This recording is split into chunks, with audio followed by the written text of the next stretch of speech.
Alright. Hello, everyone. Today we're doing something different. This is part of my backlog, but I kind of want to play this game in my own time. We'll see how I progress in this. This is a card game, Yu-Gi-Oh, and of course, of course. Why have I not thought of that earlier? Anyway, I can explain the rest then now. I've only played the very first Yu-Gi-Oh game on Game Boy, which has no rules whatsoever. And Mo has this game, Mullah, and he told me that this game is impossible. And of course, somehow, I hate this. So, the switch turned off and back on, and it switched my screens around again. Now I have to move everything back to the left. I hate when it does that.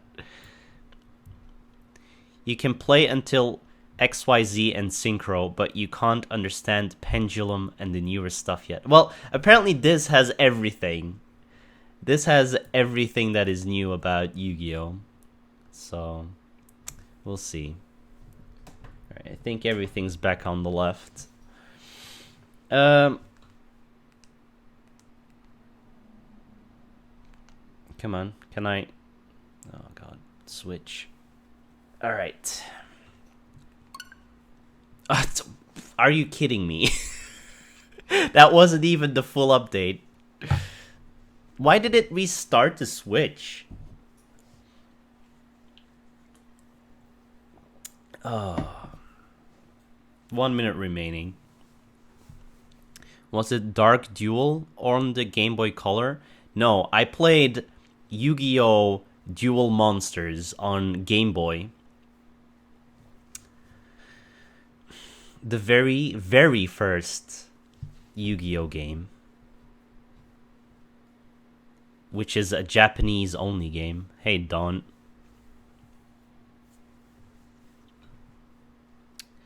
But you don't need to know Japanese to play that game because it's literally the higher card wins.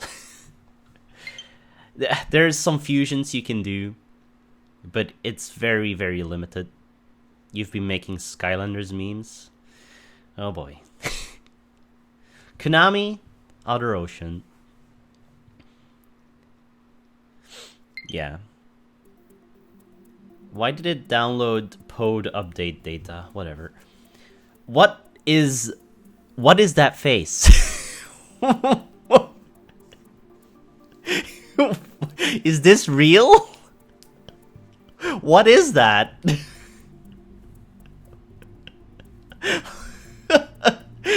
This thing's torso is a fucking old man's face. Oh my god. Alright. Select the user.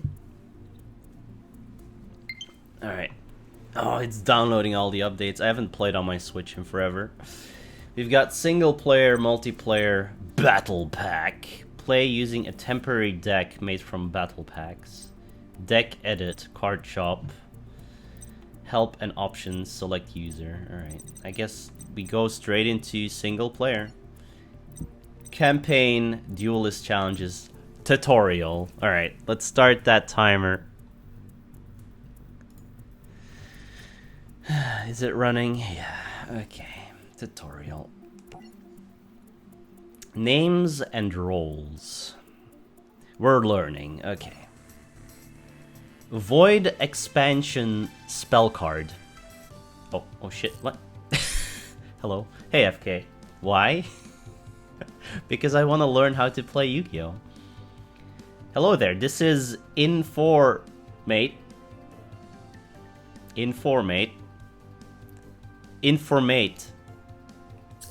I'm here to teach you about the rules of dueling. Weeb card games. Alright, let the lesson begin. Pay attention now. A duel is a card game fought using various cards. This tutorial will explain the duel screen and different kinds of cards there are. Another free game. The Nightmare Prince Shrine. Okay. I'll leave that on in the background. Okay. The screen where a duel takes place is split into 2 parts. Let's see if I can move... Oh shit.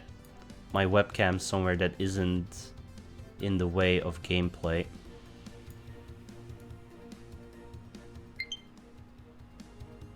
Moshel, you're being annoying. There we go. The screen where a duel takes place is split into 2 parts. One side for you, one side for your opponent. Both sides are identical. They are only reversed so they are facing the player. The bottom half of the screen is your side. The top half is your opponent's side. Each field has specific areas to place cards. First, the monster card zone. Okay. This is where monsters summoned during a duel are placed. Monsters placed here can battle. Make webcam smaller and put it on top of the bottom robot pig. God. But that's Wait! I'm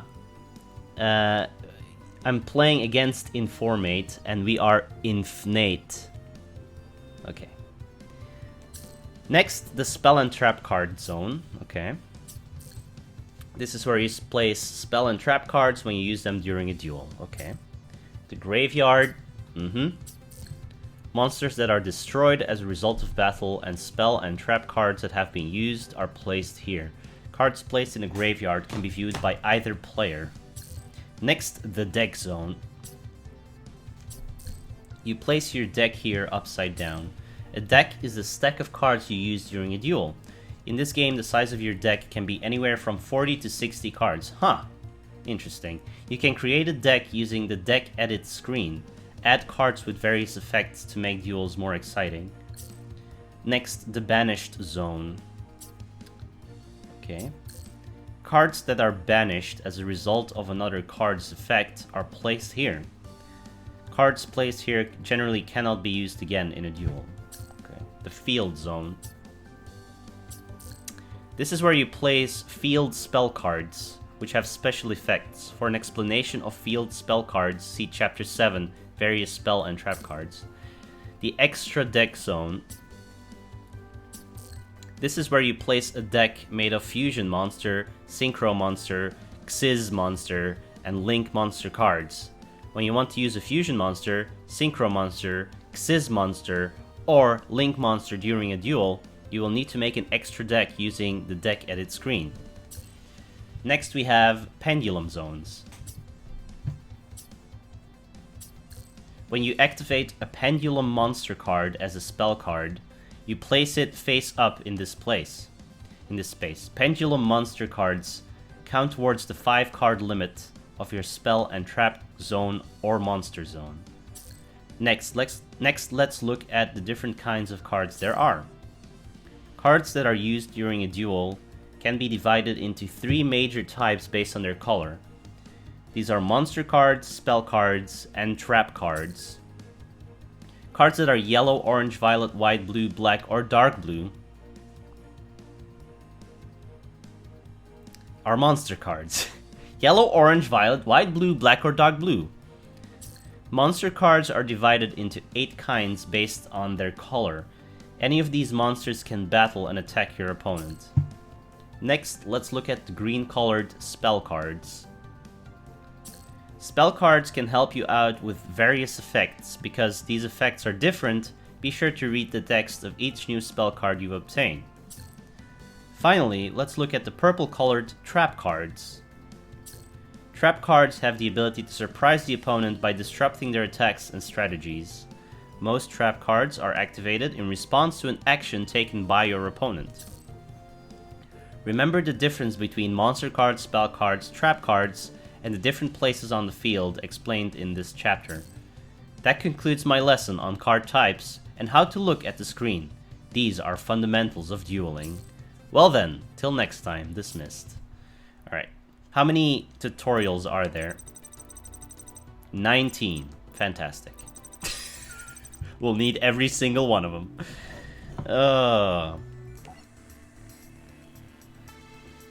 Okay. Now loading. Hello there. This is Informate. This time let's go over game flow. Let's look how a game is played.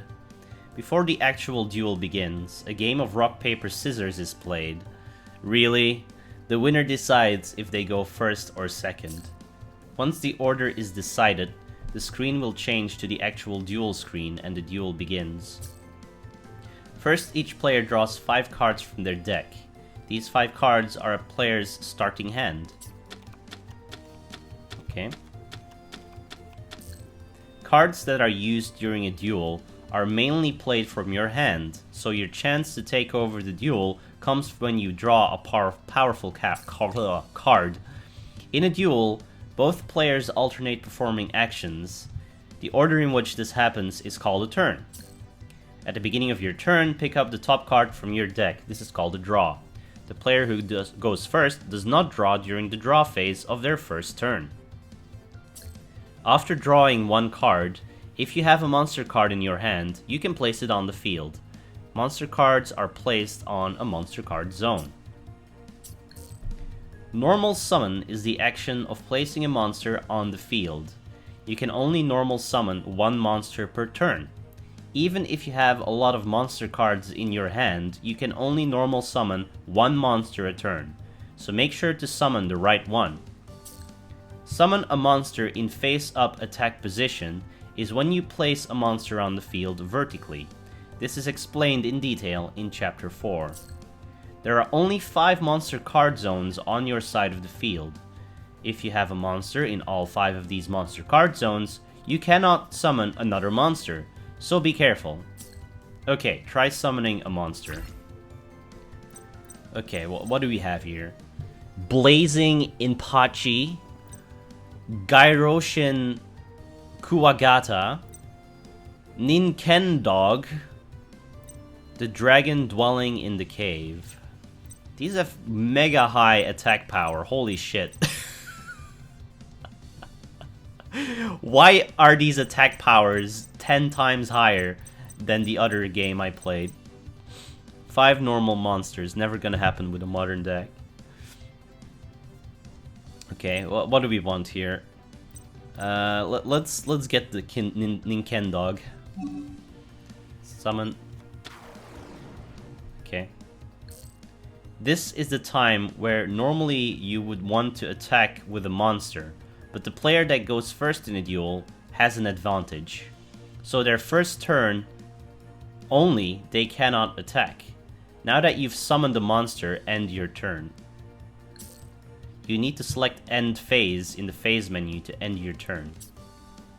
In the Phase menu, go ahead and open the Phase menu by pressing the B button. Okay. EP? What end? Oh, End Phase.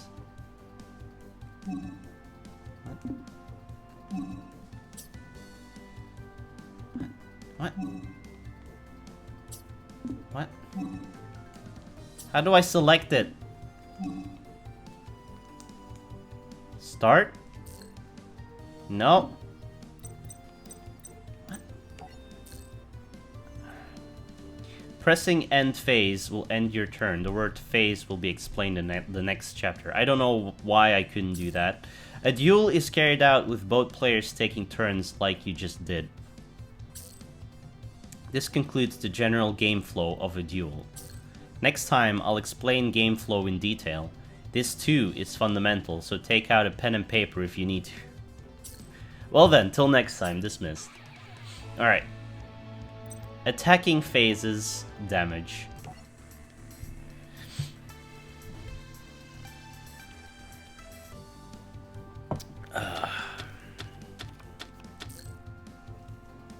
Okay. Turn change. The previous chapter explained the game flow and how to summon a monster.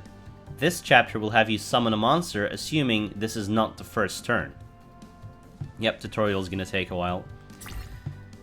Select a card from your hand. I mean... Oh, oops, no. Summon. Now let's go over a turn and its phases. If you remember, a turn is the order in which players alternate performing actions. A turn is divided into 6 phases. You can only do certain things during each phase. The current phase is displayed here on the screen. Where on the screen? MP1. Draw phase. The first phase is the draw phase. DP. Okay. The player whose turn it is, the turn player, draws 1 card from the top of their deck. Unless specified by a special card's effect, the player must draw 1 card.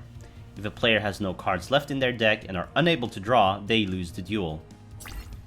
Okay, next is the standby phase. Normally, nothing happens during this phase. For a detailed explanation of the standby phase, see Chapter 8 about phases. Next is, annoyingly, the card, my webcam is now in front of a card, but once we get into actual gameplay... God damn it. I hate... Why, OBS? Lock this. Okay.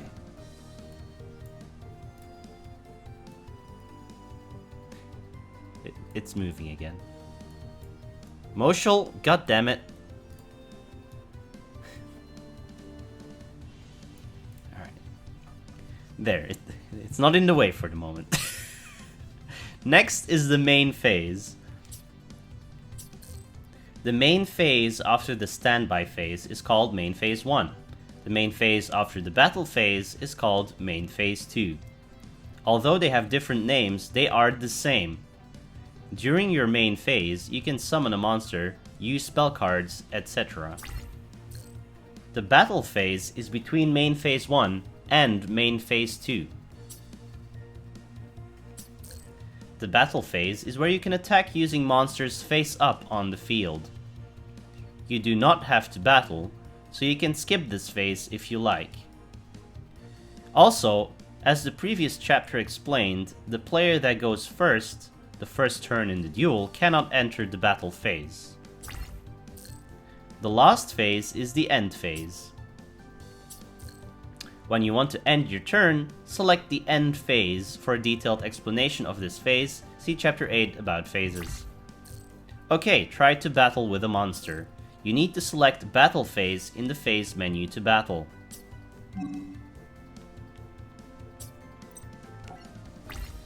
Battle Phase. Attack with a monster. Each monster in face-up attack mode can attack once. First select a monster on your side of the field to attack with. After that, select a monster on your opponent's side of the field to attack. Attack. So what does this guy do? 800 attack, 2000 defense, elemental hero Clayman.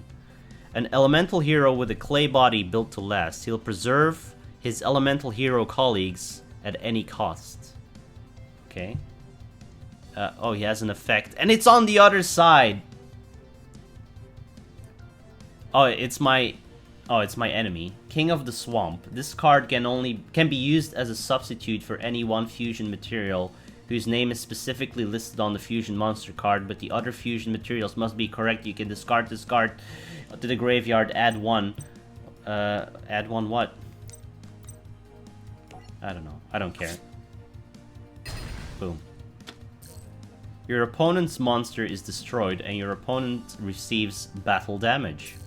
The amount of battle damage your opponent takes is taken out of their life points. A player's current life points is displayed here at the top of the screen. Yeah?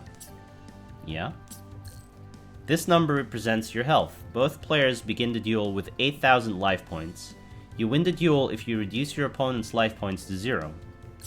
Let's look at how a battle is decided. When a monster in attack position battles, it uses its attack power. When 2 monsters in attack position battle, the monster with the lower attack is destroyed and sent to the graveyard. Additionally, the difference in the attack is taken out of the losing player's life points. In the previous battle, your attacking monster had 800 attack.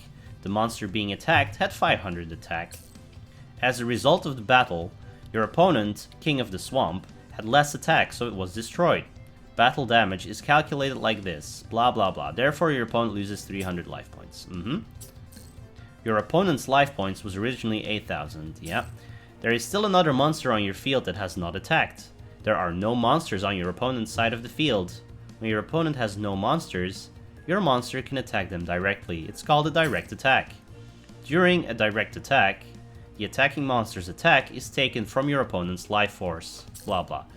Okay. Attack. Boom. The attacking monster's attack is taken from your opponent's life points.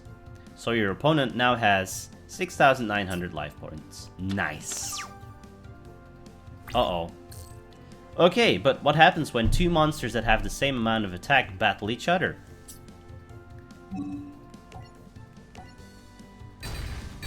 They both get destroyed. As you can see, both monsters are destroyed and sent to the graveyard. Neither player loses any life points. Attack like this to reduce your opponent's life points. Reduce your opponent's life points to 0 to win the duel.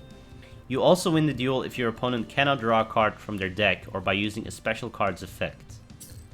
One famous example of this kind of card is Exodia the Forbidden One.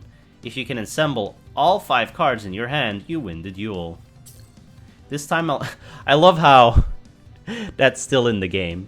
Is that banned in like actual gameplay, or is it just so stupid of a thing that it never happens?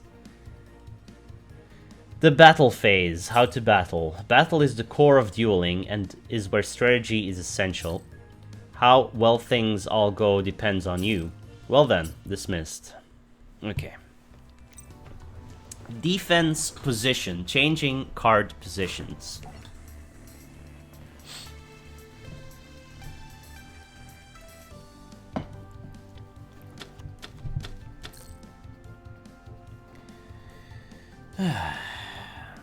This is Informate.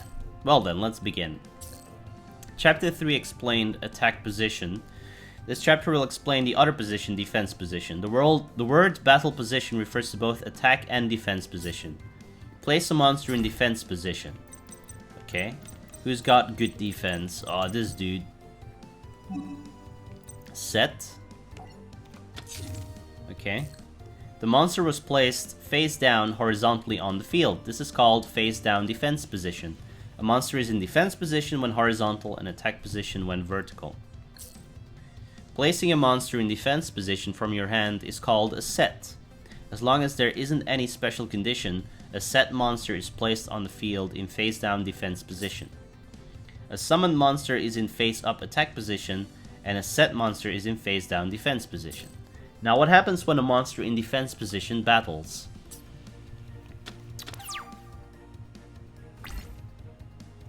Okay.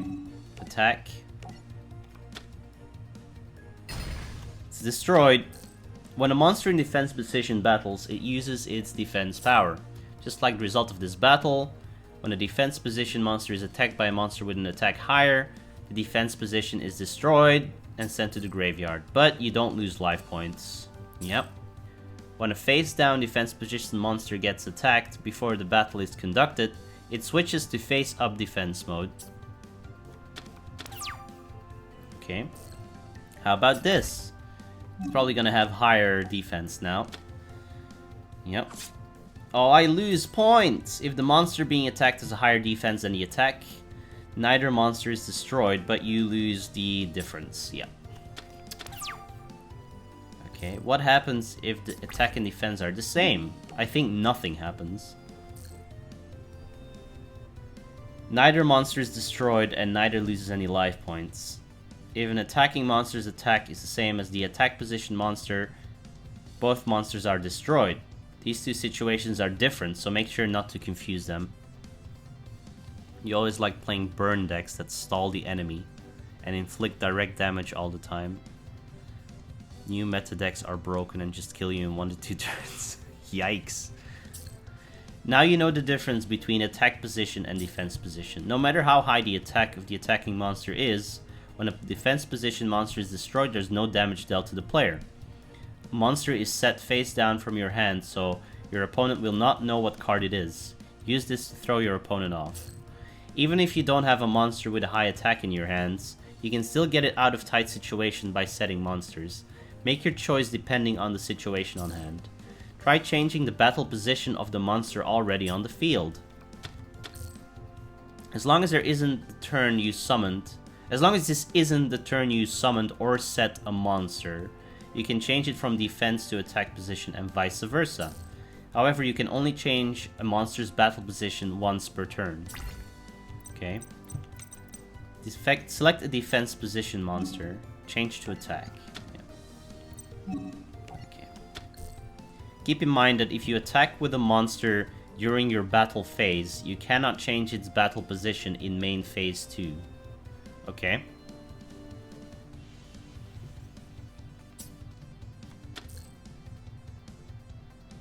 When the AI... Yeah, the AI knows what it is. Flipping a face-down defense position monster to face-up attack position is called a flip summon. When you change a face-down monster position, defense position, to attack position, you must flip it over. Flip summon has the word summon in its name, but it does not count as your one summon for the turn. Why do you call it summon then? So you can still summon a monster as long as you have not already done so.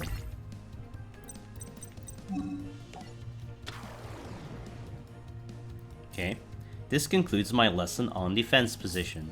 The best defense is a good offense. Doesn't cut it when it comes to dueling. Don't forget that when you can't attack, you'll need to defend. Well then, till next time. Alright. Viewing monster cards, high level monsters.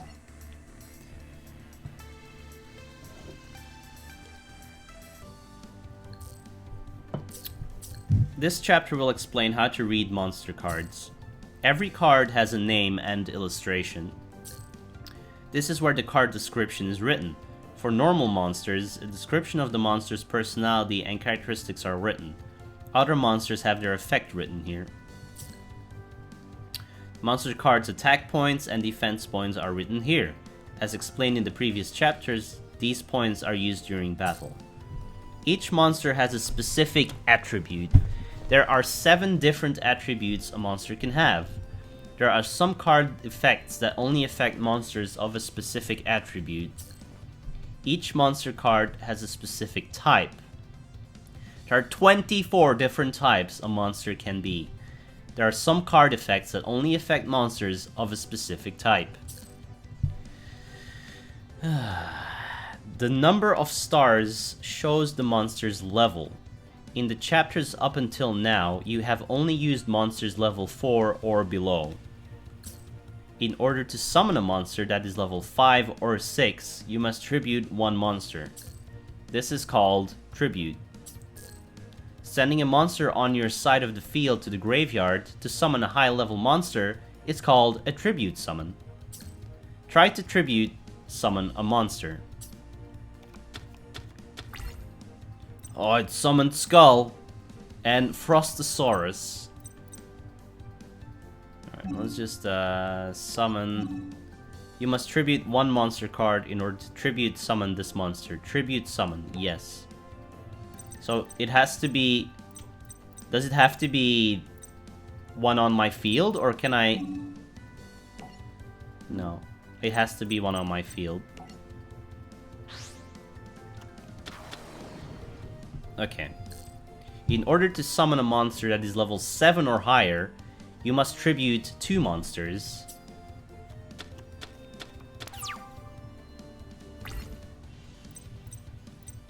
Oh! Blue Eyes White Dragon.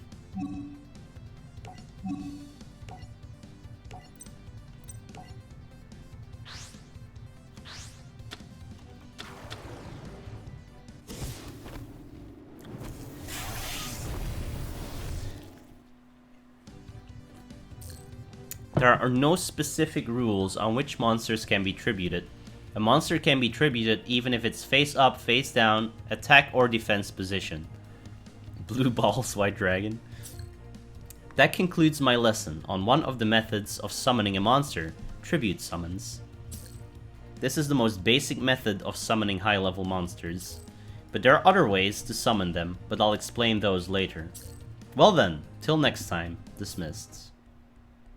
Alright, so you can summon any card you want. You don't need specific monsters to summon that specific card, probably unless stated otherwise. Hey Taurus, what's up? I'm just casually playing this. Well, I mean, it is part of my backlog, but you know. I wanted to play this, so... SpellTrap Basics.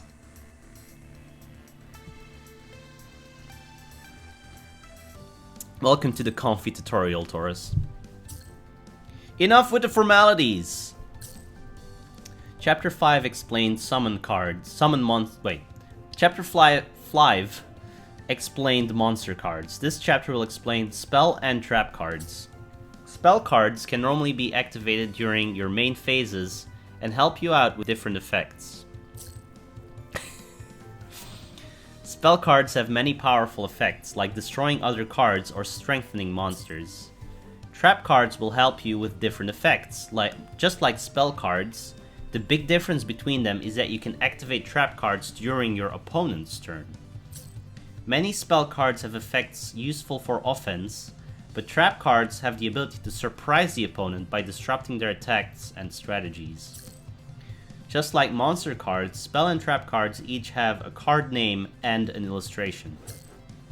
Depending on the type of spell or trap card, there may be an icon here. For a detailed explanation, see Chapter 7, Various Spell and Trap Cards. This chapter discusses normal spell cards and normal trap cards. Try activating a spell card. You can activate the spell card directly from your hand, or you can set it on the field and then activate it. So this is Uzaki. Inflict 800 points of damage to your opponent's life points. Okay. Activate effect. Boom! 800 points. And I can set this, and then I can activate it. Now we'll cover how to use trap cards. Before you can activate a trap card, you must set it on the field first. You cannot activate a trap card in the same turn that you set it, but you can activate it at any time after that, starting from the beginning of your opponent's next turn. Try to activate a trap card. What does this do? Bottomless trap hole. When your opponent summons a monster with 1,500 or more attack, destroy that monster with 1,500 or more attack. And if you do, banish it. Okay. End your phase. Oh, B button is a different button on this controller. Turn change. Draw phase. You've activated my trap card! There we go.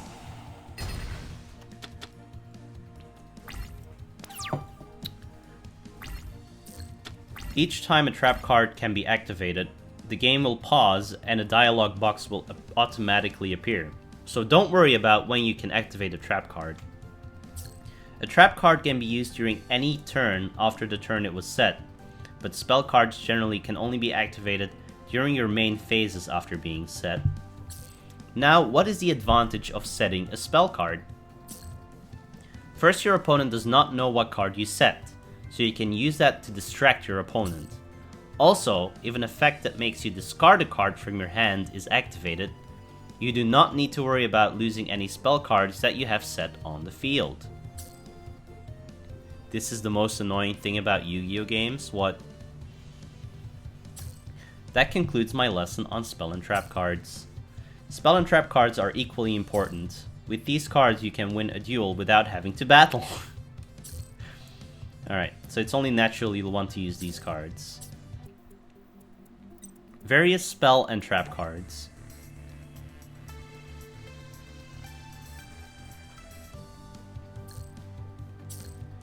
Alright, the previous chapter explained how to use spell and trap cards. Spell and trap cards are divided into a variety of types depending on the effect. Depending on the effect of the spell or trap card, there is an icon written here. First, equip spell cards. These cards allow you to give an extra effect to one monster. They remain on the field after they are activated. After they are activated, an icon is displayed on the card it is equipped to. Also, when the monster equipped is destroyed, the equipped spell card is also destroyed. Next, continuous spell cards, okay? These cards remain on the field after they are activated, and their effect continues as long as they remain on the field. Depending on the card, the time it remains on the field may be designated. Continuous trap cards act the same as continuous spell cards. These cards stay on the field after being activated, and their effect continues as long as they remain on the field. Field spell cards. These cards are different from other spell cards in that they are placed in the field zone when they are activated or set. These cards affect every card on the entire field. Okay. Both players can control an active field spell card at the same time. To replace a field spell card you currently control, you may send your field spell card to the graveyard in order to play a new one. The old card is not considered to be destroyed. Now try to use a different spell card.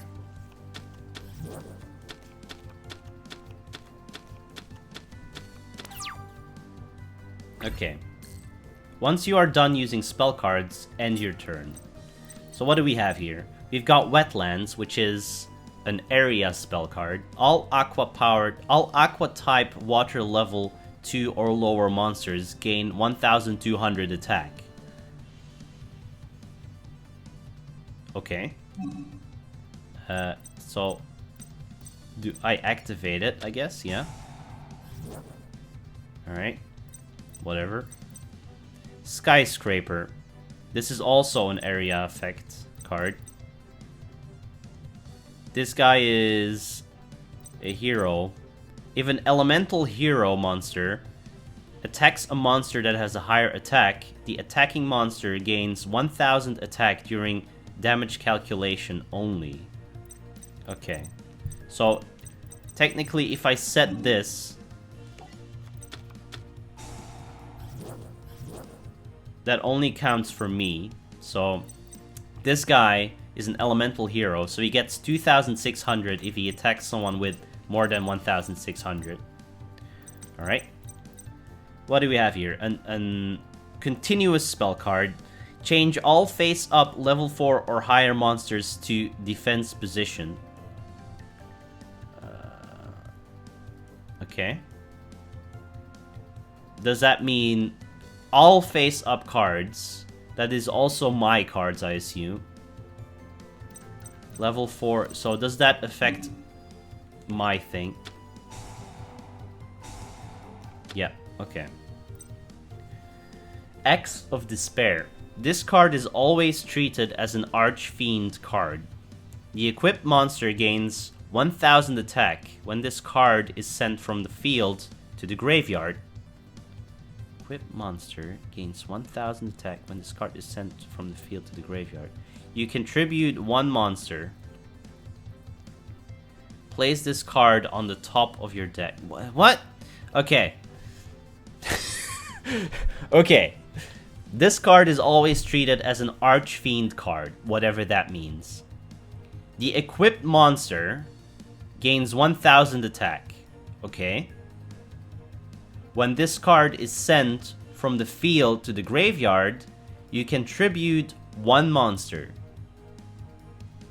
Place this card on the top of your deck. What? I don't know what that means.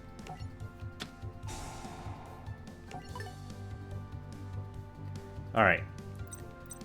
So this guy... Yeah, okay. It shows that is equipped with that card. Twin Swords of Flashing Light. Trice. Send one card from your hand to the graveyard. Oh god, really?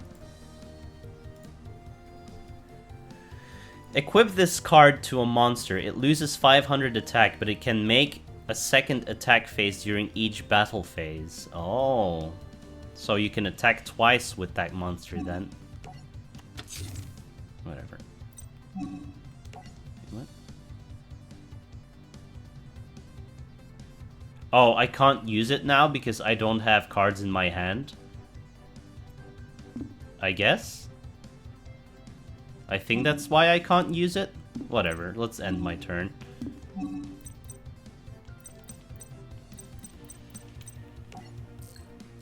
Now let's look at the other types of spell and trap cards. Quick play spell cards are special cards that do not have any specific timing. These cards can be activated at any time. You can activate them during your opponent's turn, but you must set the card face down first. Also, you cannot activate the card in the same turn you set it.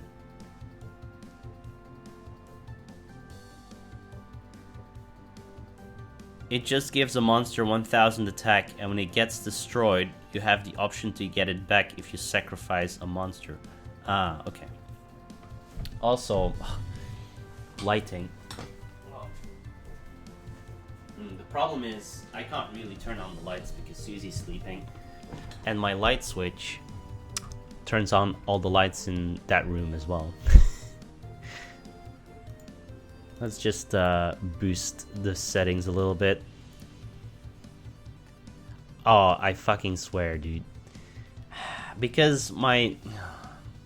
It's on the other screen again.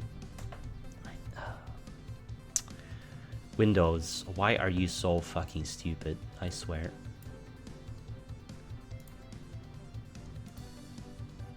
Okay. There we go.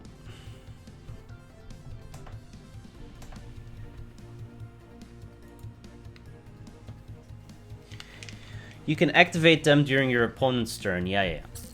Counter traps are normally activated in response to the activation of other cards, and may have abilities like negating the effects of those cards. These cards have the fastest spell speed. For a detailed explanation, see Chapter 12. Now try to use these cards. First, use a quick play spell card. Rush recklessly is set on the field. Now use it in response to your opponent's attack. Rush recklessly. Target one face-up monster. Okay. I don't have the time to read. Your opponent succeeded in normal summoning a monster. Activate the effect of the card. But I don't know what it does. You didn't give me time to read it. Okay. Here we go. Target one face-up monster on the field. It gains 700 attack until the end of this turn. So I can do it on my own monster. But I can also do it on his monster.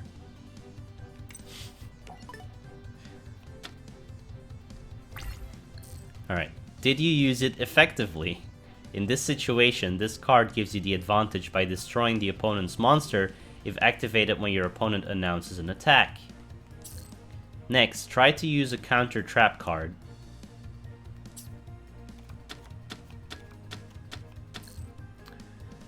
But wait! You activated my trap card! Magic Jammer is set on the field. Now use it in response to your opponent's spell card. Magic Jammer. When a spell card is activated, discard one card.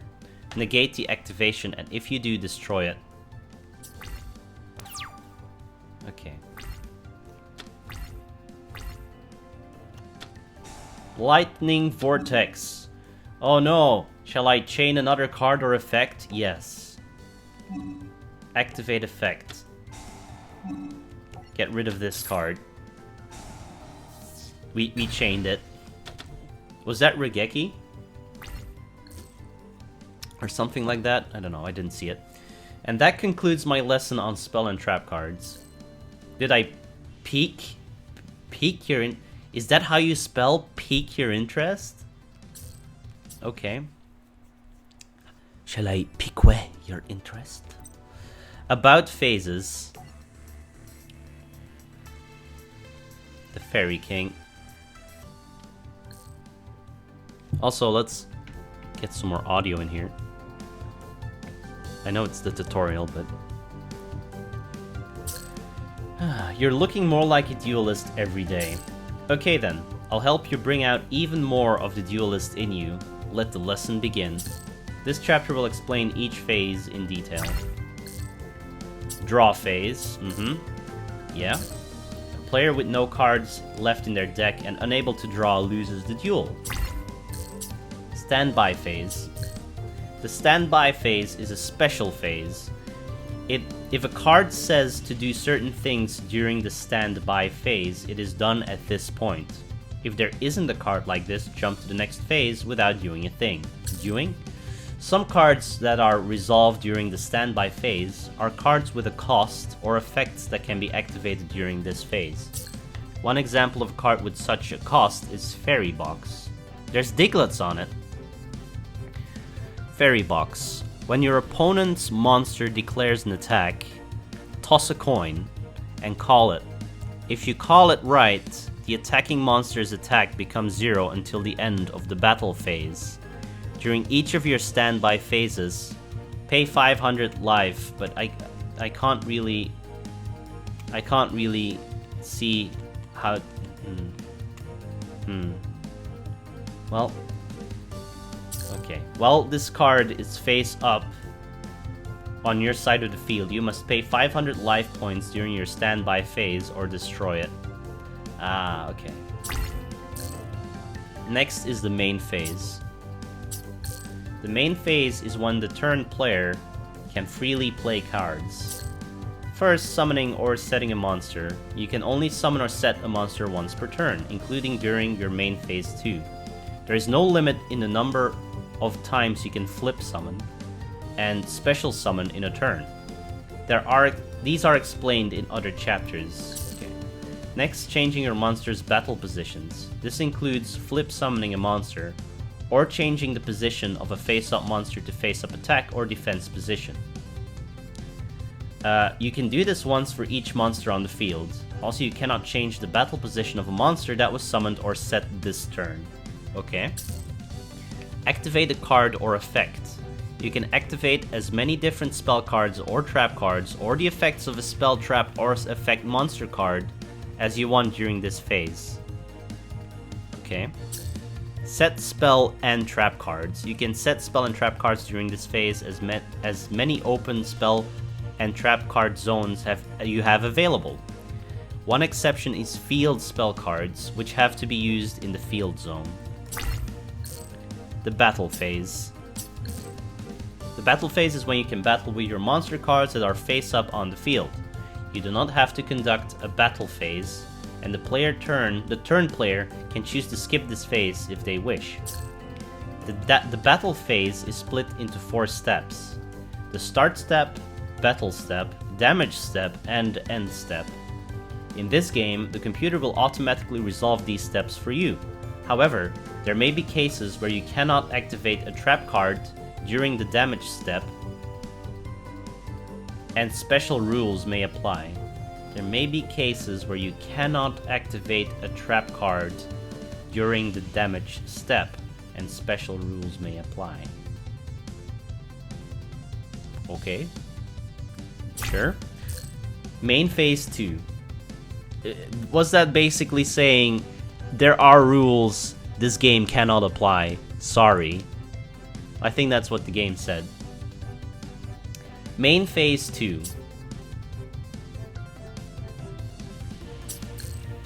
The actions a player can perform in this phase are the same as in main phase 1. If the turn player did not conduct a battle phase, this phase is skipped as well. Okay. There's another thing you must be careful of. Monsters that attack during the battle phase cannot have their positions changed in main phase 2, even if you didn't change it in main phase 1. Lastly, the end phase. If there are any cards on the field which say, during the end phase in their text, resolve these effects in this phase. If you have more than 6 cards in your hand at the end of this phase, select and discard cards to the graveyard until you have 6 cards in your hand. Okay, 6 card hand limit. This card, Brain Control, allows you to use an opponent's monster as if it were your own, but its effect only lasts until the end of the turn. During the end phase, card effects like this are resolved. That concludes my lesson on game flow. Alright. Wet.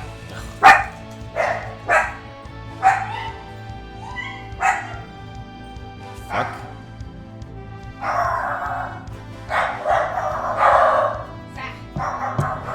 Help.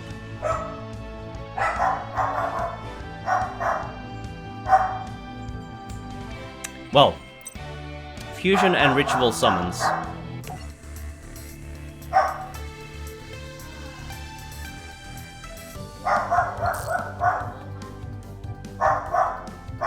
Someone's at the door, apparently.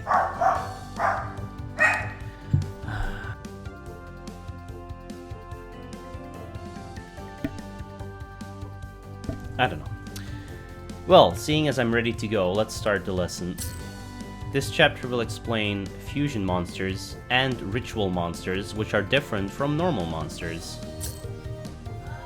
A fusion monster is a violet-colored monster card. Sorry.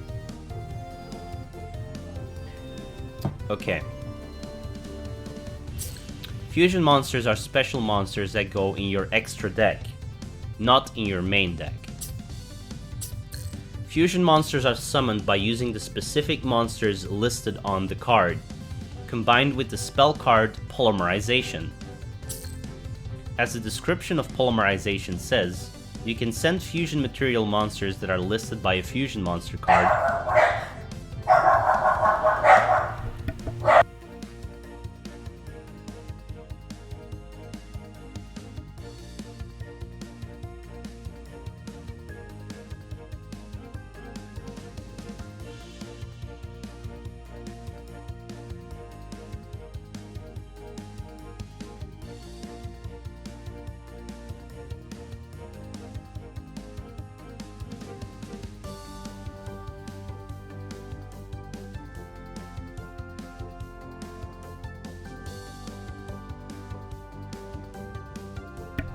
They're working on my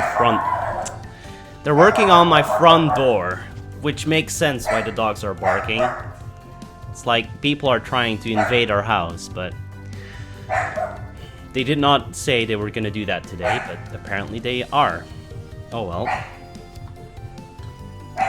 As the description of Polymerization says, you can send fusion material monsters that are listed by a fusion monster card from your hand or your side of the field to the graveyard and special summon the fusion monster from your extra deck. So you can special summon with Polymerization even from your hand. The cards do not have to be on the field. Okay.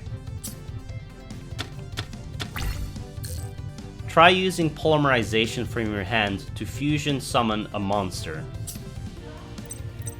So show card list. Elemental Hero Thunder Giant.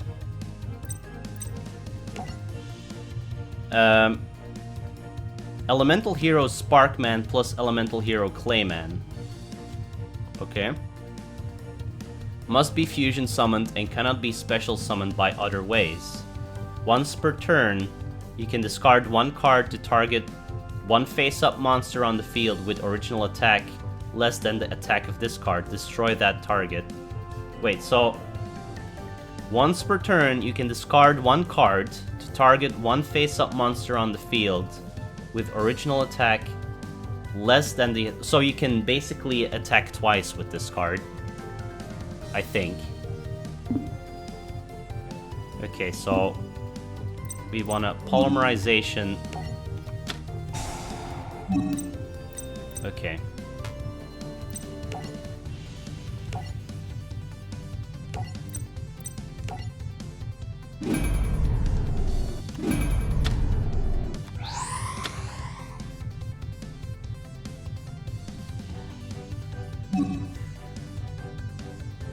Select the battle position of the card. Oh man, look at that.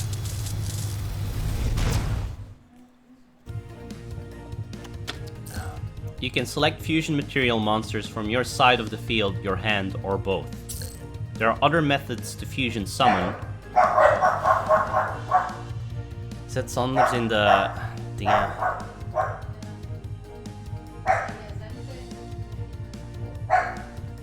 Want ze gaan blijven blaffen als ze die mensen zien. There are other methods to fusion summon besides using polymerization. Using a card like Fusion Gate will allow you to fusion summon without using polymerization. Next, let's look at ritual monsters. Blue-colored monster cards are ritual monsters. Okay. Demise King of Armageddon. You can ritual summon this card. For fuck's sake. You can ritual summon this card with End of the World. You can pay 2,000 life points, destroy all other cards on the field. You can pay... What? What does that mean? You can pay. Do I have to pay?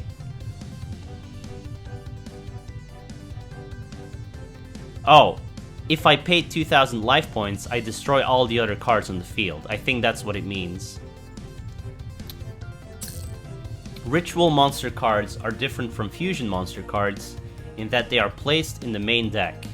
Yeah, you can if you want to. I did I was like, why would I? And it's like, oh yeah, because it destroys the other cards. I see. Ritual monster cards are different from fusion monster cards in that they are placed in the main deck. However, in order to summon a ritual monster, you must use a specific ritual spell card along with a required tribute. Okay. Generally, in order to ritual summon, you need a ritual monster card and a specific ritual spell card in your hand. Then you tribute monsters from the field or your hand whose total levels equal the level of the ritual monster you are attempting to ritual summon. Okay. So, fusion monsters require specific monsters and polymerization. Ritual monsters are in your main deck. They require a ritual card, and you can sacrifice any monster you want as long as their levels combined equal the level of the ritual summon. I think that's how it works. For example, in order to summon a level 8 ritual monster, you will need to tribute monsters on the field from your hand whose total levels are equal to or greater than 8. Ritual is very outdated. Okay. But I think the way this game has campaigns, so I think you start with older decks and work your way up. I think that's how this game works. For example, one level 1 monster and one level 7 monster. Or two level 2 monsters and one level 5 monster. Ritual spell cards have this effect icon written on them. Try to ritual summon. Okay. Using the ritual spell card from your hand, ritual summon one time. So we've got... What do we have here?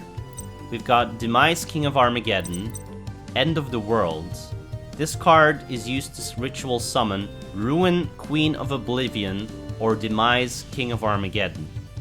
You must also tribute monsters from your hand or field whose total levels exactly equal the level... Ah, okay, the right stick does this, good. Exactly equal the level of the ritual monster you ritual summon. So we can do this guy or this woman. And then we also have Contract with the Dark Master. This card is used to ritual summon Dark Master Zork. You must also tribute monsters, blah blah blah. Let's see, who's the strongest monster? this guy. Let's Zork it up. Activate effect. And we need to reach level 8. So we can get rid of this guy. Wait, no, we need to summon this guy. And we need to get rid of this guy and this guy. There we go. And attack position, man. There we go. Do we get a special animation? No. Fusion summons and ritual summons, as explained in this chapter, are two examples of special summon. Special summons, unlike normal summons, can be performed as many times as you like during your turn. Aha. Okay. There are other special summons besides fusion summons and ritual summons, which are explained in Chapter 10, Effect Monsters. Unless otherwise specified, a special summoned monster is summoned onto the field in your choice of face-up attack position or face-up defense position. This concludes my lesson on fusion summons and ritual summons. These are just as important as tribute summons, which I explained earlier, so pay attention. So tribute summons were just, if you want level 5 or 6, you need 2 lower levels, and if you want higher than 7, you need 2, 5, and 6. I already forgot. Well then, till next time, dismissed. Effect monsters. Alright. Let's begin the next lesson. Normal monsters, fusion monsters, and ritual monsters have been explained up until now. This chapter will explain another type of monster, effect monsters. Effect monsters, 5 and 6, 1 tribute, and 7 plus 2 tributes. Ah, okay. But 7 plus doesn't need 5 and 6, right? Then? Can you tribute 2 level 1 cards for a level 7 card?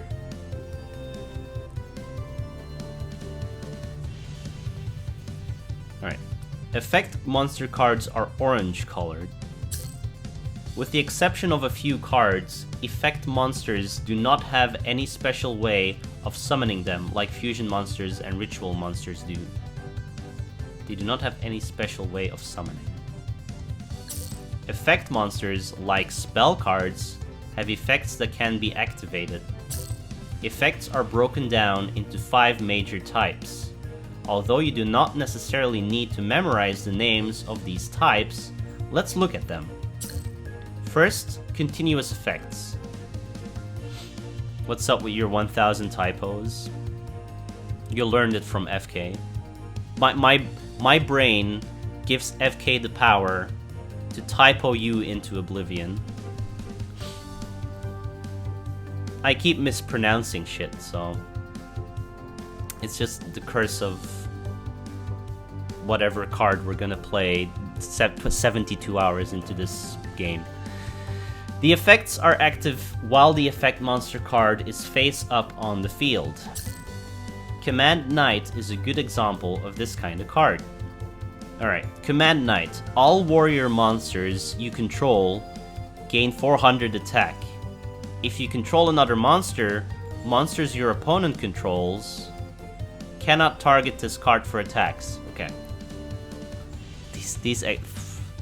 Okay. If you control another monster...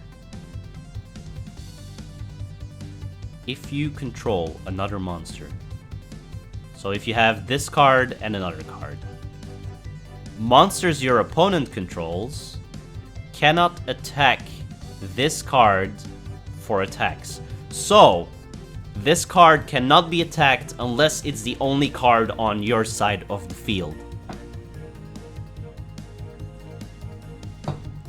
I think. If this card has a buddy, it cannot be attacked by the other guy's monsters. It can still be attacked by other crap. Okay, give it a try. So, this is a warrior, right? Yeah, warrior, normal. Thank God it says what type it is on the card and it's not some kind of shitty icon. So if I put this on the field, that other dude gets 2000 attack, and now they cannot attack this card with a monster until this card is gone. Alright. Now what? Press the B button to end your phase.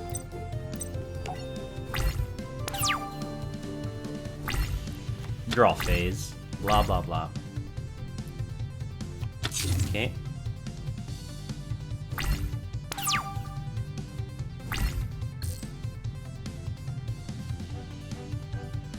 So, I'm curious. No, if you attack with that card, you still get attacked back, right? It's not like the other card is useless against your card. Yeah, that doesn't make sense. Ignition effects.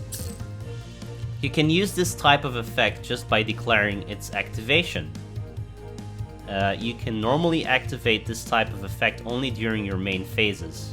There are some ignition effects that have a cost to activate, like discarding cards from your hand or tributing your monsters. Okay, give it a try.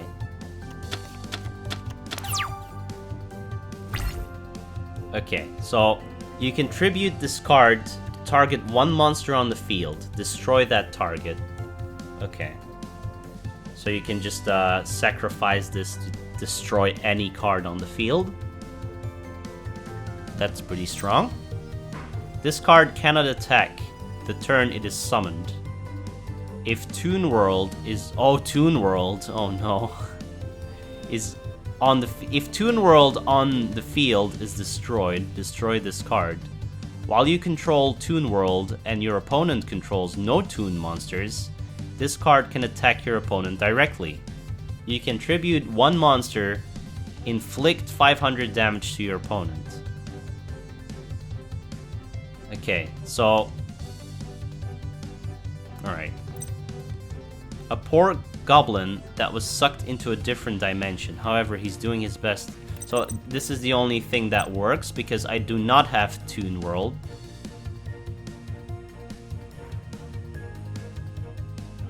I mean, he can still attack. If Toon World on the field, want to control Toon World. Yeah, let's just use this guy's effect. You can destroy that other dude. What is that? The blue eyes. Boom.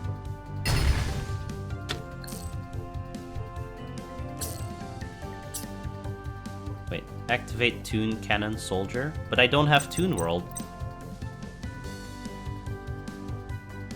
Let's read this again. This card cannot attack the turn it is summoned. That's fine. If Toon World on the field is destroyed, destroy this card. That's fine. I don't have Toon World. While you control Toon World and your opponent controls no Toon monsters, this card can attack your opponent directly. I can tribute one monster. Alright. Activate effect. I can tribute this monster to directly attack the other dude. If your opponent has a strong monster on the field and you cannot attack, you can use this effect to deal damage direct to your opponent. Trigger effects. These effects are activated at specific times, such as when this monster is in normal summon successfully,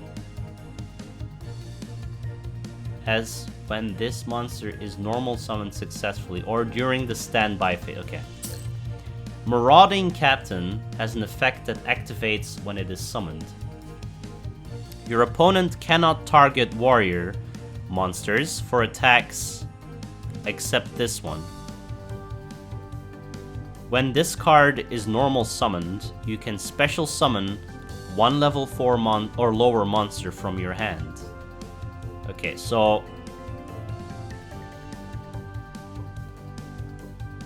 if I have other warriors, only this guy can be attacked, and I can Summon... I can special summon one level 4 monster.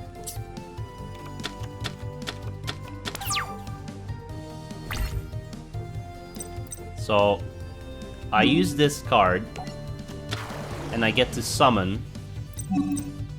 Yes, I get to summon another level 4 card, or lower.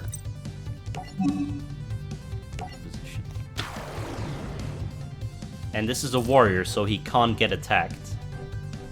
You just summon 2 monsters at once. Having more monsters can give you an advantage during a duel. That monster you summoned on the field by the effect of Marauding Captain is considered a special summon.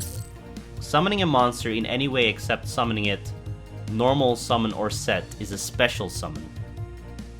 Some cards can be special summoned when specific conditions are met, or through another card's effect.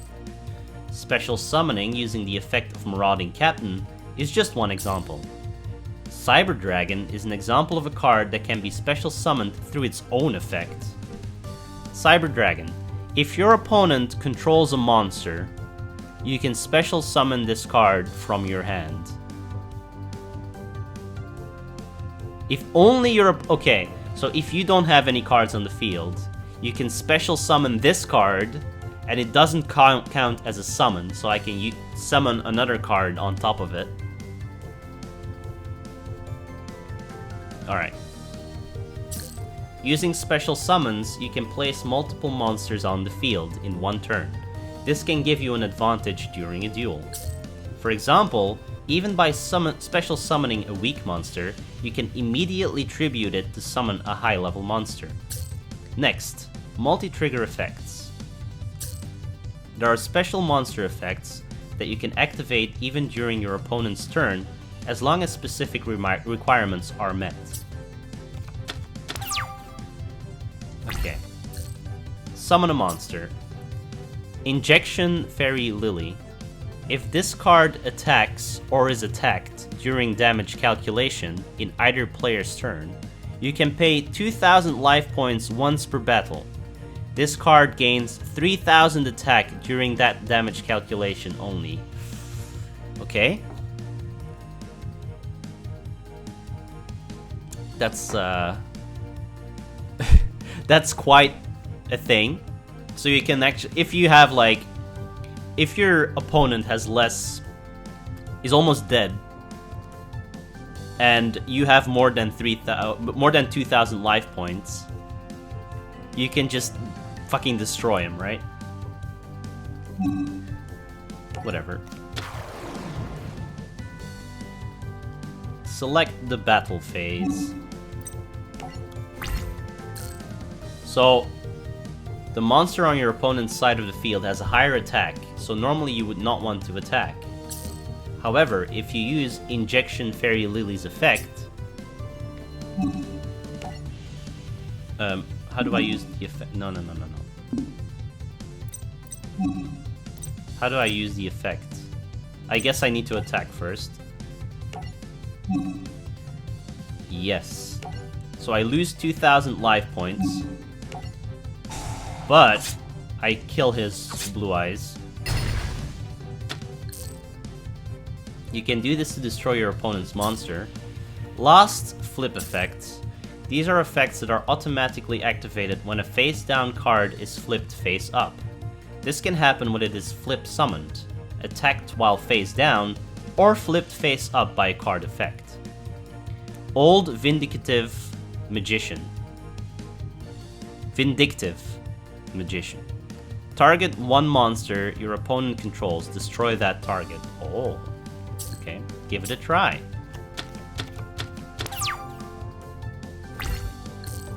First, take a flip effect monster from your hand and set it on the field.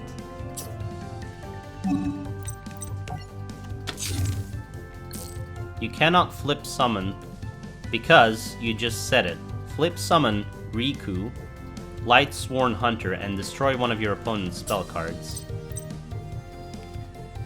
Apply these effects simultaneously. You can destroy one card on the field, send the top 3 cards of your deck to the graveyard. Flip summon. Okay. Destroy a card, yes.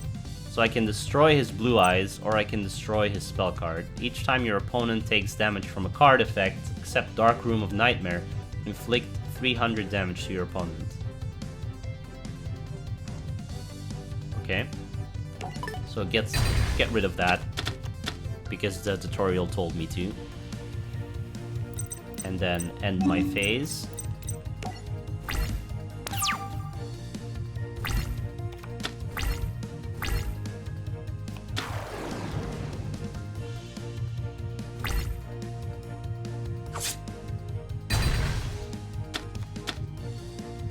So I'm flipped now.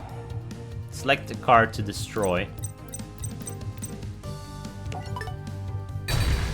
Boom. Alright.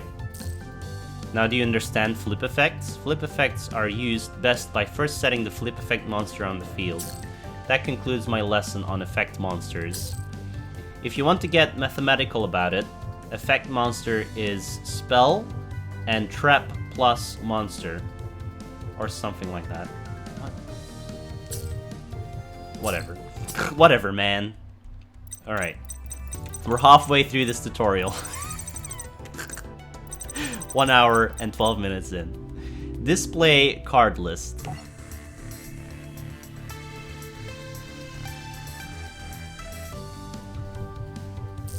Hello there.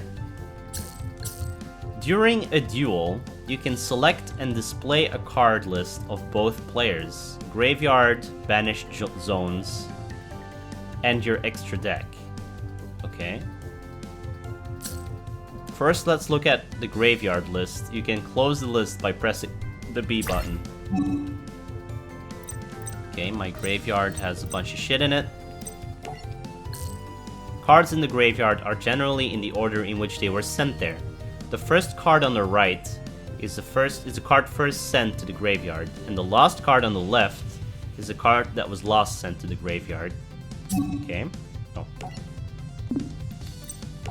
Oh, I'm pressing the B button. Wait, what?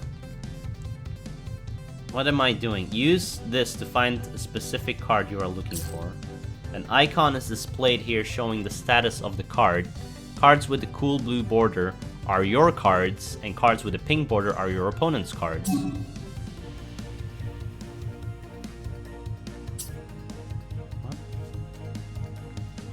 What? Monsters that cannot be special summoned have this icon. Okay. There are several other icons which show the status of the cards in the card list.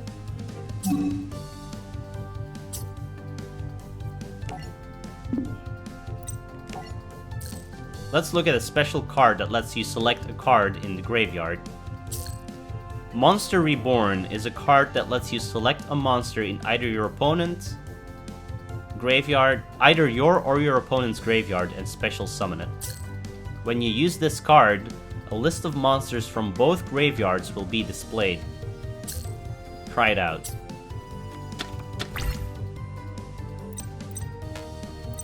Select Silent Doom from your hand.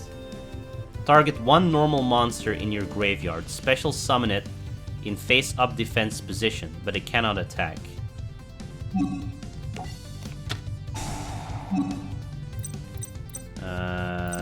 Face-up defense position. Whatever.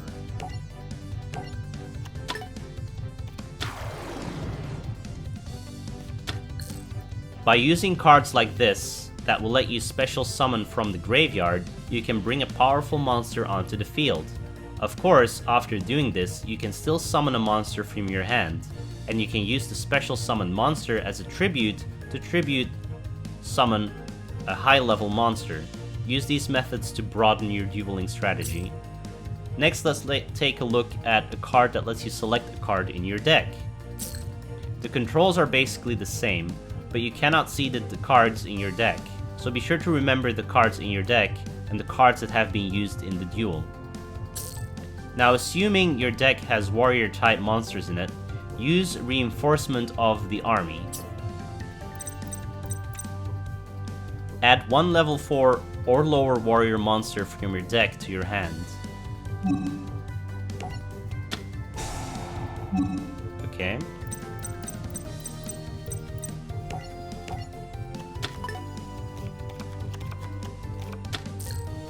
By using cards that let you select cards in your graveyard and deck, you can get cards that you can't seem to draw, and reuse cards that were destroyed. This is just one strategy you should keep in mind when constructing a deck. Well then, till next time. About chains. All face... well, whatever. We don't get to read this usually. Oh, man. A chain is a system that allows players to activate and resolve multiple card effects smoothly. A chain also refers to the activation of a card in response to another card's activation. If a card's effect is activated, the opponent is always given a chance to respond with one of their own cards. If the opponent activates an effect in response, a chain is created. Afterwards, you are given a chance to make an additional play on the chain. Both players continue to add effects to the chain until they both wish to add nothing else. Then you resolve the outcome in reverse order, starting with the last card that was activated. Also, if your opponent does not make a chain, you may chain to your own card's activation.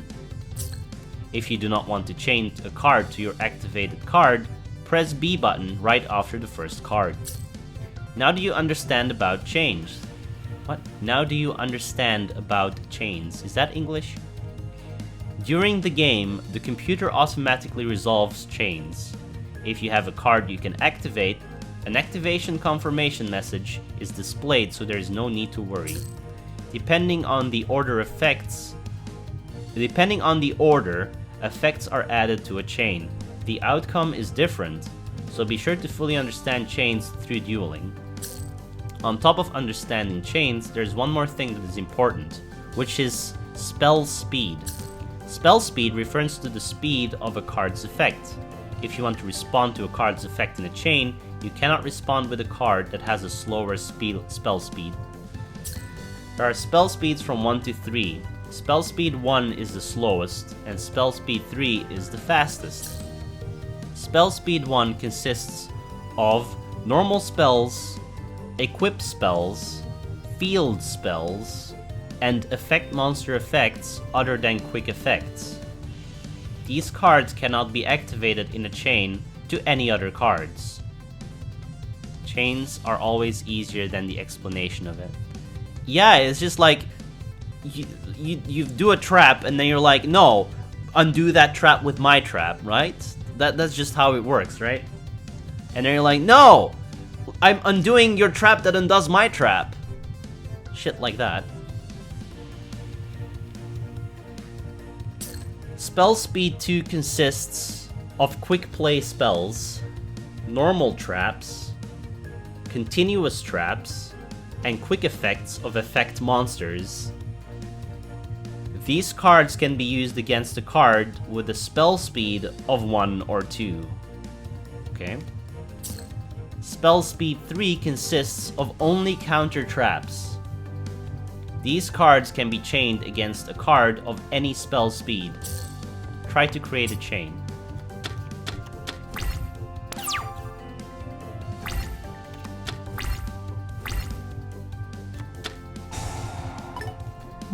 X of Despair is activated. This card is always blah blah blah. Adds 1000 attack. Would I like to chain another effect? Yes. Target one spell trap on the field and destroy that target. Yeah. Okay, boom. It's gone. Get fucked.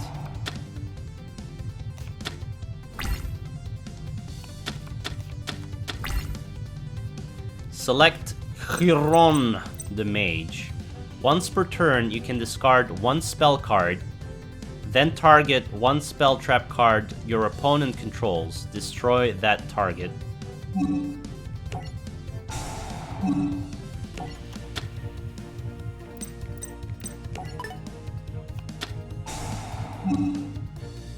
Just Desserts is activated. Chain another card or effect. Inflict 500 damage to your opponent for each monster they control. Wait, what? Why was it not destroyed?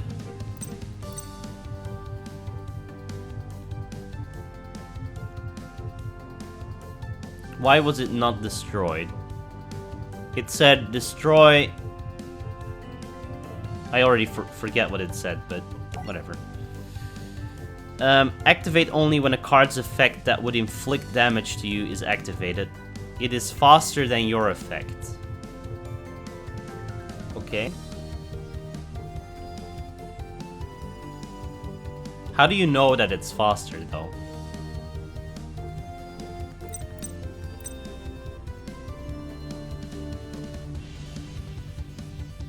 Is that just knowledge you need to learn?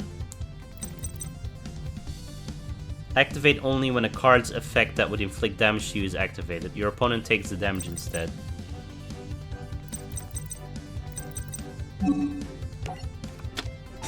Effect was speed 1 like it said, and traps are speed 2. Oh, okay.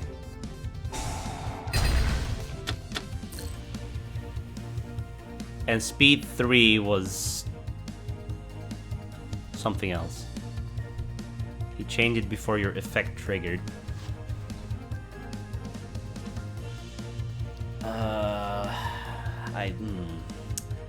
That seems weird.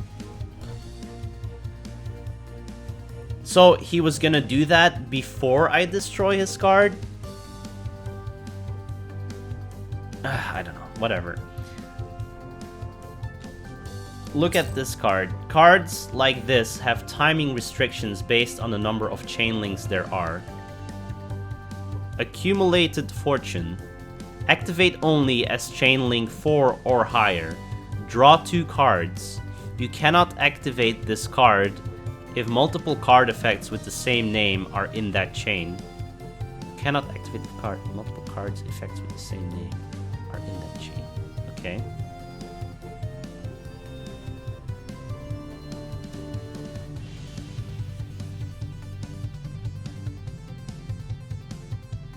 So you can't use this when the same card is used twice before it. I don't know. Yeah, that seems like a shitty card. Cards like this have effects that change depending on how many chain links there are. Chain Strike. Activate only as chain link 2 or higher. Inflict 400 damage to your opponent times the chain link number of this card. You cannot activate this card if multiple cards effects with the same name are in that chain. Okay. The first card activated is chain link 1. The first card chained to it is chain link 2. The next card, yeah. It sure would be nice to duel sometime.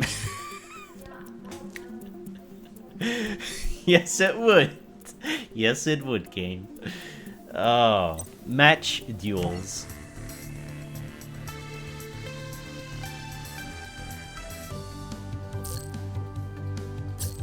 Well then, this chapter will explain match duels. A match duel is a set of 3 duels, where the first player to win 2 duels wins the match. A single duel is a one-time duel that determines the winner. If a match duel results in 1 win and 2 draws, the player that has the 1 win is declared the winner. If it results in 1 win, 1 draw, and 1 loss, the match duel results in a draw. A match duel has several rules. In between duels in a match duel, players can switch cards in between their main deck and side deck. Okay. A side deck is a 15-card deck made specifically for match duels. After the first duel, use your side deck to adjust your deck according to your opponent's strategy. You can switch as many cards as you like, but you must have the same amount of cards in your deck. In other words, you must have the same amount of cards you had when you started the first duel. In the first duel, a game of rock, paper, scissors decides who gets the choice of going first or second. In the second and third duels, the loser of the previous duel gets to choose. If the previous duel ended in a draw, a game of rock, paper, scissors is played again to decide which player chooses. You can see how a match duel is progressing by looking here on the screen. Okay. Although it was just an explanation, that concludes my lesson on match duels. Okay, that was a short one. Match duels sound absolutely fucking terrifying in story mode of Yu-Gi-Oh! Games. Like, not being able to hit your head against the wall for an hour until you accidentally win because you get blocked by a best of 3 is terrifying. Alright, other kinds of special cards.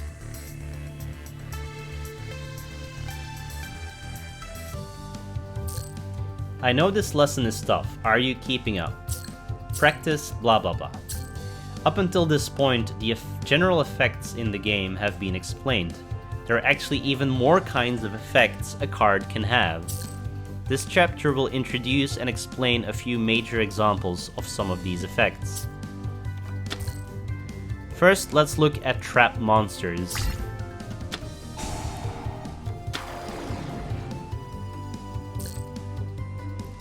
A trap monster like this card is special summoned onto the monster card zone when activated. Metal Reflect Slime. Special summon this card in defense position as an effect monster. Aqua Water, level 10, attack 0, defense 3000. This card is also still a trap. This card cannot attack. So it just has 3000 defense. Okay. It is treated as both a trap card and a monster card. Next, we'll look at tokens. A token is a monster created by another card's effect. Tokens are treated as normal monsters. When a card's effect that creates a token is activated, a token is special summoned to the field. Special summon 4 sheep tokens. Beast Earth, level 1, attack 0/0, in defense position. They cannot be tributed for a tribute summon. You cannot summon other monsters the turn you activate this card. But you can normal set. Okay. The OG token card. Okay, give it a try. So I need to scapegoat.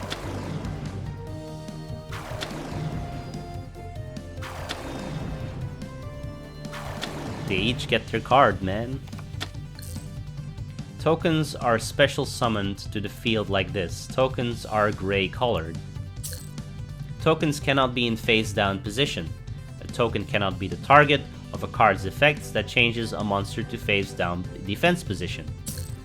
The sheep tokens you just special summoned cannot be tributed for a tribute summon. There are some tokens that can be tributed for a tribute summon, so be sure to check the text of each token card. There are cards that use a coin or die. If it uses a coin, you choose heads or tails, then flip the coin. The card's effect changes depending on the side it lands on. Let's take a look at some of them.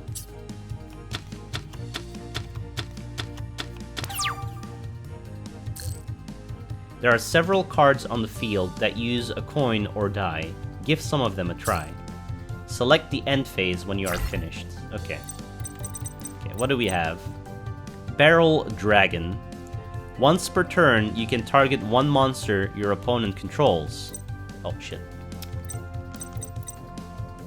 Toss a coin 3 times and destroy it if at least 2 of the results are heads. You can target one monster on your... Toss a coin. So, and that doesn't cost anything, huh? Activate effect. Select card to destroy.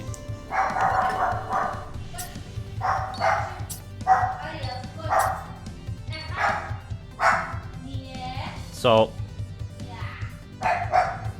was that... Wait. The gold wasn't heads? I guess that was tails then? Okay, that failed. Once per turn, you can target... For fuck's sake, this dog should shut up. You can target one card your opponent controls, toss a coin 3 times, and destroy that target if at least 2 of the results are heads. So that's exactly the same.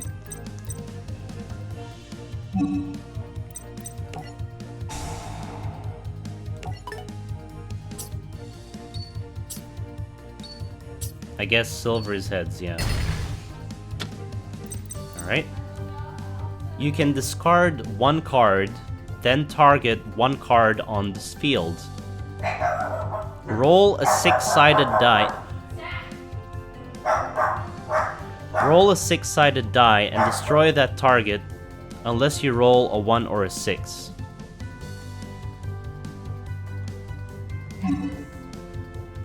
So, this can destroy any card.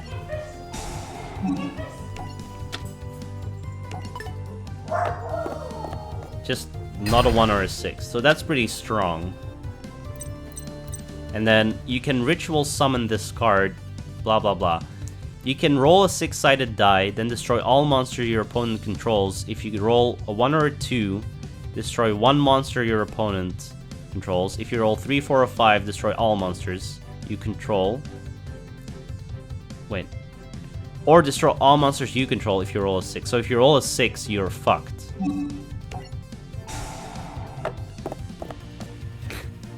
Whatever. Alright, end turn. What is this? You can only activate this when you have no cards in your hand. You roll a 6-sided die 3 times and inflict damage to your opponent's life points equal to the total result of the die.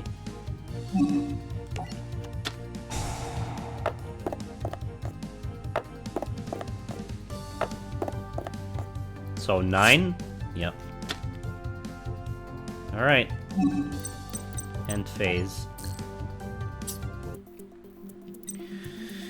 Okay, we're almost there. 15. Other kinds of special cards too.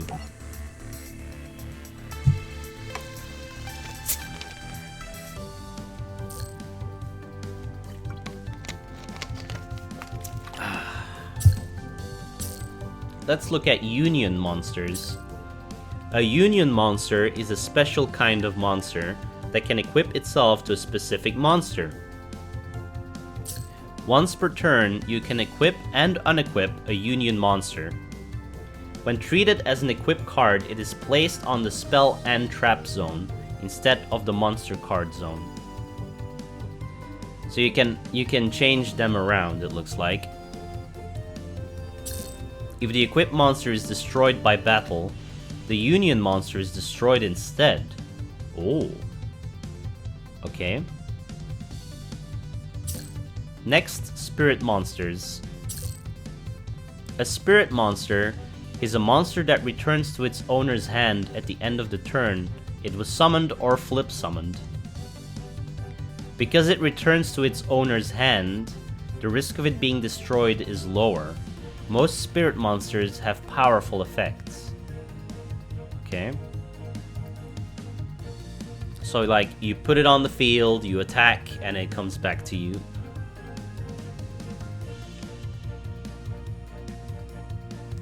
Spirit monsters also cannot be special summoned. Okay, so they have to be normal summoned. Now you can see how union monsters and spirit monsters are special from other types of effect monsters. Now let's look at spell counters. Certain cards use special kind of counters called spell counters. You can activate effects on these cards by removing spell counters from it. Okay. If this card is normal summoned, place one spell counter on it, maximum 1. Gains 300 attack for each spell counter on it. You can remove one spell counter from this card, then target one spell trap on the field. Destroy that target.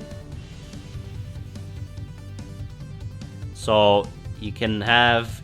This guy has one spell point, and he can use that one spell point either to have higher attack, if he doesn't use it, or he can destroy a trap or a spell card. Okay.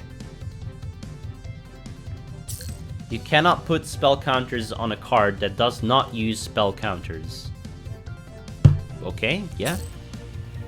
Lastly, let's look at level monsters, or LV monsters. By meeting certain conditions, cards with the word level included in their name can level up to a monster with a higher level. Pokemon! Generally, the higher the level, the more powerful the monster and its effect. When using level monsters, make sure to understand how each card levels up and construct a deck that will allow you to do so easily. Well then, till next time, dismiss. So that's like Great Ultimate Moth or whatever the fuck, right? Maybe. Synchro Summons. Oh boy.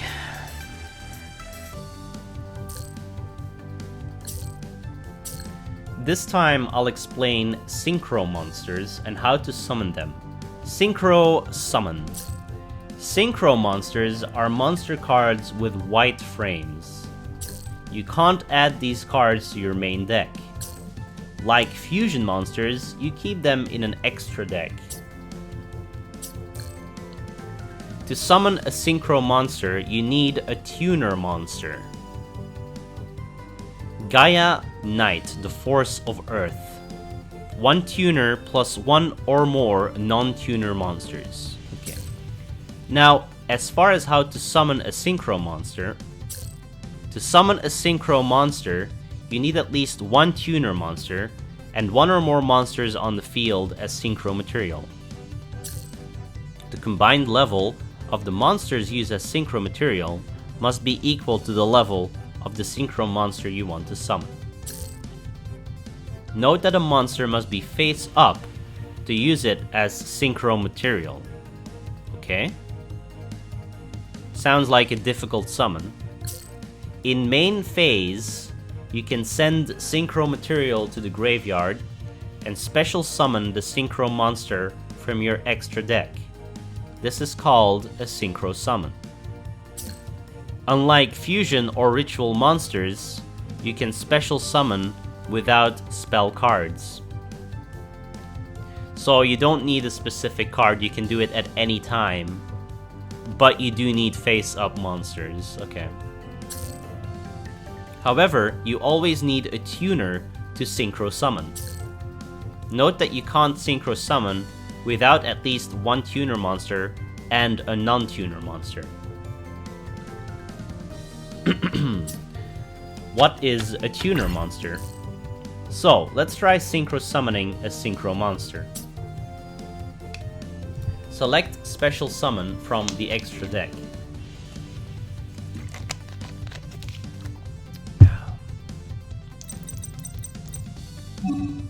Special summon.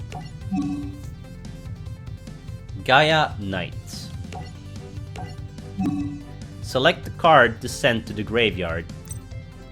What is the synchro though? What is the tuner card? Oh, they just have the tuner attribute. Okay, so I need level 6, so I need this guy and this guy.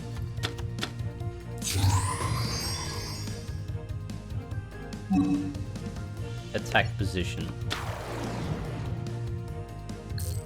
You can also use synchro monsters as synchro material. Try another synchro summon. Colossal Fighter. One tuner plus one non-tuner. Okay, we need level 8, which works. Oh, whoops. Oh yeah, and I needed a tuner as well.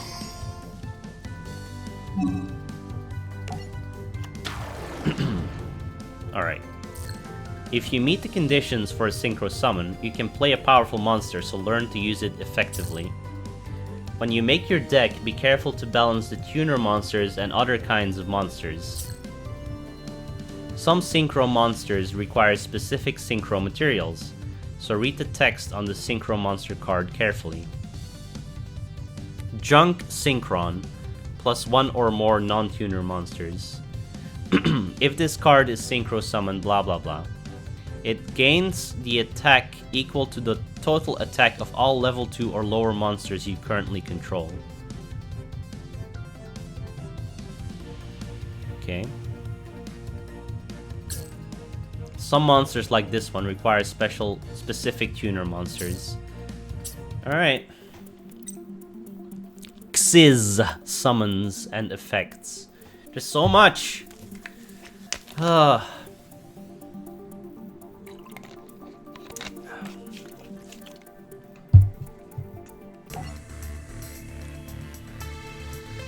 1 hour, 41 minutes.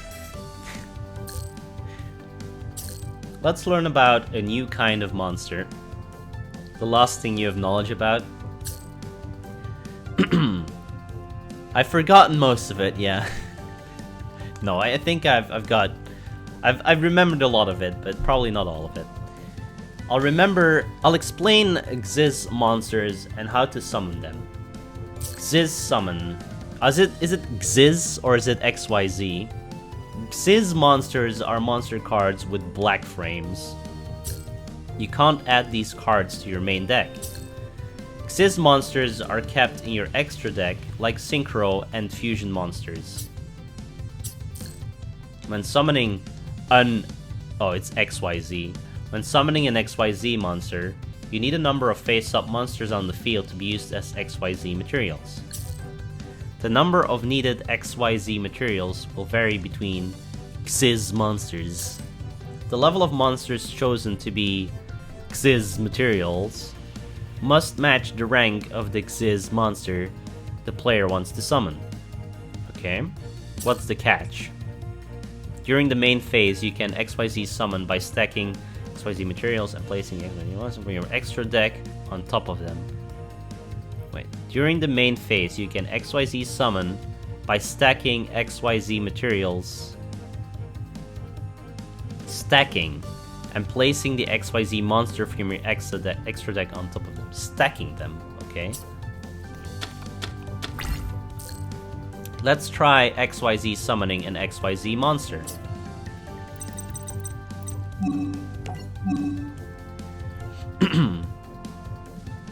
Number 20, Giga Brilliant. Insect XYZ effect.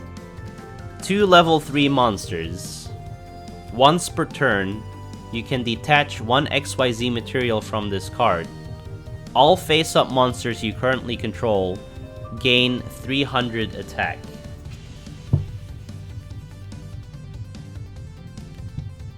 Alright. So you need 2 level 3 monsters to make this. And I can detach them to gain 300 attack to my other monsters, I guess. And is this Xiz material? How do I know if this is Xiz material?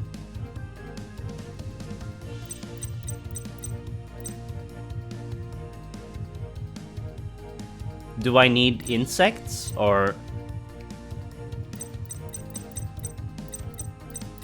is Xiz material just level 3? This just needs 2 level 3 monsters, okay.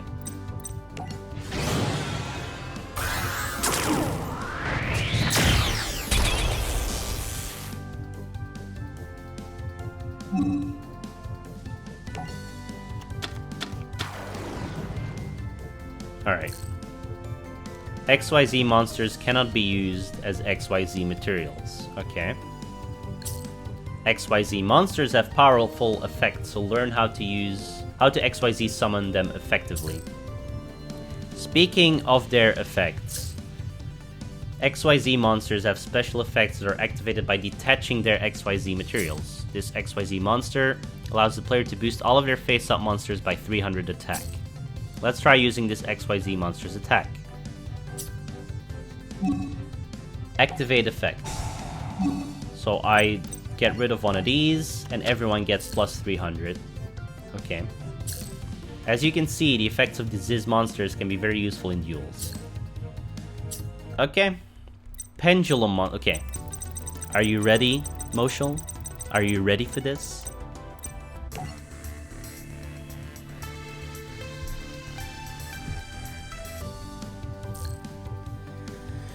Okay. This lesson will teach you about pendulum monsters. These cards can be used as either monster cards or spell cards. They can be placed as a spell card in the new pendulum zones on the field. Okay. There are 2 pendulum zones on each side of the field. This is where you place pendulum monsters from your hand as spell cards during main phase 1 or main phase 2. First, let's try it. First, place a pendulum monster face up in an empty pendulum zone. I could have FK. So, this is a pendulum monster. Performapal Turn Toad. Performapal Turn Toad. Once per turn, during your battle phase, except during the damage step. So once per turn during your battle phase, except during the damage step, you can target 1 monster you control. Change its battle position, and if you do, switch its current attack and defense until the end of this turn. Okay. So, like, you have a 3000 defense monster. You can use this card to switch it to attack with 3000 attack.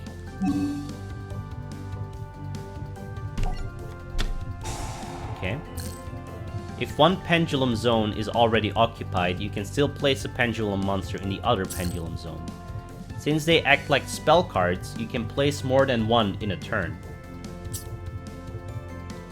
The power of the pendulum flashes forth from this shining night. What?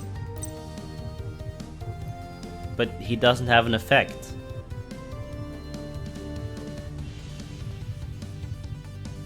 So, he acts as a spell card.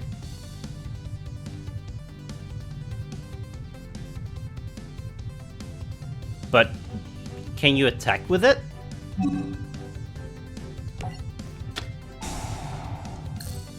Once both of your pendulum zones have pendulum monsters placed in them, you can perform a special pendulum summon. But first, let's look at the pendulum monster cards, as they have a lot of information on them. Since they do so much, they have 2 effect tech boxes on them. The one that becomes active depends on how the card is placed. Okay. I need more water. And preferably tea and honey, because my throat cannot cope with so much talking. Okay, Foucault's Cannon. When it is normal summoned, or normal used, a mechanized life form, it doesn't have an effect. Pendulum effect. Once per turn, during the end phase, if this card was activated this turn, you can... Once per turn during the end phase, if this card was activated this turn, you can target 1 face-up SpellTrap card on the field, destroy it. But you can only use it once then, right? What do they mean by activate this turn? Okay, if you activate your pendulum monster as a spell in the pendulum zone, it stays on the field and you can use its pendulum effect written in the top box. Yeah?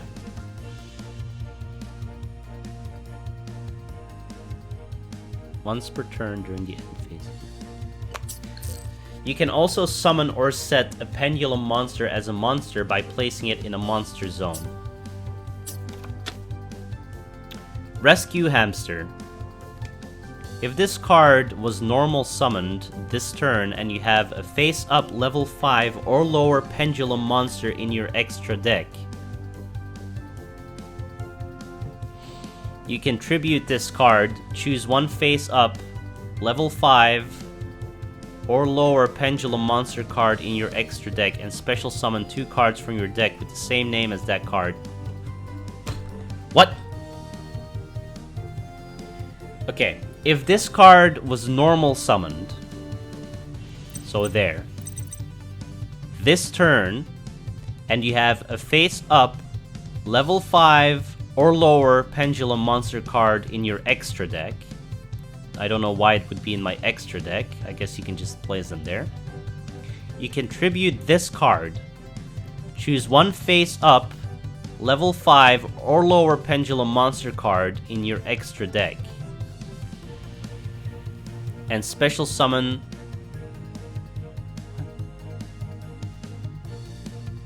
Special summon 2 monsters from your deck with the same name as that card. But they have their effects negated. Also, they are destroyed during the end phase. So if you have it, like, say you have Random Dude 1 in your extra deck, and you play this card normally, you can say, I'm gonna destroy this card, and because I have a Random Dude 1 in my extra deck, I can summon 2 other Random Dude 1s on my field for the rest of the turn. Okay. Pendulum effect. You can banish this card from your Pendulum zone.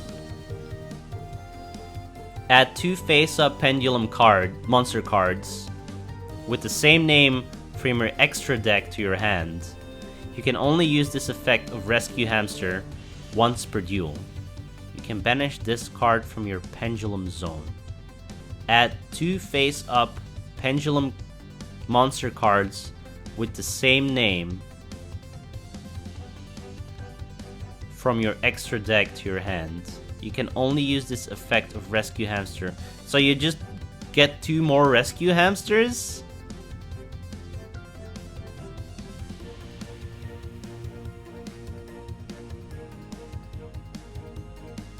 Oh, no. They can be any card as long as it's the same, as they're the same, I think. I don't know. Too difficult. So, when summoned as a monster, be sure of how you place the Pendulum monster. Once it has been summoned or set as a monster or placed as a spell in the Pendulum zone, it cannot be changed to the other type while it is on the field. If a Pendulum monster is in play, is sent to the graveyard, place it face up on top of your extra deck instead. Ah, okay. Why did they not say this first? That makes so much more sense now. So, this doesn't get sent to the graveyard, it gets sent to the extra deck, but face up, and then you can rescue certain cards from that extra deck, I think. This is true if the Pendulum monster was placed as a spell or a monster card. Okay. Yeah, like, why did they not say that before, right? It made no sense. To me, anyway, like... It made absolutely no sense until they said that sentence. Now we will show you how a Pendulum summon works. First, you will need a Pendulum monster in each of the Pendulum zones. Okay? You can Pendulum summon once per turn in your main phase. Check the Pendulum scales located on the sides of the Pendulum monsters. Usually, both Pendulum scales are the same. In one Pendulum summon, you can summon as many monsters as you want. They can come from your hand. Okay. or from the face-up pendulum monsters in your extra deck. So you can just reuse monsters. You can reuse pendulum monsters if you want to. The level of the monster you summon has to be in between the pendulum scales you have in the pendulum zones. What? Oh, okay. So between 7 and 3 in this case, I guess. The pendulum scales are 3 and 7. This means you can pendulum summon any number of monsters between the levels of 4 and 6. Oh, okay. So it can't be that number, it needs to be below it. Okay, time for you to try it out. Select a card in either pendulum zone. Pendulum summon. Select a card.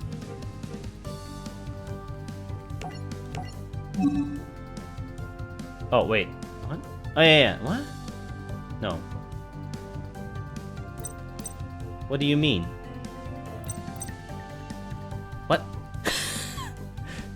Why was the hamster there? It was in my extra deck, but I didn't really want...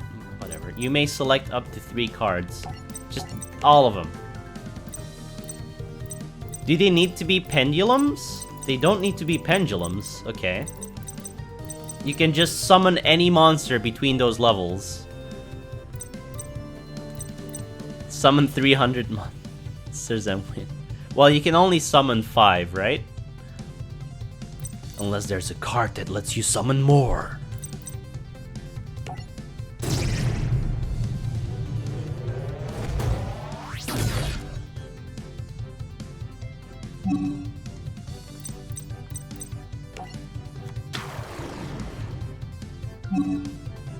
Why does it go there?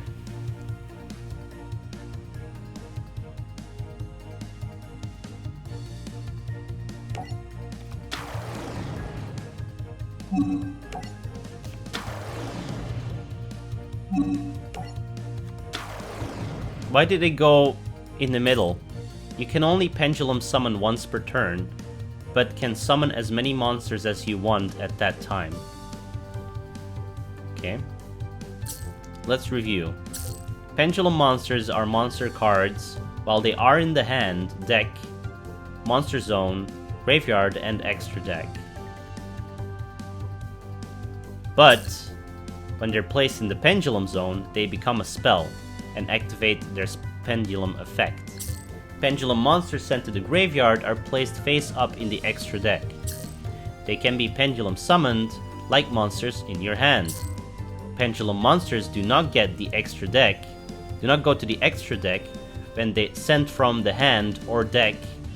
Wait, pendulum monsters do not go to the extra deck when sent from the hand or deck, or when using pendulum monsters as XYZ material.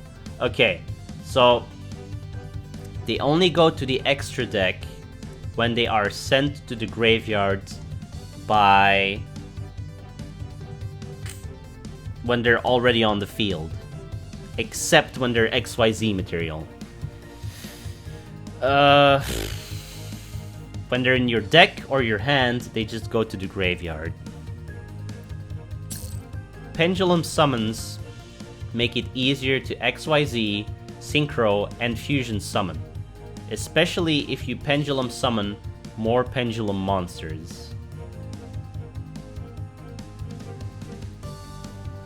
Okay. Using a pendulum monster as synchro material sends it to the extra deck, so you can pendulum summon it again. Okay. Pendulum monsters used as fusion materials for fusion summons will also get sent to the extra deck. You can also just attack with all your pendulum summoned monsters for maximum damage. Well then, till next time. So yeah, if you're... Wait. How many... You can only summon one pendulum monsters per turn, right? Even on the... I don't know. That was too much. That was too much information. Fuck. That was way too much information. Jesus. Why did it go in the middle? What? That is not explained.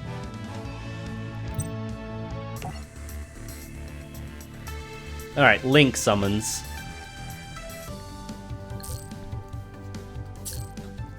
I'll explain Link monsters and Link summoning. Link monsters are kept in your extra deck and can't be added to the main deck. Link monsters have dark blue frames with red arrows. You know the concept. Link, you know nothing. Alright. Link monsters do not have a defense, but they have a Link rating on the bottom right of the card. The Link rating represents the number of Link materials that you must send to the graveyard from the field in order to summon it. It is also equal to the number of red of Link arrows. Yeah, okay, I see. In general, each monster can be used as one Link material. However, when a Link monster is used as Link material, or other Link monsters, it can be sent to the graveyard as one Link material, or a number of Link materials equal to its Link rating. Okay. Okay. When a Link monster is used as Link material for other Link monsters, it can be sent to the graveyard as one Link material, or a number of Link materials equal to its Link rating. I can't! So, if Mr. Boy is used as a Link material, it counts as either one or two Link materials, I think. It's good to note that only certain kinds of monsters can be used as material to Link summon a Link monster. This Link monster requires 2 water attribute monsters. Okay. Let's try a Link summon. In your deck, in your extra deck, select Special Summon. So I want to have a Link, but I don't think I have water monsters. I can't. Can I go back? Check field. Rock, normal. Insect, normal. Reptile, normal. Aqua tuner, normal.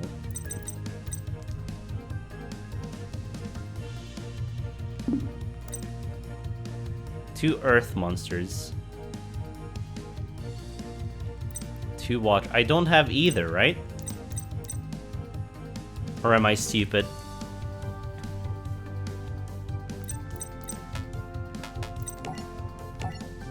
Why can I... This Link monster requires 2 materials to summon. Select the monster you would like to use as Link material. I only have 1 water. You need to look at the right corner elemental. What? I need to look at what?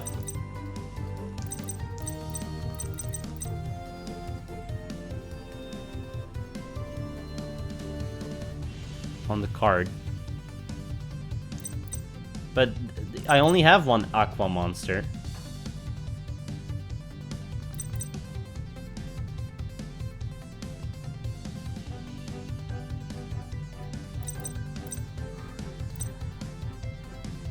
I don't get it. Why is this guy water?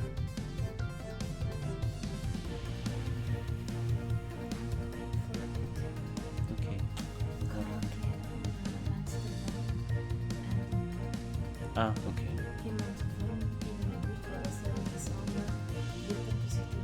Oh yeah, okay. It's what? But... Oh. Ah, it's the Japanese sign or what? Why is this not explained?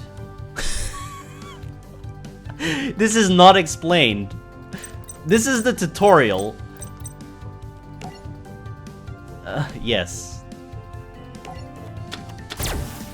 This is not explained in the entire tutorial. Select either extra monster zone to summon the link monster. Also not explained. What the fuck is the extra monster zone?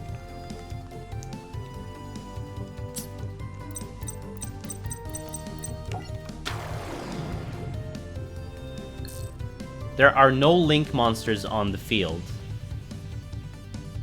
Link monsters and face-up pendulum monsters summoned from the extra deck could only be summoned to one of the center extra monster zones. Yep. Dude. Pendulum and Link is really poorly explained, Mo. What the fuck? It's like, oh, by the way, there's these two really, really complicated mechanics. Just figure it out. It makes no sense. Just all the other rules, it took you 2 hours to learn the other rules. By the way, these two last rules are way more complicated, but we're not gonna explain them properly. What is the extra... whatever. Extra deck could only be summoned to one of the center extra monster zones. With the Link monster in play, you can now summon any extra deck monster. With a Link monster in play, you can now summon any extra deck monster to any main monster zone that the Link monster's Link arrows point to. What? So, in your extra deck, select Special Summon. So I can just summon anything to this spot? Yeah, I know what the extra deck is. What is the extra...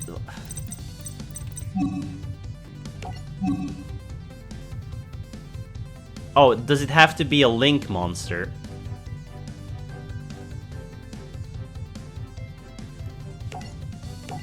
Maybe it has to be a Link monster. Select the monsters you would like to use as Link materials. Wait, what? What? No? What do you mean?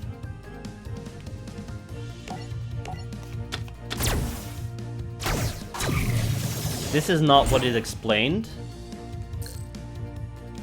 Oh! Okay. And what do we get from it? Link monsters can be used as a number of Link materials equal to their Link rating. Hey, Volley. The two Link monsters in play can be used as 2 Link materials each. In your extra deck, select Special Summon. Can I attack with Starboy? Starman Boy. Is that card available to me as something you can attack?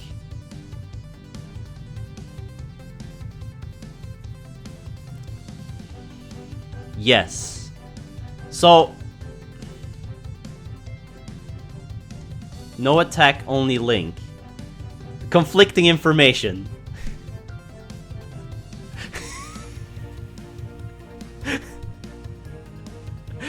Oh my god. Special summon. Link 4. So I need 4 links. I have 4 links. Where would I like to...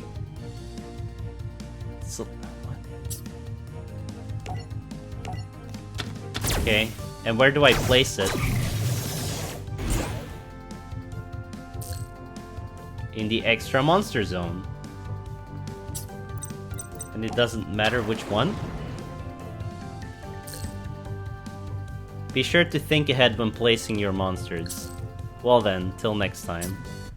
This seems overly complicated. Like, it seems more complicated than it should be for a card game. Alright, oh shit, I didn't want to redo that tutorial. It explained nothing, yeah. That's what I feel as well. Well, we're done with the tutorial. Let's let's stop this. I'm gonna take a piss. I'm going to put on some tea. And we're gonna go into a fucking battle after 2 hours and 11 minutes, alright? I'll be right back.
Now I can turn on the light. Oh. Oh god. Wall of text, let's see. Now play the story where you won't be using this anyway for half the game.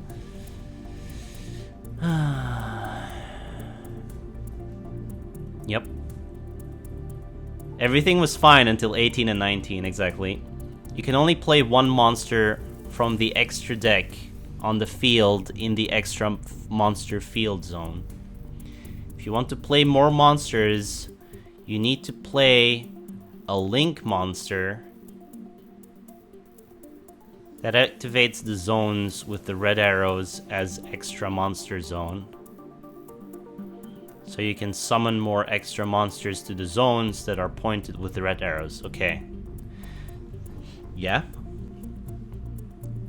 So you can only do one link monster at the top to start with, and then you can only get a second one in the 2 spots below it, or if it points down, I guess. And then I don't know. You can summon more extra monsters to the zones that are pointed with the red arrows. Any card from the extra deck can be summoned in the extra monster zone. It does not have to be link monster.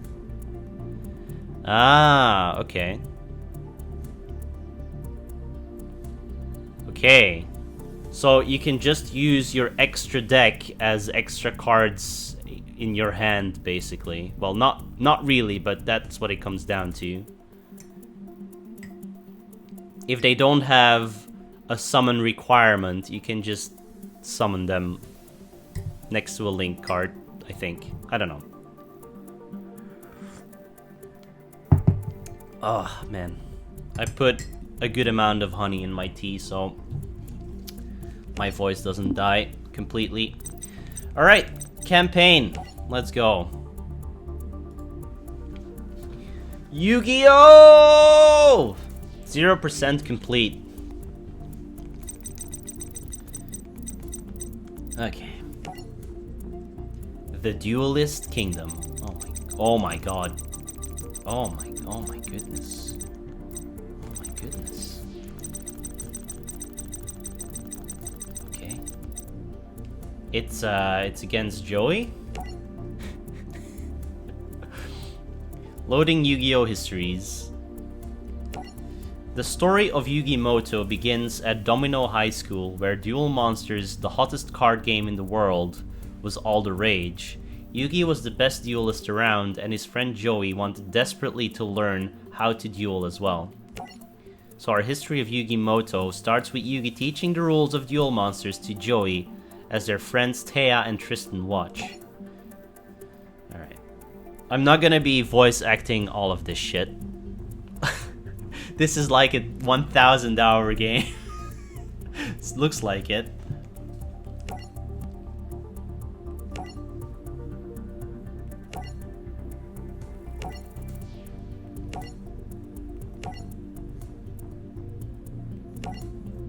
It's time to duel! God. Fucking translation. What a stirring intro.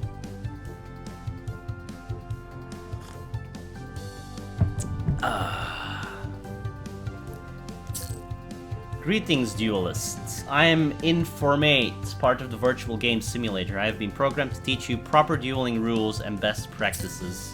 Let's get started and walk you through the basics. In this scenario, you'll be taking on the role of legendary Yu-Gi-Moto, facing off against the not quite as legendary Joey Wheeler.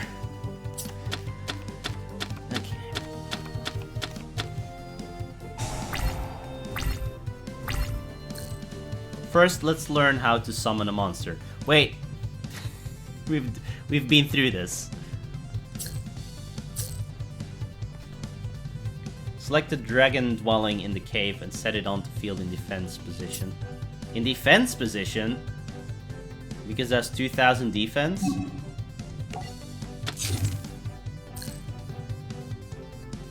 Now let's open the phase menu and select end phase.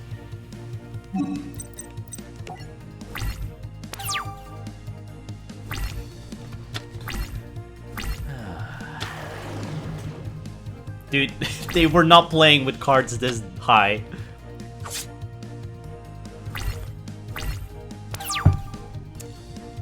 Joey being an idiot like always. Congratulations, you survived your first attack. You might have noticed that Joey attacked you and wound up hurting himself. Let me explain what happened. Yeah. Next, we'll play a spell card and a trap card. These cards are played in the spell and trap zone. Green spell cards, but you must be played on your main phase. You can also set it. What is this? All monsters you control gain 200 attack during your battle phase only. And this is, okay, infinite. Trap, Call of the Haunted. Activate this card by targeting one monster in your graveyard. Special summon that target in attack position when this card leaves the field. Destroy that monster when that card... Destroy that monster. When this card leaves the field, destroy that monster. When that monster is destroyed, destroy this card. Okay. But it doesn't leave the field. Alright. We don't have a card in the graveyard, though.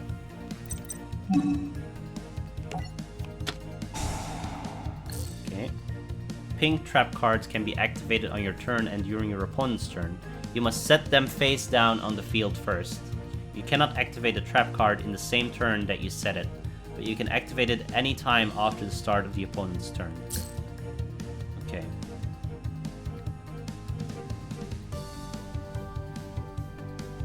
I can use it at any time, or what?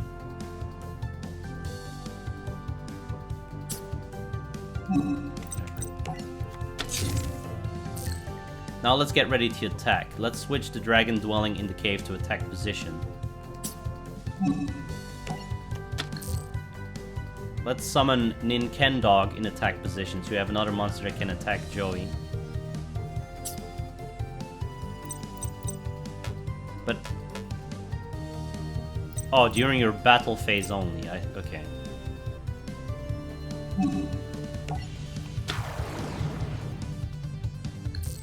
Our attack is all set up. Let's switch to the battle phase.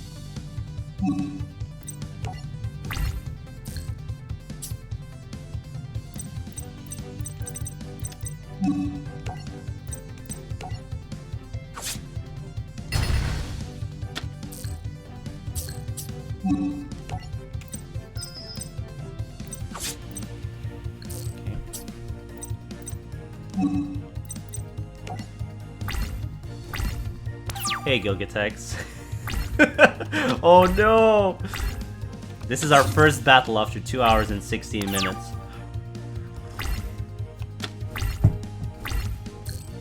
Alright, so we put one card in defense. Let's clean his cock. Alright. On this turn, we'll summon another monster. Up until now, you have only used level 4 monsters or below. In order to summon a monster that is level 5-6, you must tribute one monster. Sending a monster on your side of the field to the graveyard. 67 hours completionist time for this game. It's probably gonna take way fucking longer because I have no idea how to play this game. Alright, let's tribute summon Gravy Crush Dragon now.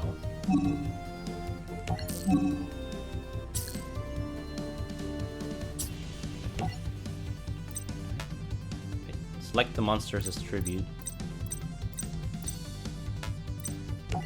What? Why can't I select the other one? You can see... what? Oh, you've played this? This exact game? You can send one face-up continuous spell card you control. You've played other Yu-Gi-Oh! I have as well, but they didn't have rules. The other Yu-Gi-Oh! Game I played did not have rules. Oh. If you read the card's description on the left, there is an effect you can trigger. You can send one face-up continuous spell card you control to the graveyard, then target one monster your opponent controls. Destroy that target. But what if I don't want to use it?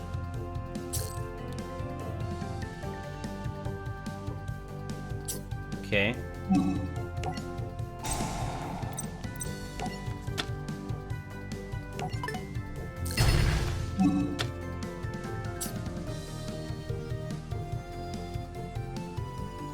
The card on the field has been destroyed. Activate the effect of a card. What card? Oh, yes. Okay. I can activate this and get back Ninkendog. Call of the Haunted is activated. Chain another card. Let's chain Rush Recklessly. Okay. Because it is a quick play spell.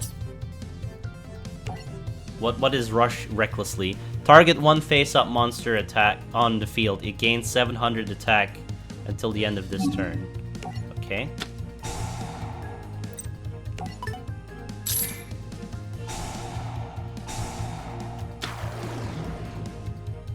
Alright. Now we're ready to attack. I need to go into battle phase.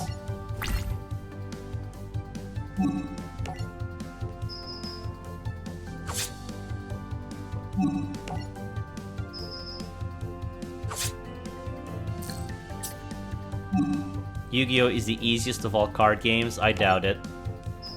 I've played Pokemon before. Pokemon is easy.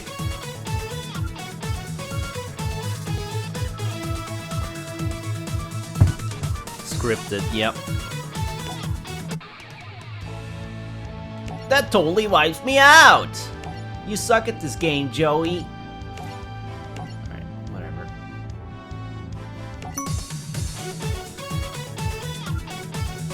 No Pokemon card games on GBA. Yeah, I know.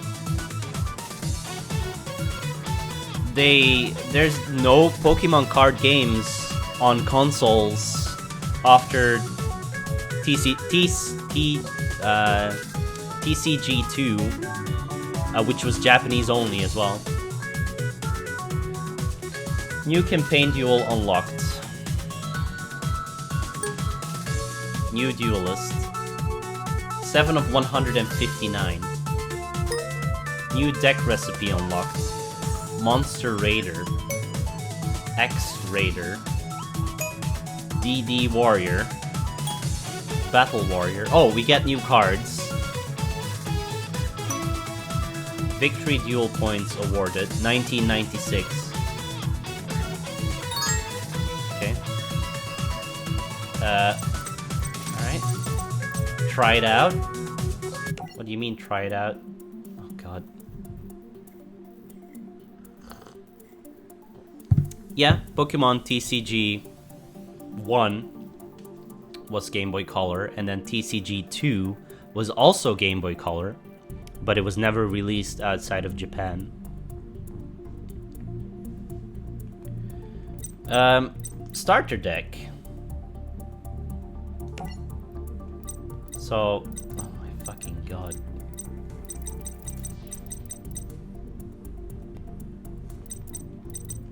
Do I have shitty... What? Wow. Copycat. What cards did we get? What? I mean...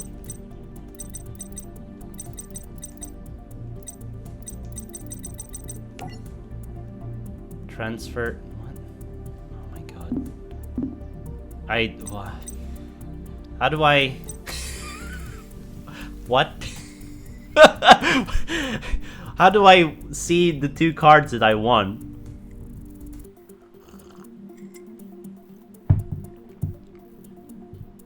For campaign, you can just use the story deck. Does it change by itself?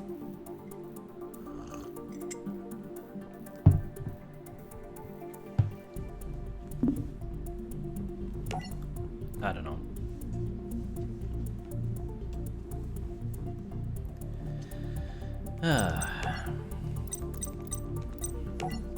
The heart of the cards. Let's just continue.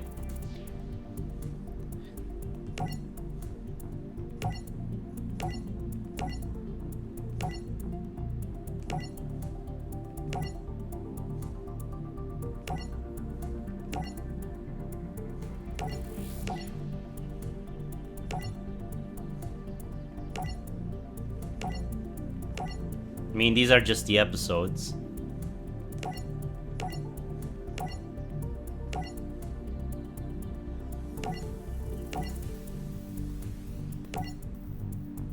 He ripped it in half!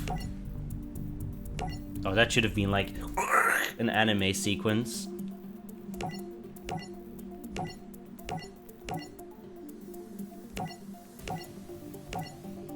Playtime's over, Kaiba. It's time to duel, man. Story deck or user deck? Use the historic deck for this duel. I mean, I probably don't have any proper cards anyway.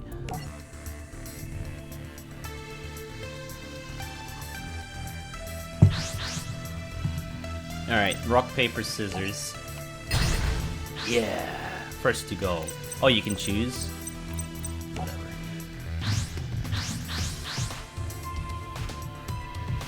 Yay, our first proper fight is against Seto Kaiba. Oh boy. Okay. We've got Horn Imp.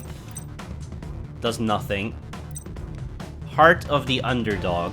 During your draw phase, when you draw a normal monster, you can reveal it. Draw one more card. During your draw phase, when you draw a normal monster, you can reveal it. Draw one more card. Reveal it. Look, show it to the opponent. Winged Dragon, Guardian of the Fortress. Just a monster. Space Charity.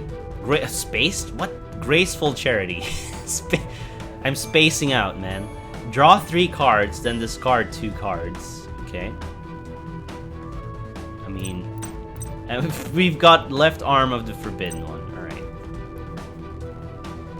Alright. So we'll put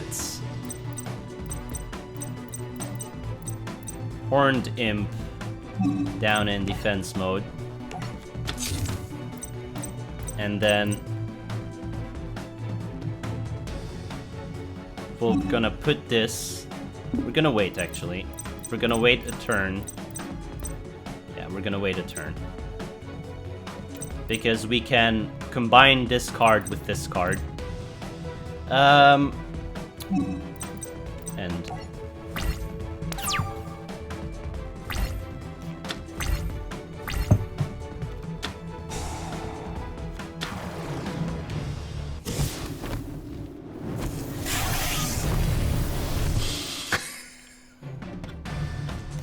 very first battle.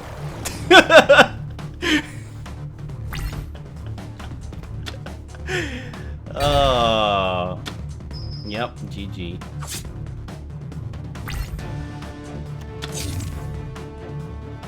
Yu-Gi-Oh games. Alright. So, Heart of the Underdog. We're gonna put this card down. During your draw phase. Oh, shit. I messed up. It's only during the draw phase. I don't think it works when you use spell cards. But now he doesn't know that I have Exodia. Whatever.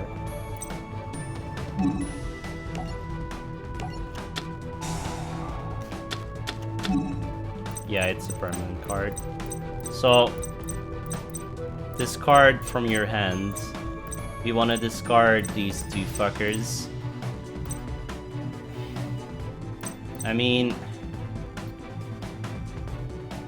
I'm dead.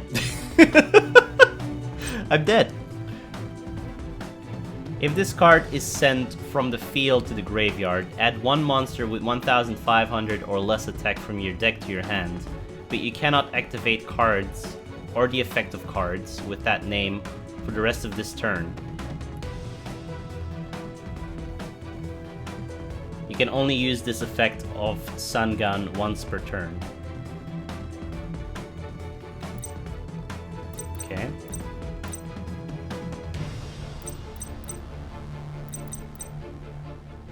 So we're putting... Oh yeah, we need to discard. Get rid of this guy. Get rid of this guy, they're useless. And put this guy down. Wait, let's see. What's this thing? If this card is sent to the graveyard.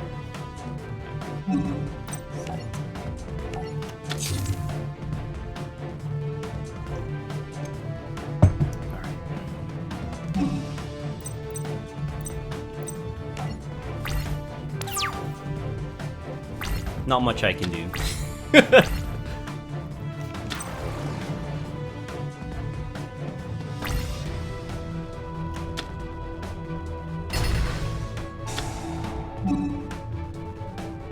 Select cards to add from your deck.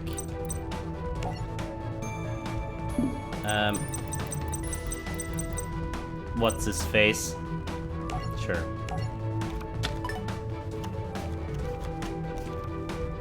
Now he knows. I'm dead though.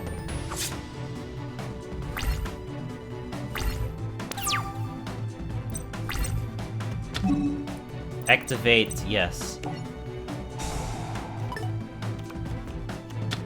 Shit. Yes, yes. Keep drawing cards. Let's do it. Ah, shit. Shit. Snatch, steal. Equip only to a monster your opponent controls. Take control of the equipped monster. During each of your opponent's standby phases, they gain 1,000 life points. Equip only to a monster your opponent controls. Take control of the equipped monster. During each of your opponent's standby phases, they gain 1,000 life points. Alright. Activate. Blue eyes. Oh, position. Blue eyes. Alright. And I want Elf in defense mode. 2,000, 2,000. This does nothing. This does nothing. Yeah, let's put the Elf in defense mode. Alright. And then we want to change to battle phase. Attack. He has a spell card or a trap card though, but I don't think it matters much. I could just... I should not attack. I should not attack.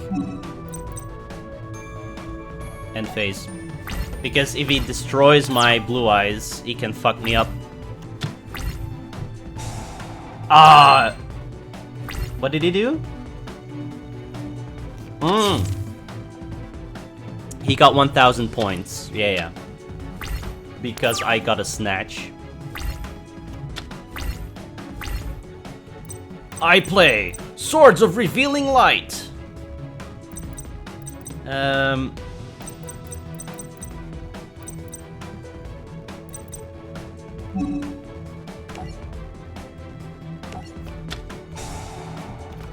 Which means you can't attack for 3 turns. Alright, and now we play this fucker. No, we don't want to have anything in attack mode. We don't want to have anything in attack mode in case we take damage. So we're just ending our turn. No. We're just ending our turn. I could put down another defense thing. Alright, set defense. There we go. Yeah. Hey, Mimic. Dude, Taurus, it doesn't matter. It doesn't matter.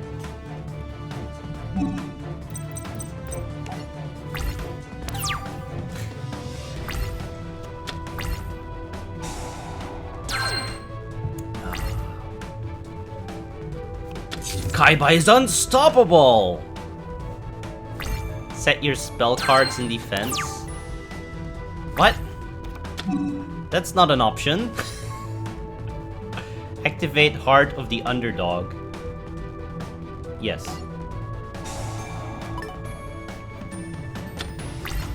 Shit. Pot of Greed. Draw 2 cards.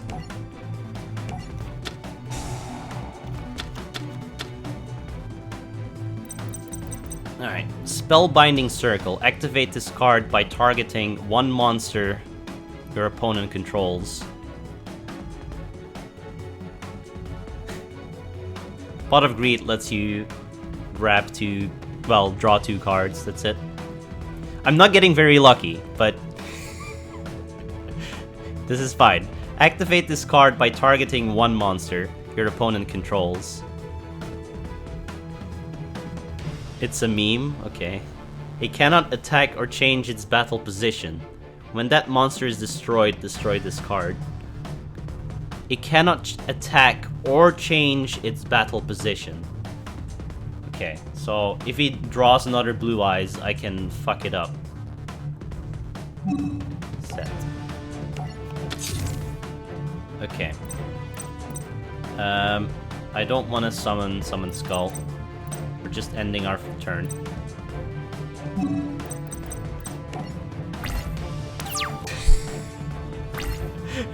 If you haven't seen Yu-Gi-Oh, how the fuck are you supposed to know how to win this? I mean, it makes sense if you read the description of Exodia, I guess, but...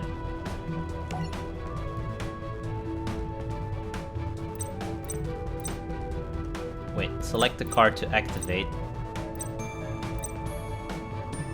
What do you mean?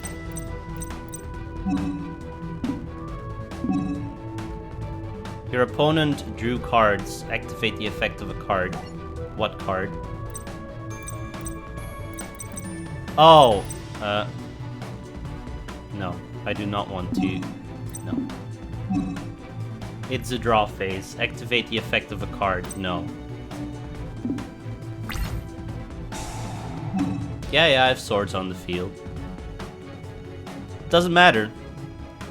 The effect of Snatch Seal is activated. No. No.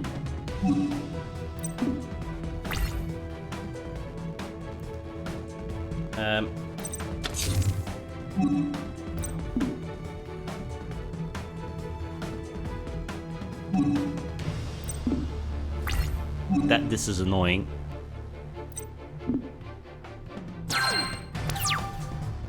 Alright. Shit. It's fine, we can use this. Yes. Just keep... wait, no, that's not what I wanted. No. Heart of the Underdog. Yes.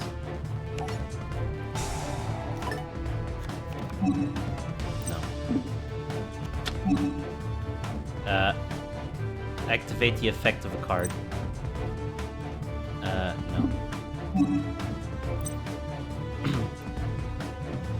Wait, did I do that wrong? No. Fucking hell, I have so many things. Alright, let's put Summon Skull on the... well, I mean... there's no point. There's no point. I have so many cards, but I need Exodia. It's the only way to win. Oh. Oh. Just end my phase. No. Just put more in defense. I'm afraid of his trap card.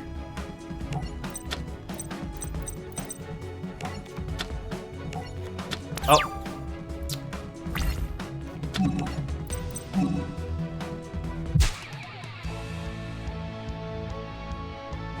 It switched from the right to the left.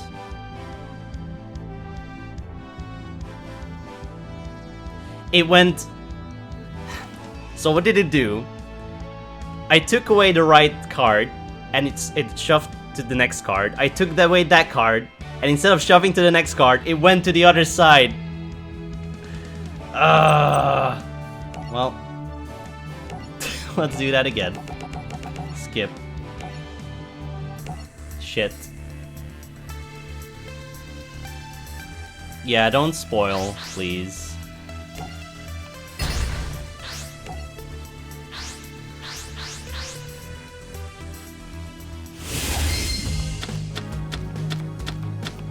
I need help understanding the game, not help with giving me info I don't need to know.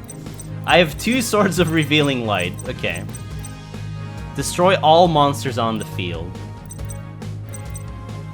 5 needs to be summoned with... we're just saying this defense mode. Okay.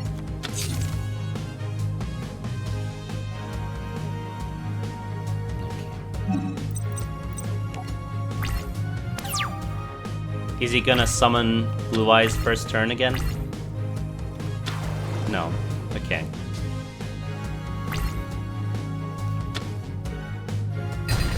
That's fine.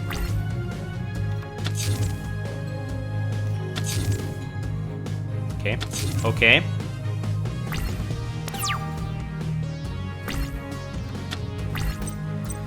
Okay, Karibo. During damage calculation, if your opponent's monster attacks, you can discard this card. You take no battle damage from that battle.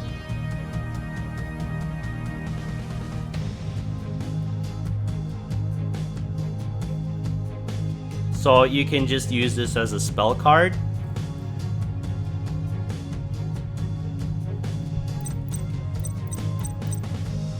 Swords are so dumb. The problem is I can't summon this guy because I need another monster.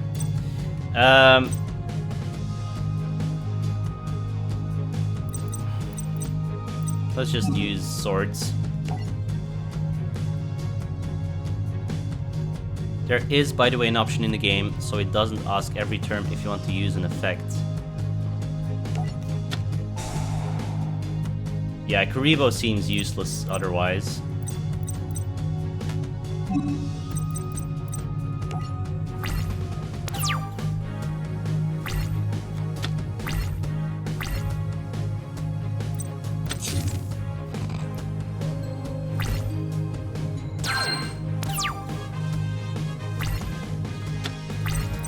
Alright. Horned Imp. Let's summon... Does this have anything? No. This doesn't either, but... Wait, how do I...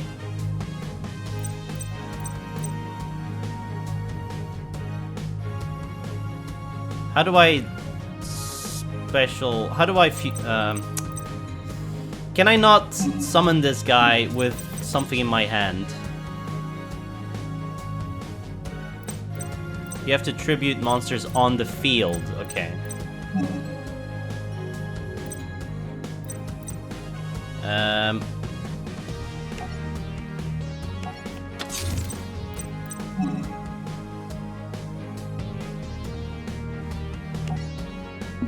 But I can't do it this turn?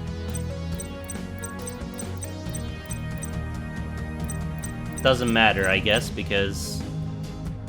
1 normal summon per turn. But this isn't a normal summon. Right? Or is it? It is... I already summoned one. This is a normal summon. A sacrifice is a normal summon. Okay. Alright. And this is not enough to kill that fucker, so... Tribute, yeah.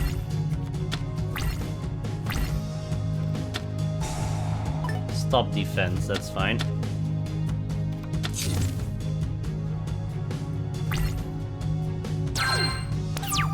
Alright.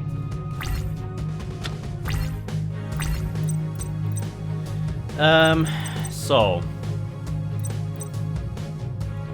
You wanna summon this guy.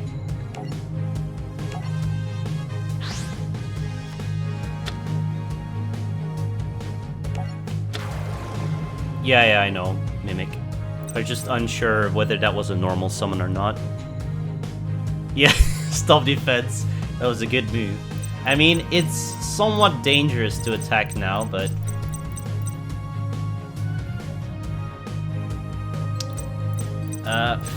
using this is bad right now.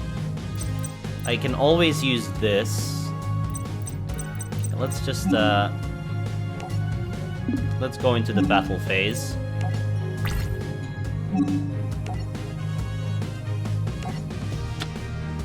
When an opponent monster declares an attack, target the attacking monster, negate the attack. Okay, that's fine. My deck seems awfully defensive. I had no choice in the matter. I used the story deck.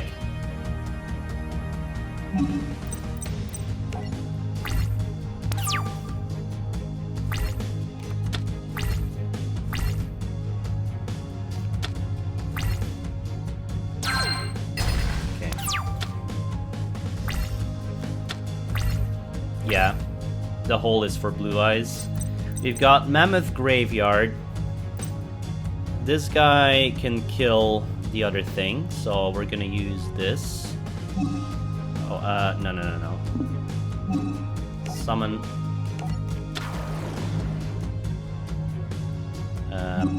No. Battle phase. Attack this thing. Alright. If your opponent it loses 700 attack, cannot attack or change its battle position when it leaves the field, destroy this card. Okay. So, we just attack this guy. If swords are in play, they can still counterattack, right?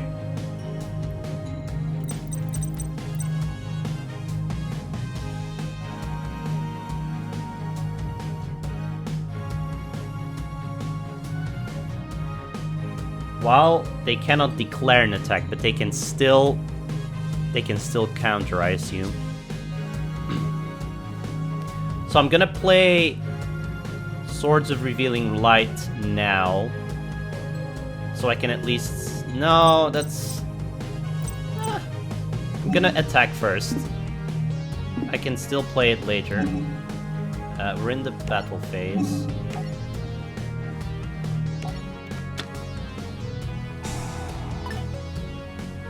Okay, what did he play? Shadow Spell. It loses 700 attack. Alright. That's fine. It's not fine, but it's fine. Alright. Let's use Swords of Revealing Light in main phase 2.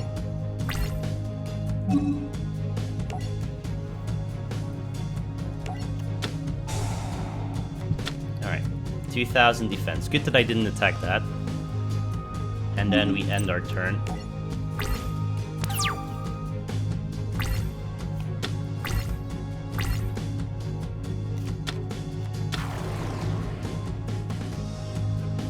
Okay, the Genie of the Lamb doesn't have any special effect. Alright, we're playing this. And then we put... 1,200. It's useless. Oh. Just end my thing.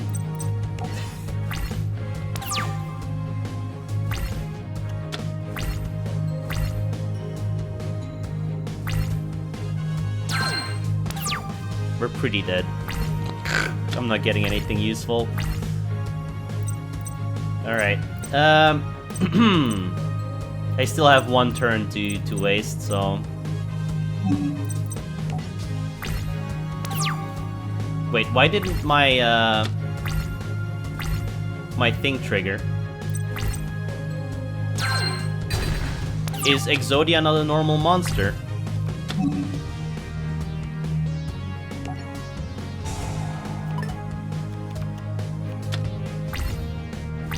Exodia is an effect monster. Okay. Exodia had his effects. Exodia the Forbidden One. Spellcaster effect. But you can use it as a normal monster. If you have right leg of the Forbidden One... Yeah, blah, blah, blah, blah. Yeah, I know. So... I have more Swords of Revealing Light.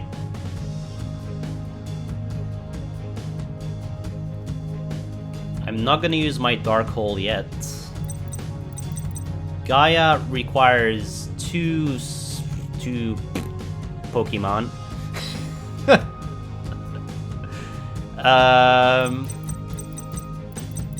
Yeah, let's summon Gaia, I guess.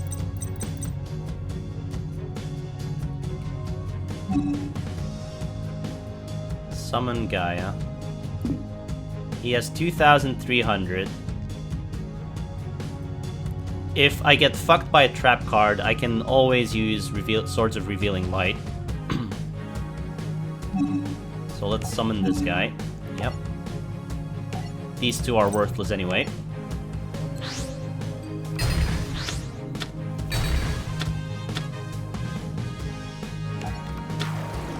Okay. And then we go into attack force. Yellow cards is normal, orange card is effect. Okay. Battle phase. Attack this fucker. Trap card. Increase your life points by 300 for each monster on the field. That's fine. I don't care about that.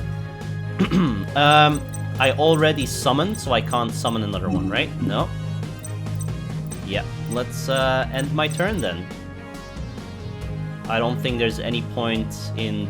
I mean, he can... If he summons a big monster, whatever, man. Using my swords now is a bad idea.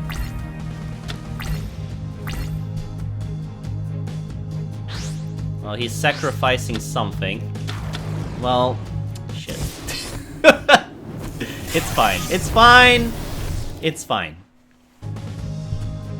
I'm gonna use Karibo. Yes.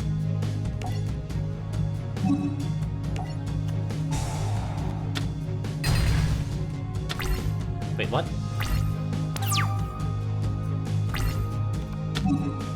I guess I read that wrong. I don't know. Let me reread Karibo, I guess.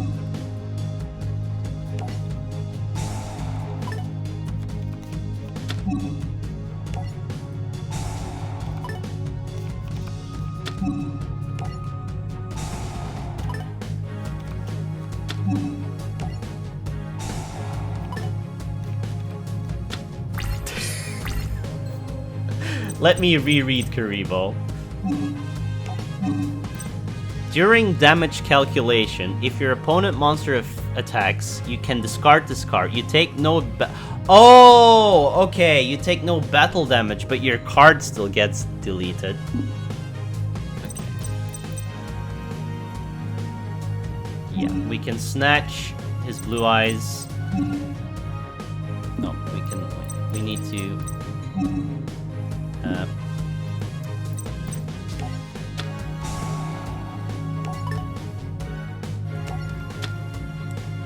Okay. Then we can put something. Who has a good attack? 1,400, 1,200. Okay. Let's put this guy on the field.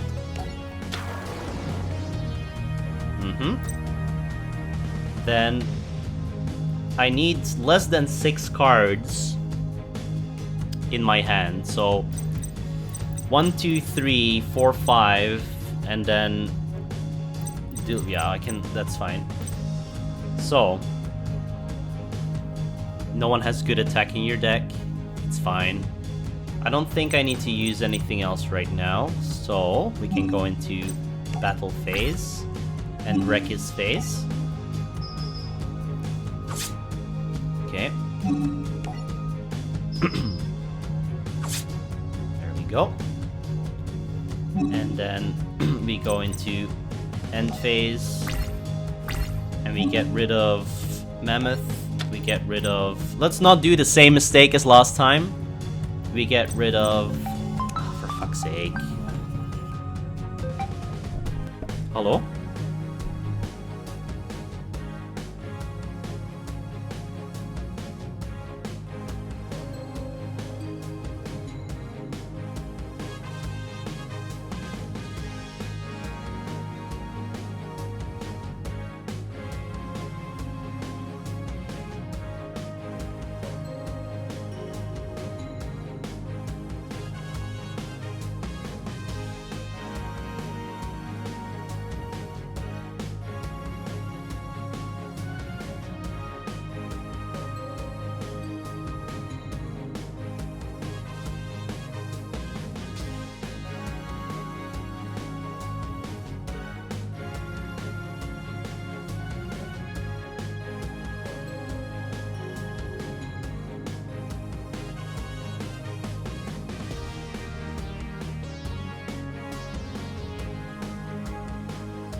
fuck's sake.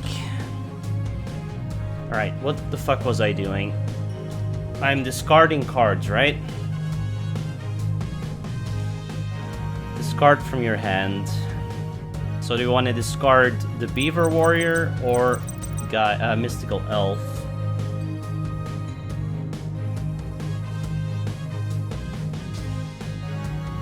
Didn't he play Mystical Elf just now like a spell card?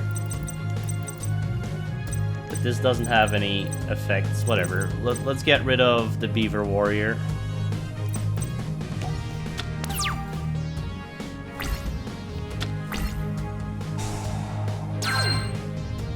That's fine.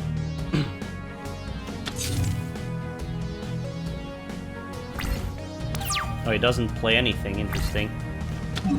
Okay, yep.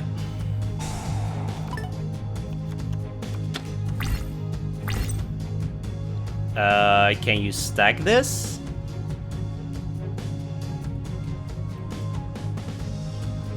I guess we'll try.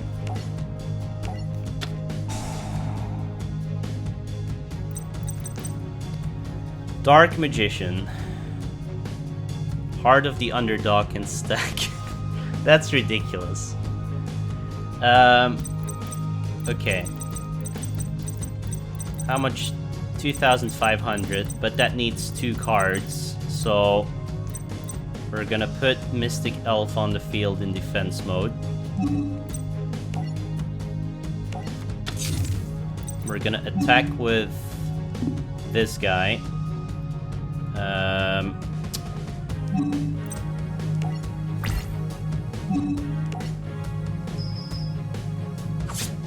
Okay, his trap does nothing.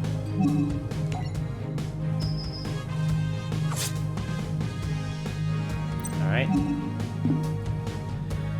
And we're gonna put Swords of Revealing Light. I mean, I don't even have to.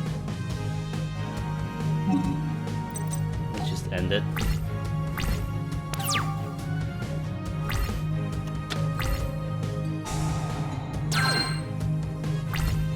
Yeah, I might not need Exodia. Well, we win.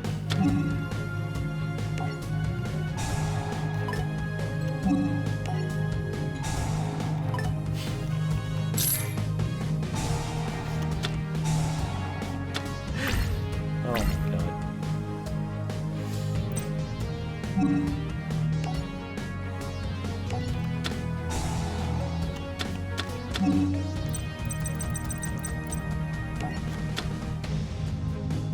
Let's just make sure we don't... Wait, what? What's happening? Discard from your hand. I need to discard 2 cards, right? I just need to make sure I don't deck out.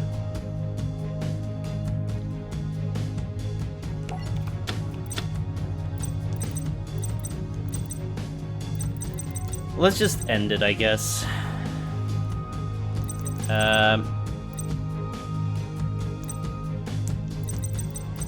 Let's go into battle phase. Make sure he doesn't do something silly. Yeah.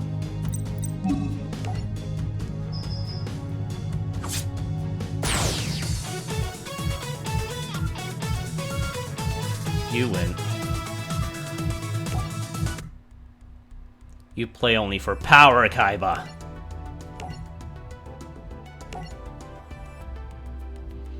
Oh, Kaiba boy.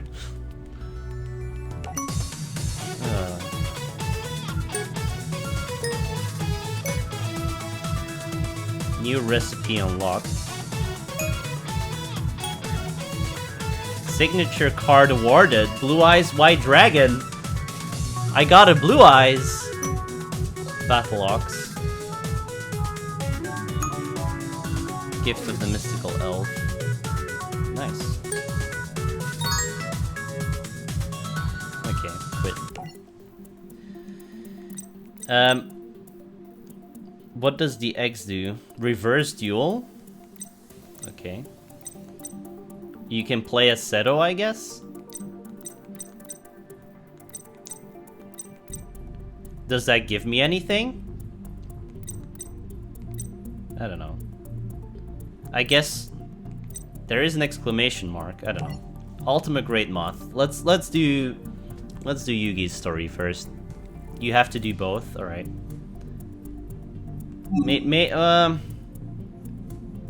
Yeah, let's do that first then. No. Fuck. Reverse duel.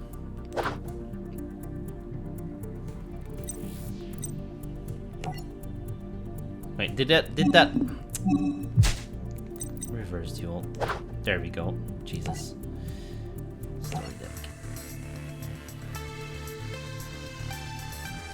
Let's play as Seto Kaiba.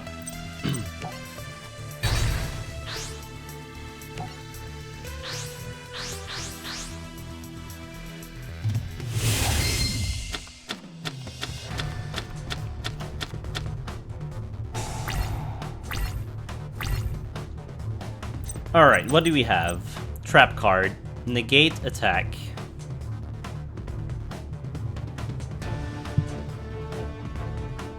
End the battle phase. So you can just stop the battle phase completely. We've got the blue eyes.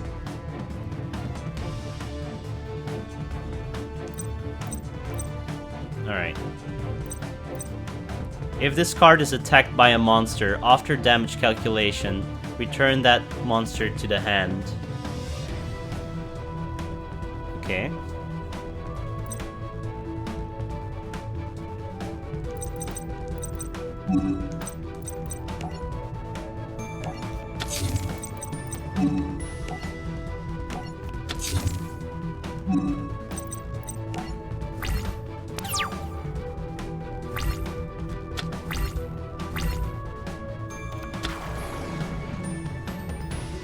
Winged Guardian! No, because I have higher defense.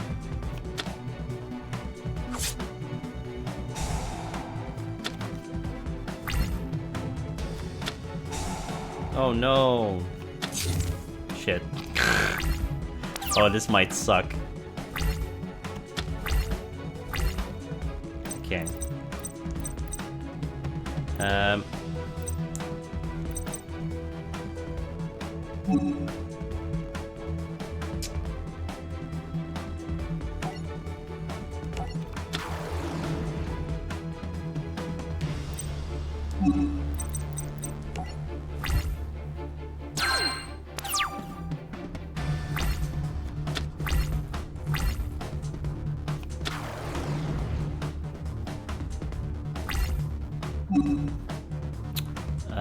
Yes.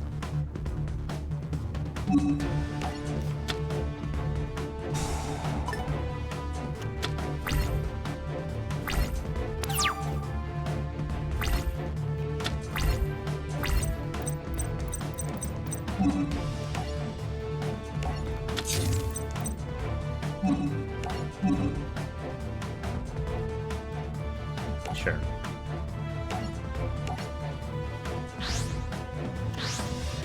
Let's hope he doesn't steal it.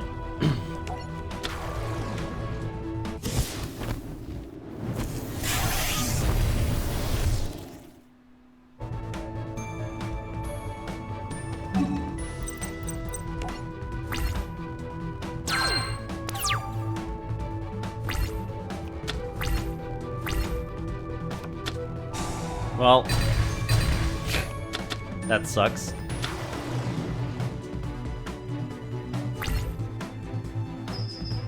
It's almost like Yugi has... I don't want to. The perfect deck to beat Seto Kaiba.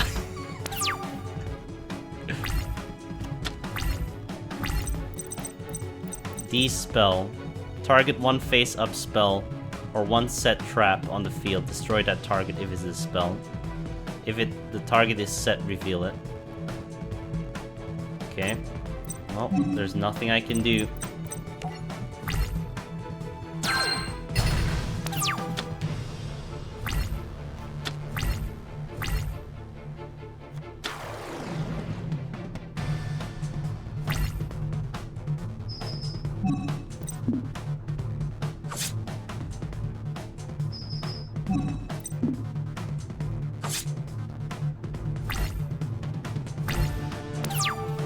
Alright, give me something I can use. Summon one level 5 or higher normal monster from your hand.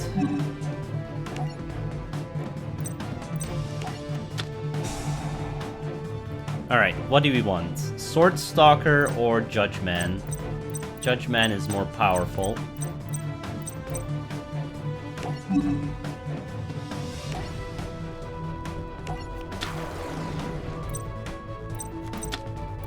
Okay. Let's set this.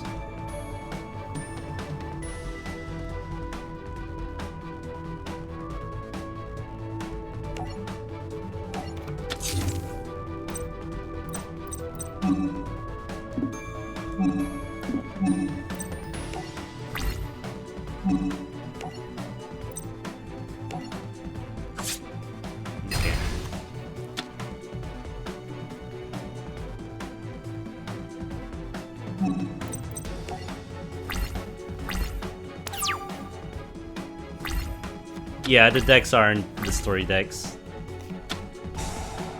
Monster Reborn. Uh-oh. Shit.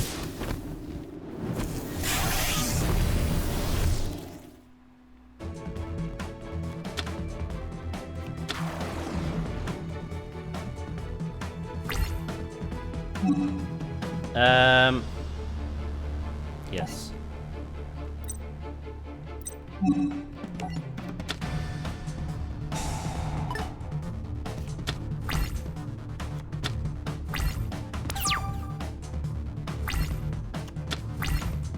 What is this?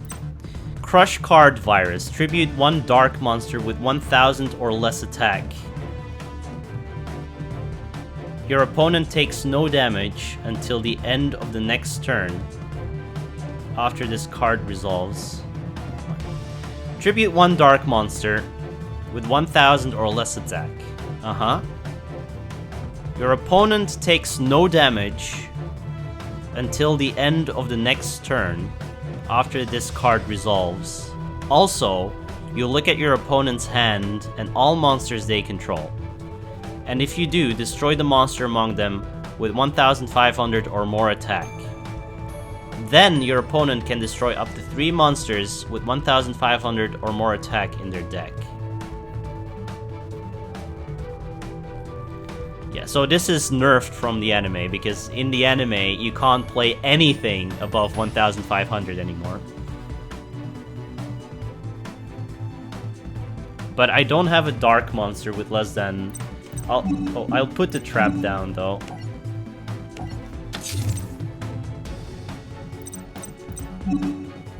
Oh, no. Well, that's not what I wanted.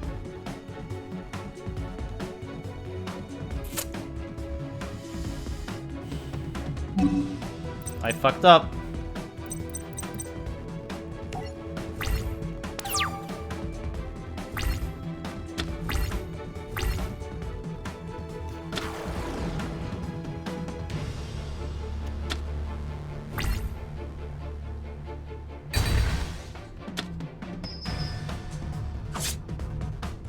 Well, we're dead.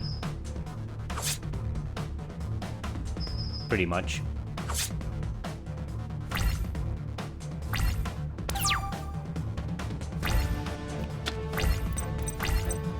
Shadow Spell. Activate this card by targeting one face-up monster your opponent controls. It loses 700 attack. I mean, we're dead. Do we get anything for losing?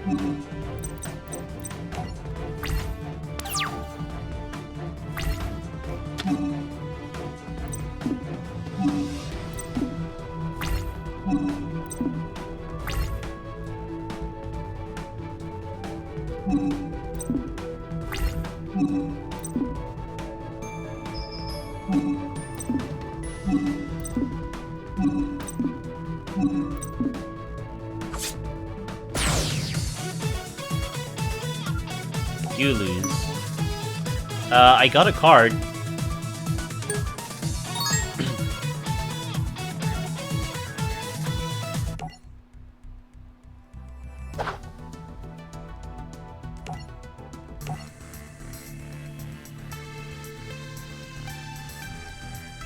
What is this Twitch clip?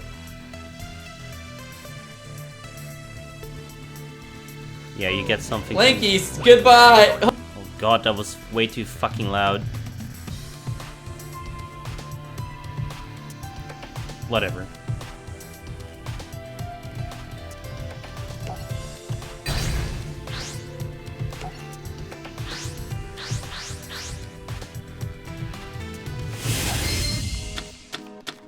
Alright, what do we get here? Ancient Lamp. What is Ancient Lamp?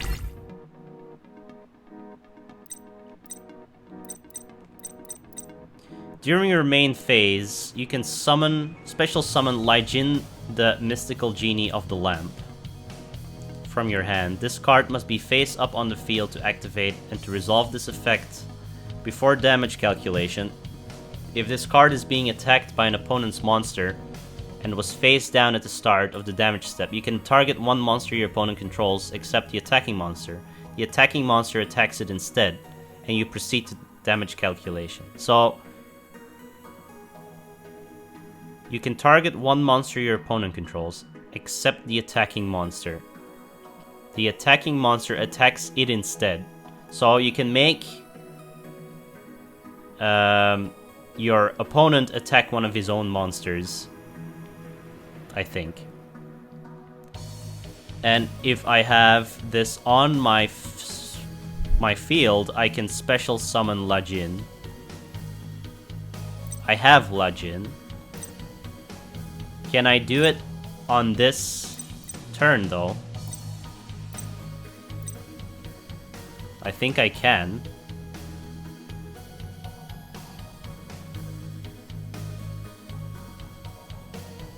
But it needs to be face up. Yeah. So I can put this in... No, Can I put this on the field in attack mode, change it to defense mode at the same time, in the same turn? Can I summon it in attack mode and change it to defense mode in the same turn? That is my question. I assume no. You cannot. Yeah, okay. That's fine. So we're not using this yet.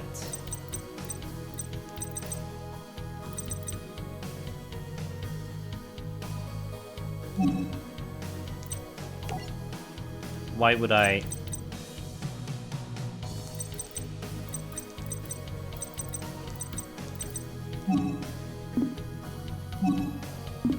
Let's just put it in defense mode, whatever.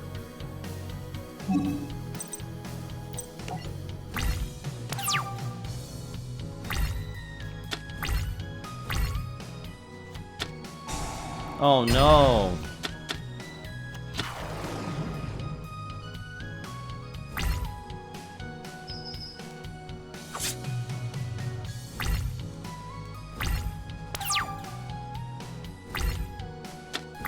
Alright.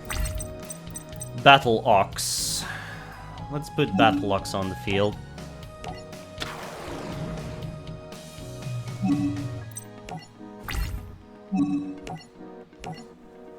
Yeah, that Regeki was an absolute waste.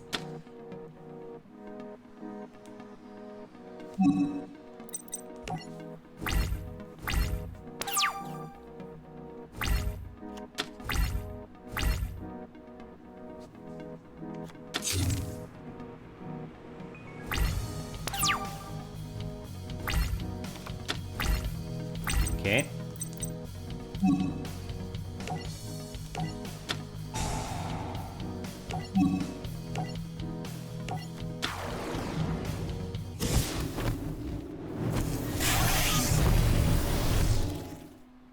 So, how do I use this lamp?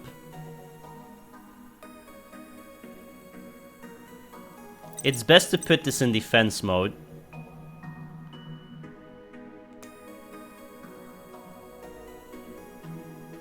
Yeah. Set this in defense mode. And then hope they attack it.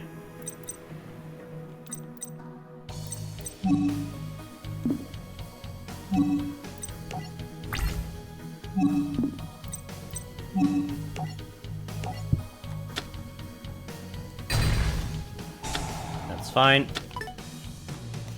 Oh no, he's doing Exodia strats. Okay, whatever.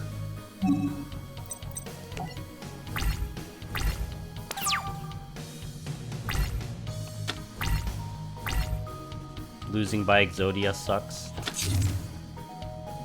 Oh well.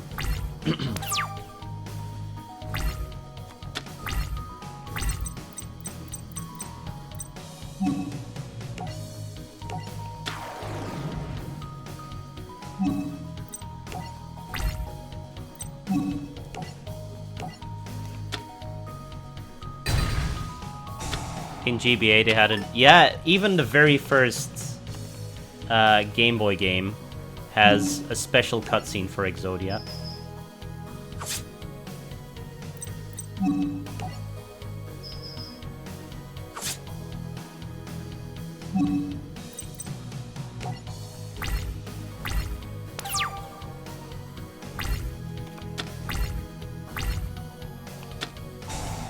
Well, there goes the dark hole.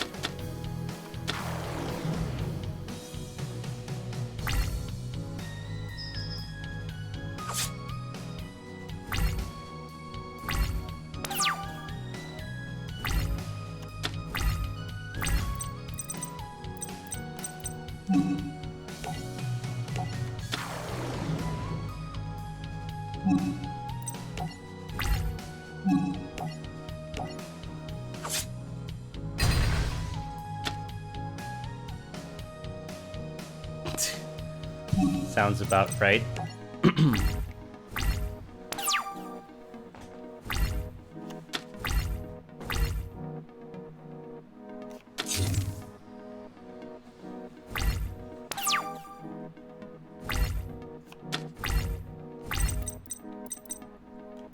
Okay. We're not gonna get Root Kaiser over La Jin yet, because they have the same attack power. Let's see what he's hiding. Okay, easy.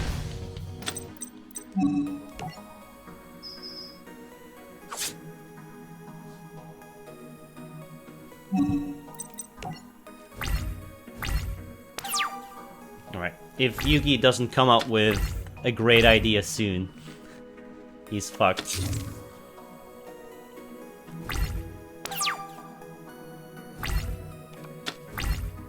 Alright, let's Pot of Greed.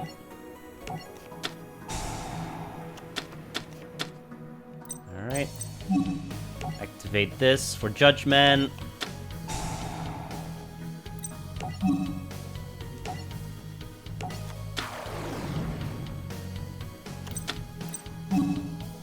Get this guy instead of this guy.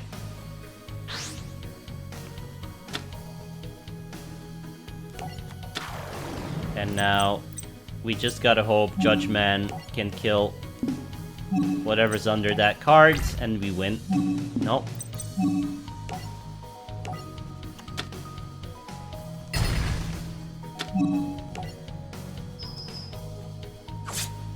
I can already beat some kid up on the schoolyard.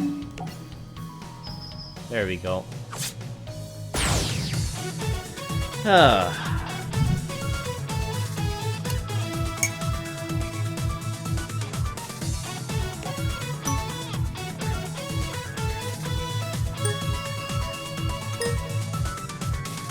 Yay, we got an Exodia card.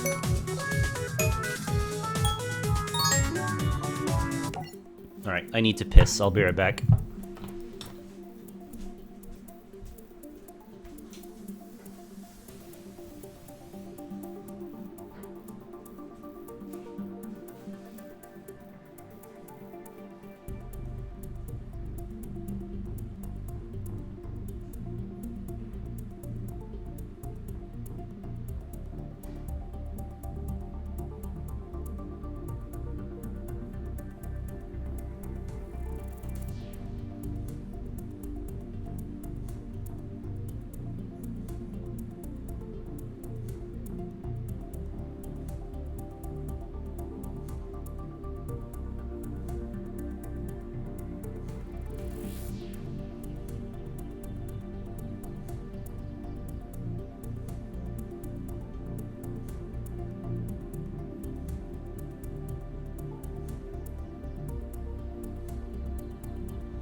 Alright.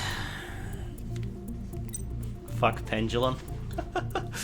Hey Dalaroth. I wanted to play this. Don't worry, I won't play this until the end in one go. I'll play this once in a while, like one day a week or something. The Ultimate Great Moth. Alright. We don't need the story, because, like, we don't need story spoilers. We just want to play the game.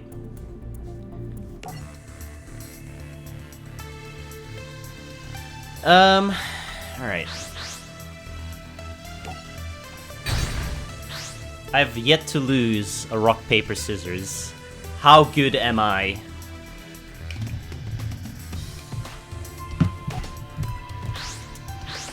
This game doesn't race? Oh, you'd be surprised. I'm sure there's a race car card. Consider if I will. Consider what? Your viewers? Your Dalaroth viewers? Alright, we've got Monster Reborn. We've got Exodia. Fucking hell. Alright. Although a poor defender, this monster... blah blah blah. It doesn't matter. Weak monster, weak monster, weak monster. Okay. Field to the graveyard. Add one monster from your deck to your hand. But you cannot activate cards. Yeah. Okay, so... we're gonna put this guy down in defense mode. You've never watched the show? I started watching it. Dude, that's all the emotes you ever need. I mean, you get those emotes and you just win.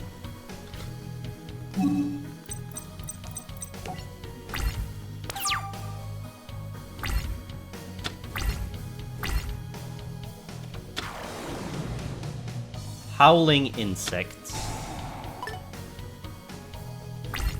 Okay, what is he doing? I'm gonna have to look at those cards. Alright. Do I have 1,500 card? Of course I don't. Oh boy. I guess I'll take... Winged Dragon.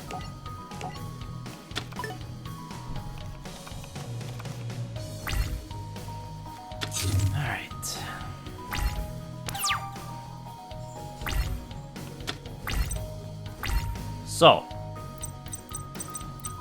what is this? Howling Insect. When this card is destroyed by battle and sent to the graveyard, you can special summon one insect-type monster with 1500 or less attack from your deck. Okay. So, you destroy this and you get another one. Equip only to an insect monster. It gains 300 attack and defense. Alright. If we set Wasteland... Dinosaur, zombie, and rock monsters gain 200 attack and defense. Do I have those? I have Mammoth Graveyard. That brings us to 1,400. Useless. Zombie and rock. Yeah. About that. Do I have anything with higher defense? I cannot defend against this fucker. Alright. I guess we're... just wasting this thing.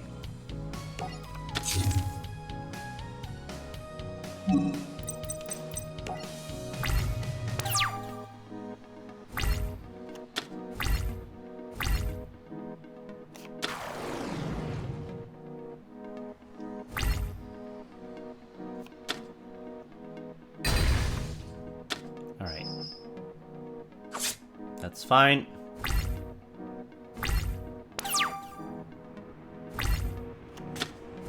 Karibo. Okay. I could kill that thing, at least. But with what?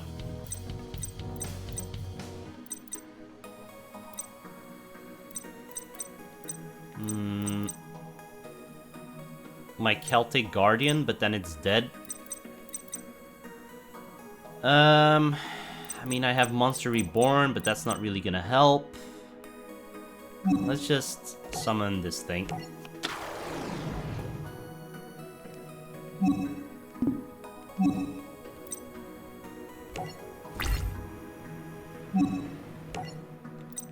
Let's hope he doesn't have... You take no battle damage. Okay, that's fine.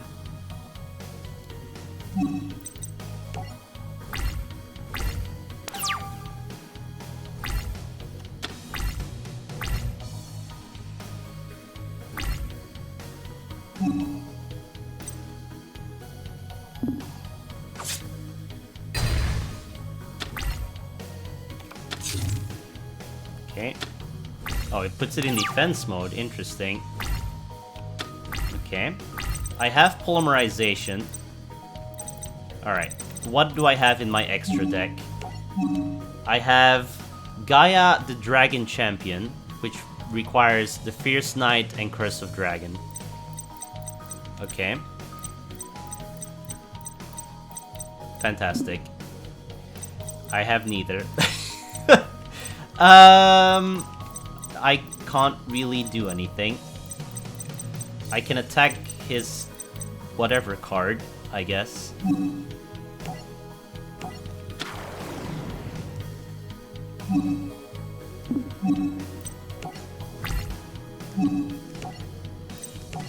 Let's see what's under there. Alright.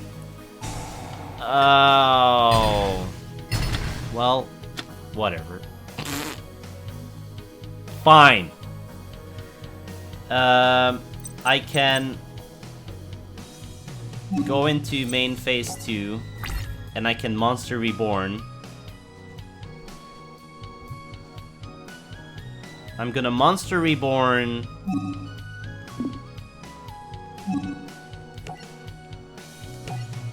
I'm gonna Monster Reborn this thing, I think. Yeah. And I'm gonna put it in defense mode. And then hopefully I have something that gets a boost from Wasteland.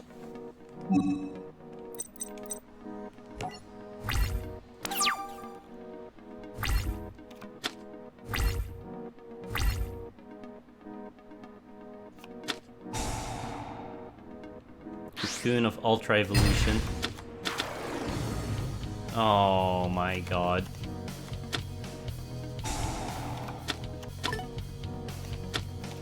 What is he doing? I think I lost.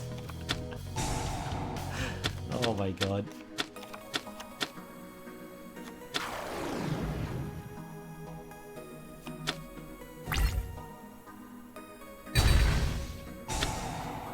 Alright, I want... This is useless now, but...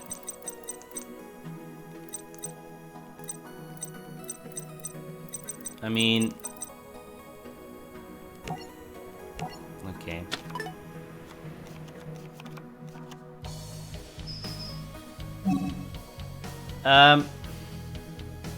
Does Karibo end the turn? I don't think it does.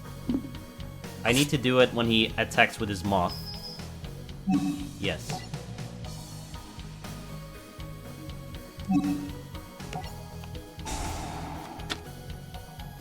Okay. Give me something I can use. Oh. Well. Well.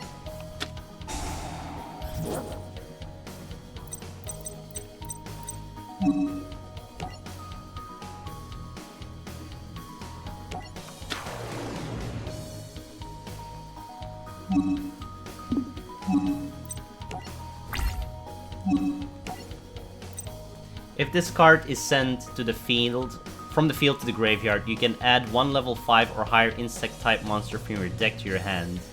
If this card is banished, you can send one insect-type monster from your deck to the graveyard. Except Resonance Insect. Okay. Cannot be normal summoned set. Must first be special summoned from your hand by tributing one Petite Moth from on your 6th turn or later after it was equipped with Cocoon of Evolution. Okay. It's worth to put down magic cards so the opponent thinks it's a trap. Ah, okay. Let's not kill that thing. Let's kill this thing.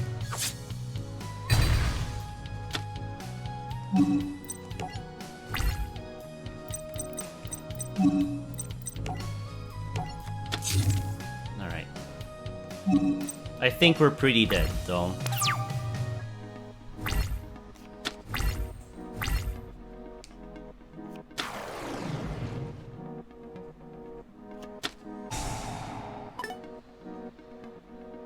Oh, well. That's fine. It's not fine. We're dead. We're so fucking dead.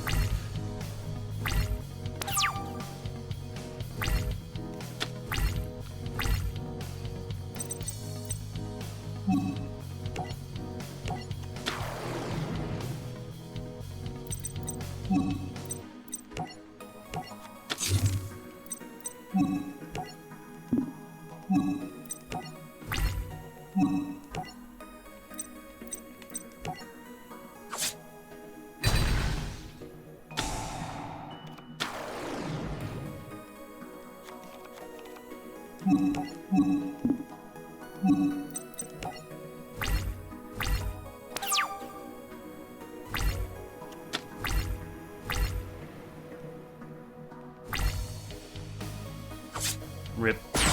You lose. Alright, what do we get? Killer Needle.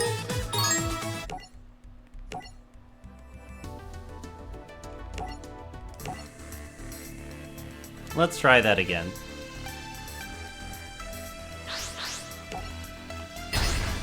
And we win again.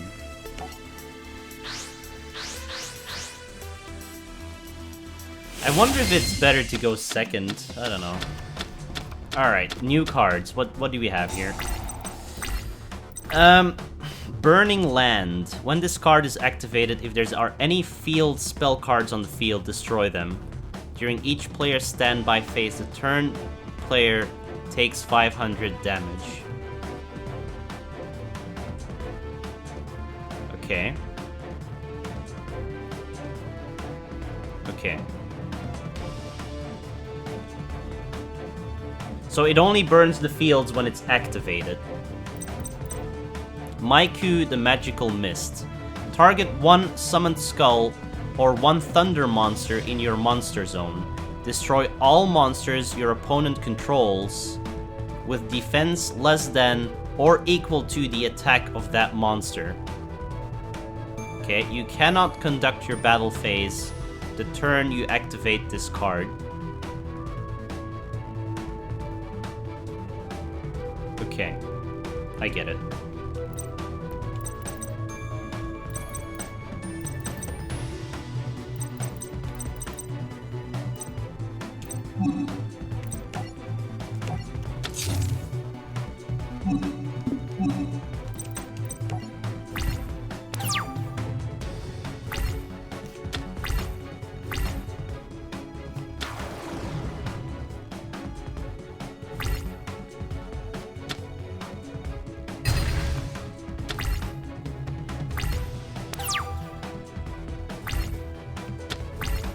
Horn of the Unicorn. The equipped monster gains 700 attack and defense. When this card is sent from the field to the graveyard, return it to the top of the deck. Huh. Okay. And it can equip on everything?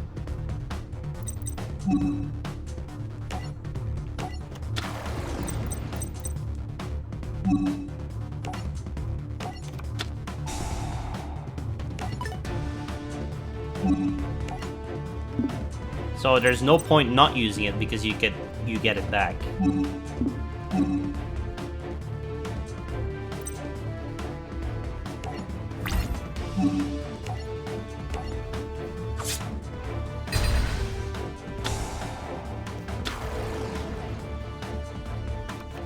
Okay, that's a useless insect.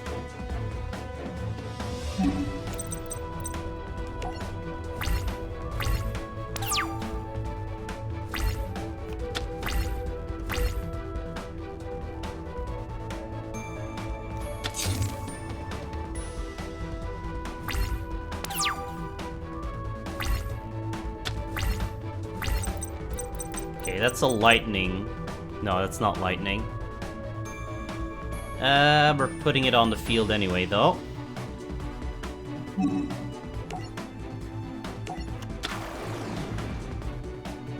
Okay. Let's see what you have under there. Alright. Oh, no. That's fine. Oh, why did he destroy that one?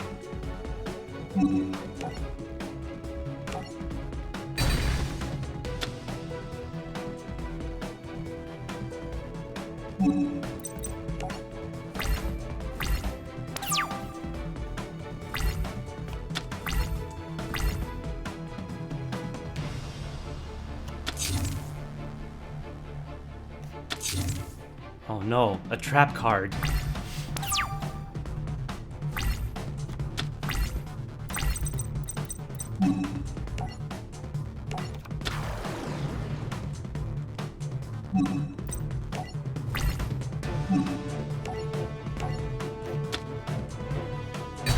Or not.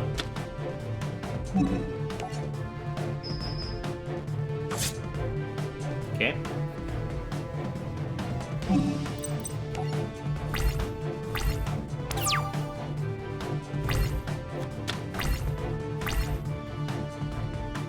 I'm digging this game though.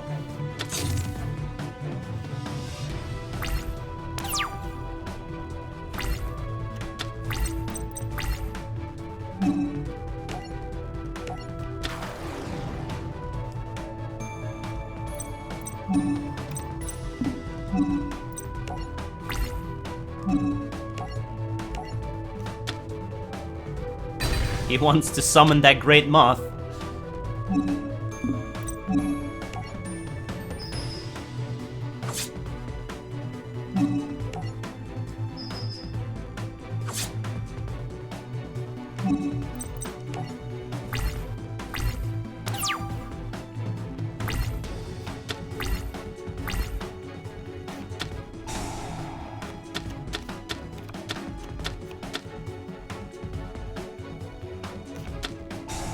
Forest, alright.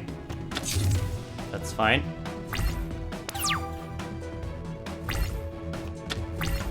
Alright.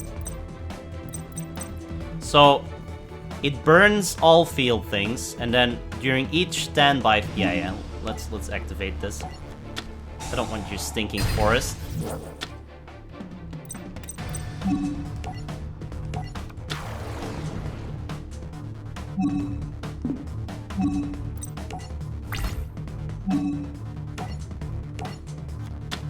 2,000, that's fine. So, you can target one Petite Mott you control. Equip this card from your hand to that target. While equipped by this effect, the original attack becomes the attack of the cocoon. What? Whatever. This dies.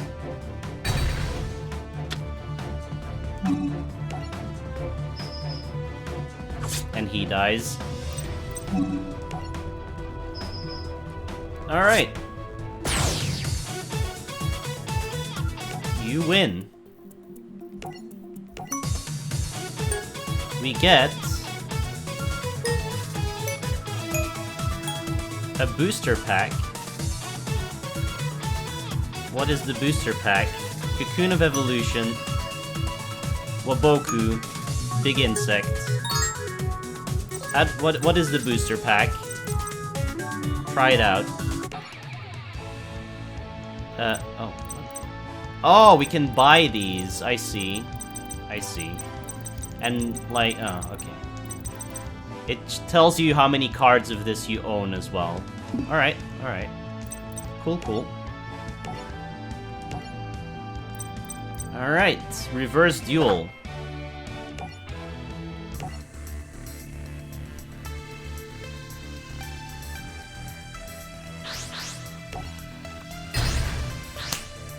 100%, man. 100%!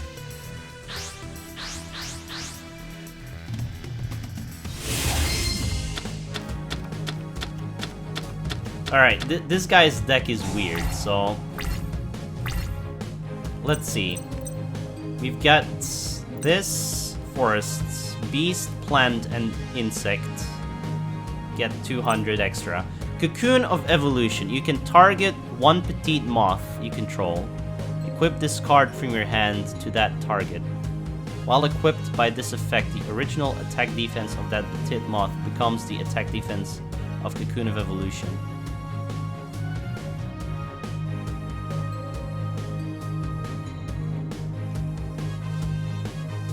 But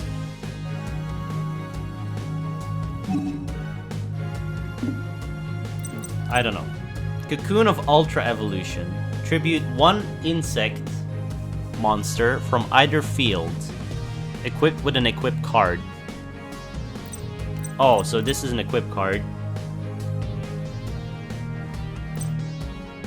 And if you do special summon one insect monster from your deck, ignoring its summoning conditions, during your main phase, you can banish this card from your graveyard. Then target one insect monster in your graveyard, shuffle it into the deck, then draw one card.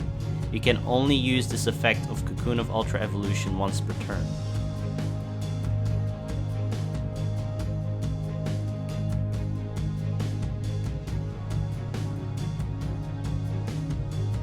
Okay.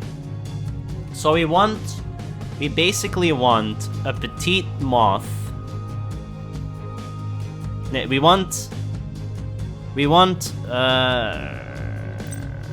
petite moth equipped with the Cocoon of Evolution, and then we want to use the cocoon of Ultra Evolution so we can summon perfectly ultimate grade moth. Yes? So we're drawing cards.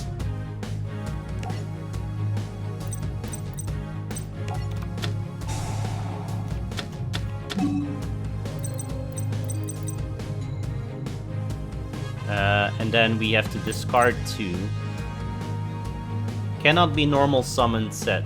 Must first be special summoned from your hand by tributing one petite moth on your 6th turn or later after it was equipped with Cocoon of Evolution. Yeah. It can be with any equipped card to any insect for Ultra Evolution. That's pretty strong, isn't it? So let's get rid of one of these. Let's get rid of one of these. Yeah, okay. Then put this on the field, because when this card is destroyed, you can special summon another insect monster. And we're gonna put this on the field, activate. Set this in defense mode. Okay.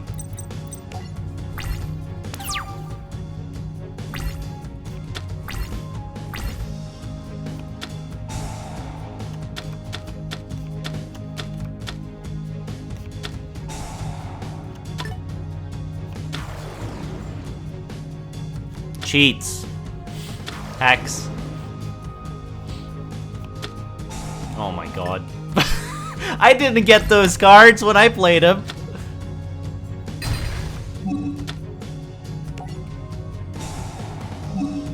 Okay, the problem is, if I summon the petite moth, he's just gonna destroy it.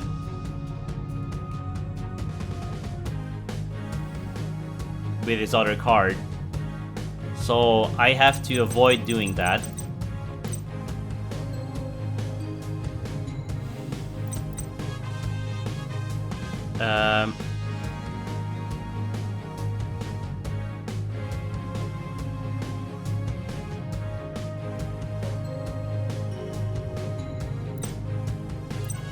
Let's get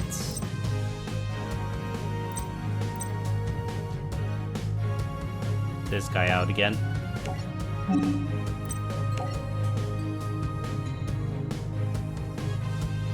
Wait.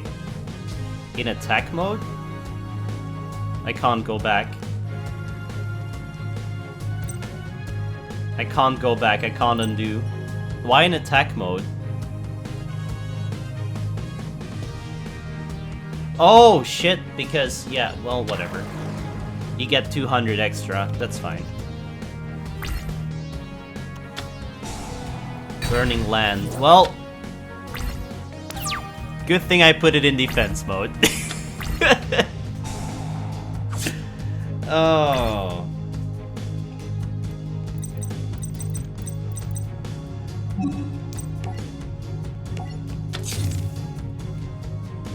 Alright.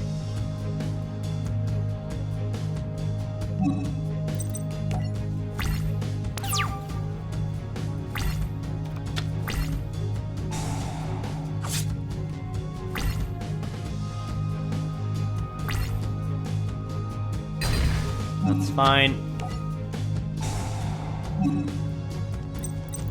Do I have another howling bullshitter? No. I have this guy. Level 5.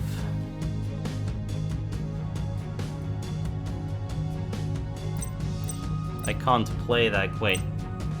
I can special summon this guy.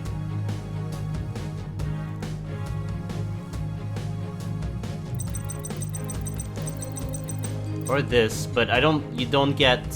Wait. Huh. Yeah, let's special summon a Hercules Beetle. In attack mode.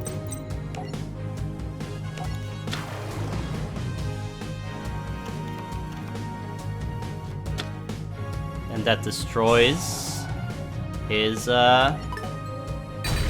thingy. Yep. Okay. Oh, you fucker.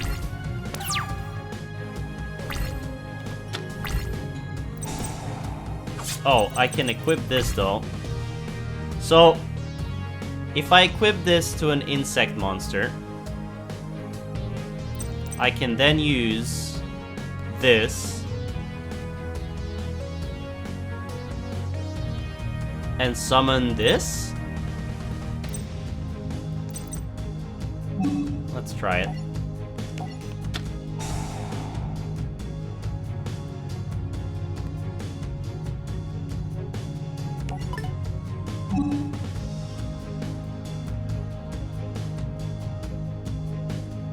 What? What card? Yeah?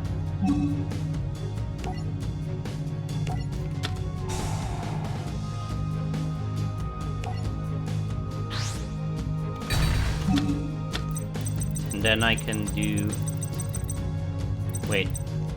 It's from your deck! It's from your fucking deck. Well, I guess we're summoning Great Moth. Oh, I have another perfectly ultimate. It's fine. Okay. In attack position.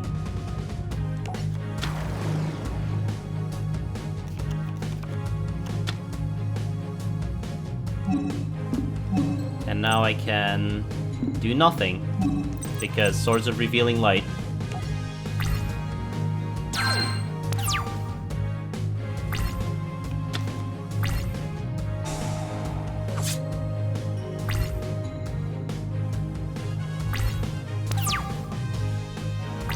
Okay. This should work, right? Burning Land only works on activation.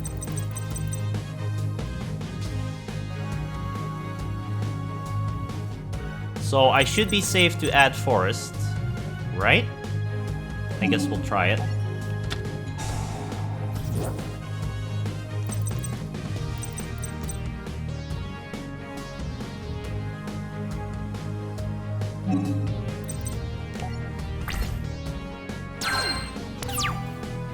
We'll see if it gets burned or not.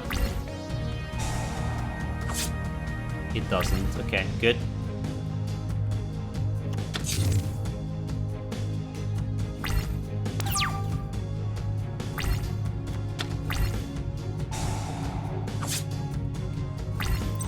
The problem is, I can't really put... Wait. You can target one petite moth you control. Equip this card from your hand to that target. While equipped by this effect, the original... So, can I do that in the same turn? I think I can, right?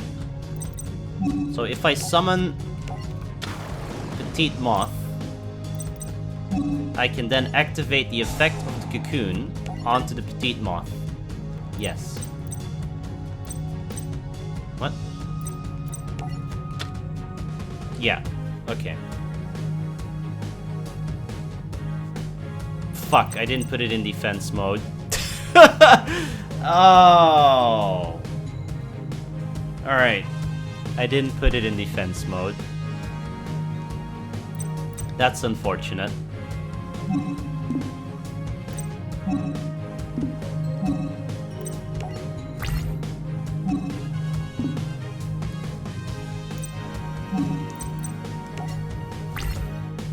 Oh well. We know for next time.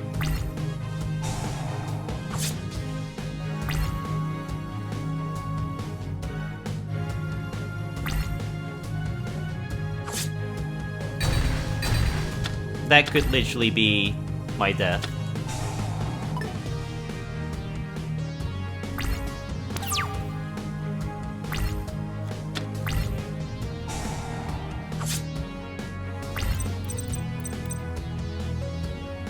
If this card is sent, blah blah blah, from your deck to your hand.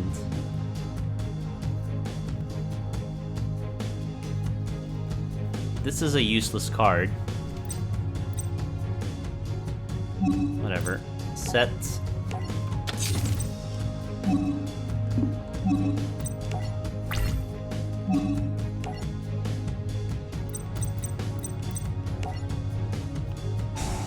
Of course he has Kuribo. It's fine. That might have been a bad choice to target him, because now he gets to horn something else.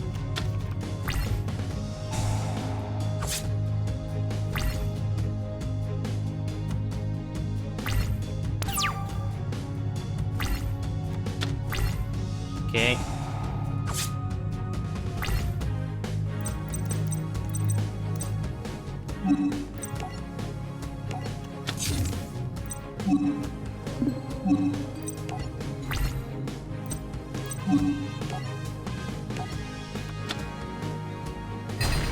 That's fine.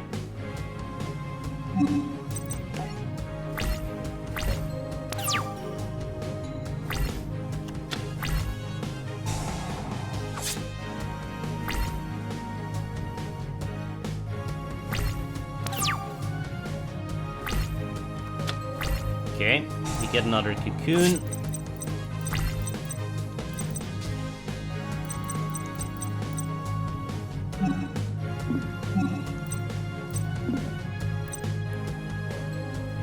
I need to decide. Yeah, let's flip this.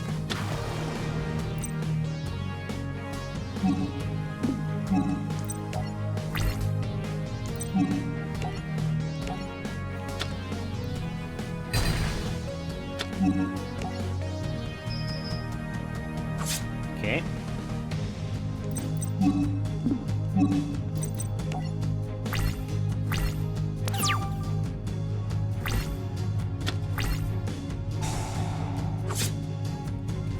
Okay, red.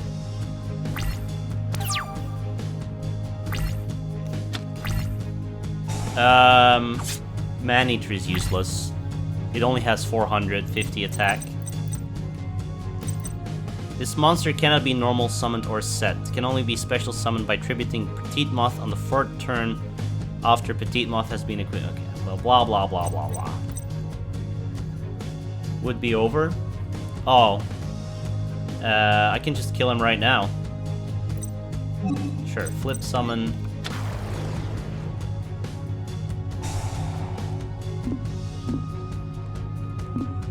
Why can't I?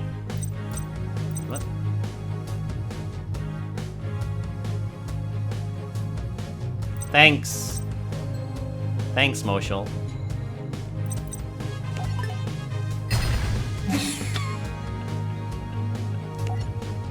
Thanks, Moshel.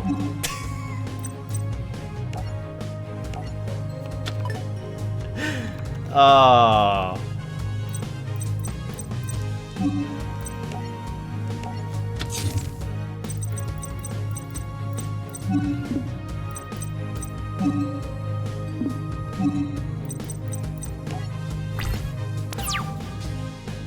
Oh, I just ended my thing instead of attacking. Fuck. I'm just BMing him right now.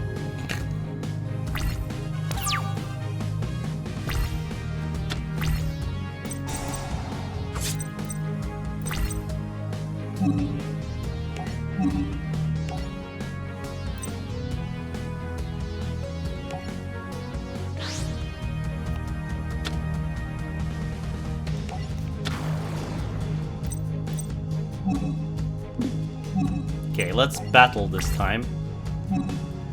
Attack with, no. Attack with, well, whatever. That works. You can't undo moves sometimes. It's annoying. Alright, we won Summon Skull. Nice. Makiu. Mirror Force. Alright. Cool. The Harpy Lady. Oh, we play as Joey? Mirror Force puts your attack back at you or something, right? Oh, we lost! Oh no, that's because we're Joey. And she chooses second to go. Alright, whatever. Motherfucker. Mirror Force. Alright, let's go. Targets all opponent monsters? Okay. What do we have? Armored Lizards, Time Wizard. Once per turn, you can toss a coin and call it. If you call it right, destroy all monsters your opponent controls. If you call it wrong, destroy as many monsters you control as possible. Destroy as many monsters you control as possible? And if you do take damage equal to half the total attack those destroyed monsters had while face up on the field.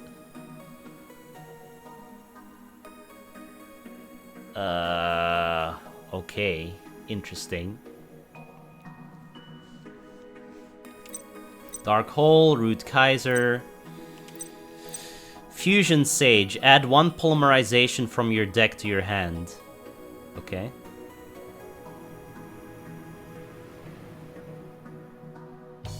What? Why is this card a thing? What? Why does this card exist? I guess if you really want those polymerization cards and you're limited to 3 cards per deck or something, right? And you really want to make sure you get them, you put 3 polymerization cards and some fusion sages in there to get 6 chances of getting one. Yeah.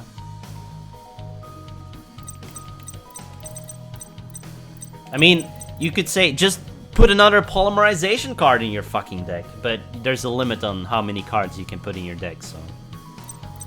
Or how many times you can put the same card in your deck. Okay, what do we have here?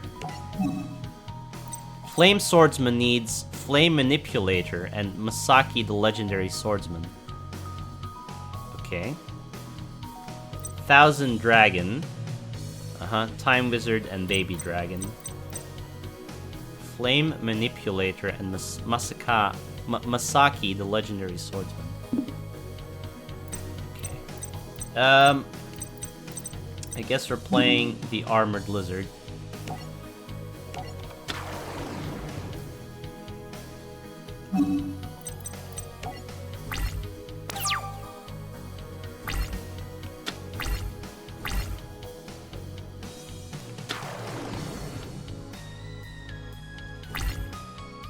Why is that a level 4 card?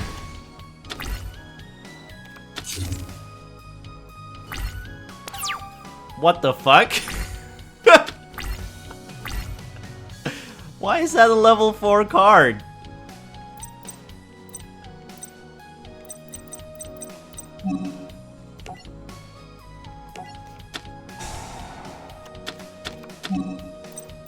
Okay. Kujikoshi, 1500. Bottomless Trap Hole. When your opponent summons a monster with 1500 or more attack, destroy that monster. Oh, that could have been useful. Grave Robber. Select one spell card from your opponent's graveyard. You can use it as your hand until the end of the turn.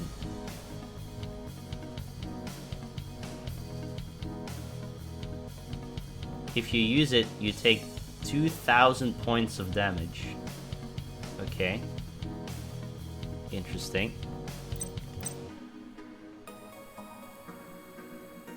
I guess we're putting this... Oh! I was in the discard phase. Well! Fuck.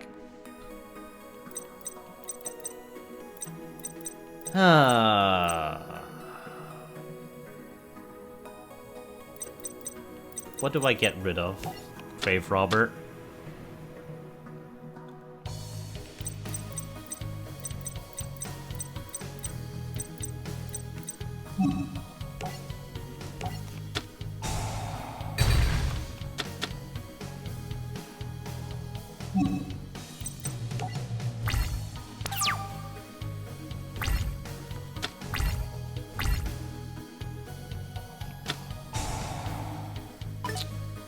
I could have used that other card.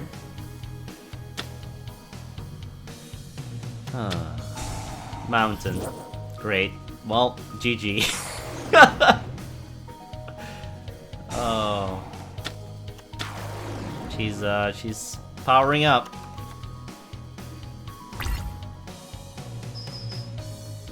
I guess we gotta use that time wizard. Oh.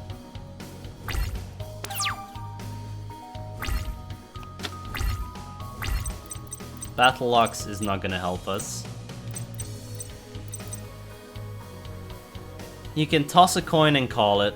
Destroy all monsters. Okay. Well.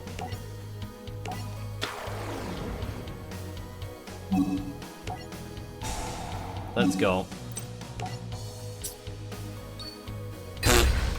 Well. We're dead. Oh my god. I can't survive next turn.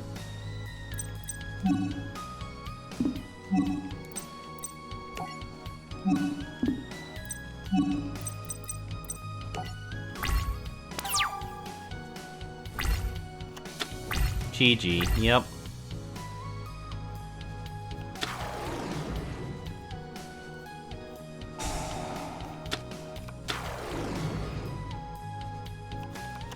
Just end it, Mai.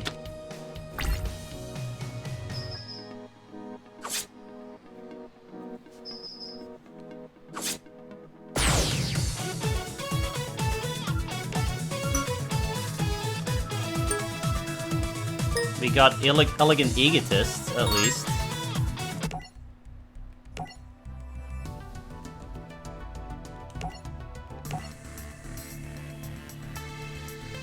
That doubles Harpy Lady, right? It multiplies Harpy Lady or some shit.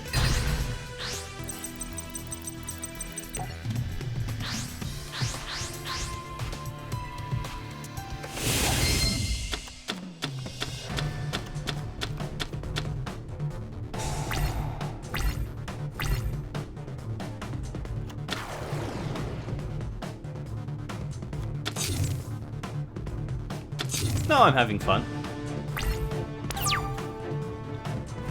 Okay. What do we have here? Harpy Lady. You can target one wind monster you control, return it to the hand, then you can normal summon one wind monster.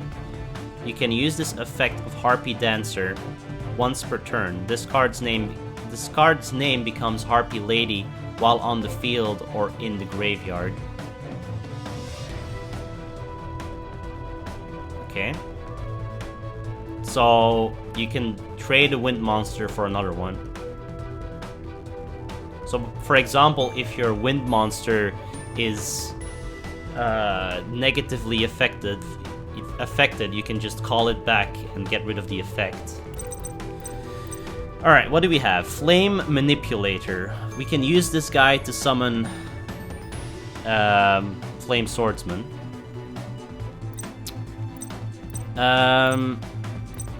Gaia Power increases the attack of all Earth monsters by 500 and decreases their defense by 400. Okay, Earth monsters. Is this the sign of Earth? That would have been a nice thing to explain in the tutorial. Is that the sign of Earth? This is probably fire. I assume that's Earth. So this makes them 500 stronger. That's pretty cool. So I guess we'll use Jerry Beansman. He has 0 defense, but that's fine.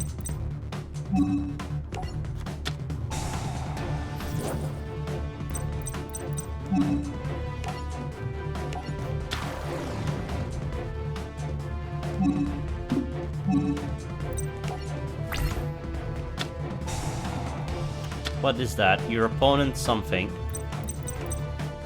Your opponent cannot declare an attack this turn. Okay, that's fine.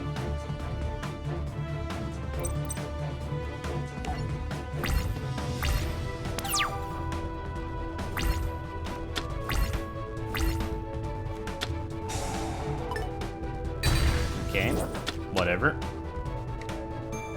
Didn't know you could use that for land, but I guess it is a magic card like any other. Okay. X-Raider, Armored Lizard, Tiger Axe. That's also an Earth Warrior. Let's put...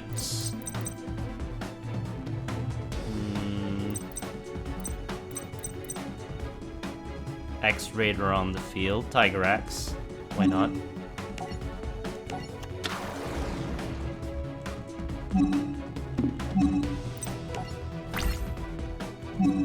Attack this thing. Okay. Attack that thing.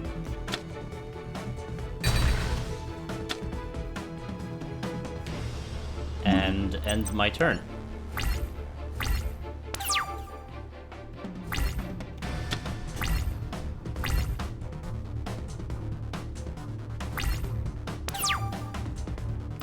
Okay. Let's just use a strong dude. And start attacking.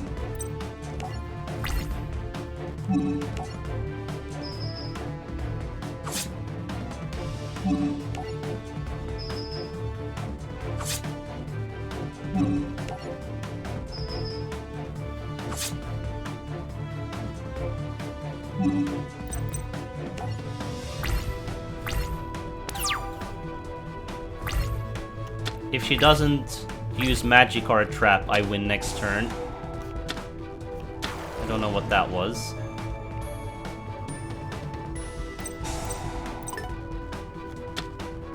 I don't know what that was. I don't know what that was.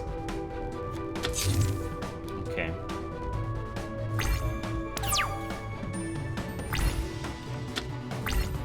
Okay. Let's use this. Oh, no, no, no, no, no. I don't want to use that. That destroys my things as well. I fucked up! I fucked up. I can't go back. Well. It's fine. It's fine.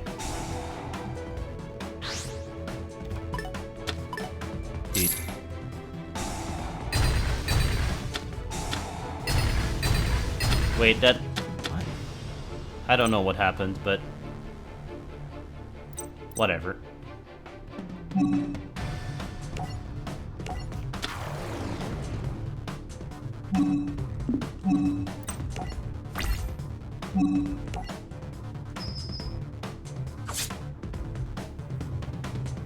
I don't know what happened. Something. She has no cards though, so... Oh, another trap? Magic? Who knows? What do we get? Another baby dragon.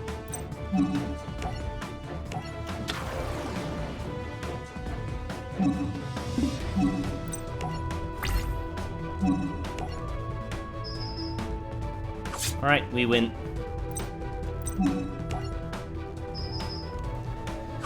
Something, something, I suppose. Oh, fuck that game. Moshel, that was such a bad experience on emulator. Oh, that was so painful. Skip. What do we get? Mo needed to play this game. He needed to play this 15 times. Harpy Lady. Harpy Dancer. Threatening Roar. I don't know what that is. Alright. Reverse Duel. Let's go. You love Rhythm Paradise? Play it on emulator. And come back to me. Oh, that was so bad. Her deck was confusing. Oh, you mean you had to play it with her 15 times? Play it on the Wii? Yeah, I had my friend write scripts so I could actually beat the game, because it's impossible to properly play the game with a mouse. You saw my struggle? Yeah. Just, it doesn't take the inputs properly with a mouse. It was rough. Alright, what do we get? Hysteric Party. Activate this card by discarding one card. Special summon as many copies of Harpy Lady as possible from your graveyard. When this face-up card leaves the field, destroy those monsters. Okay. So this is Graveyard Harpies. Threatening Roar. Your opponent cannot declare an attack this turn. Okay.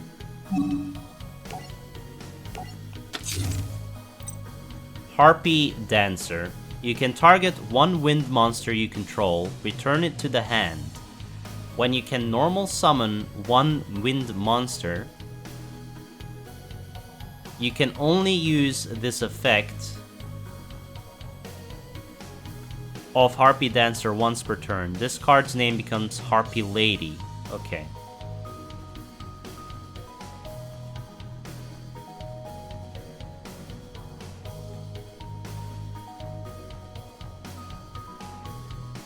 So I can I dance myself?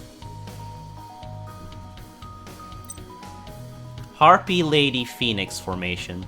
If you control 3 or more Harpy Lady and or Harpy Lady sisters, target as many monsters your opponent controls as possible, but not more than the total number of Harpy Lady and Harpy Lady sisters you control.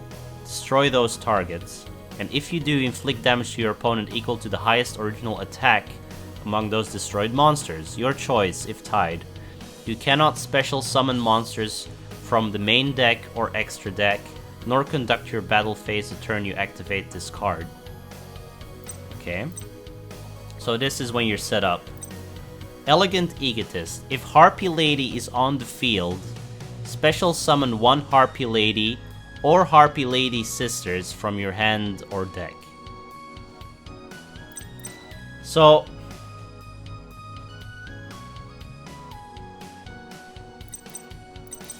I can do this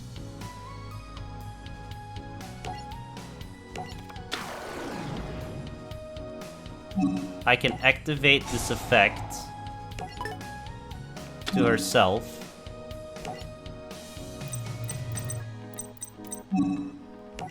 She becomes Harpy Lady.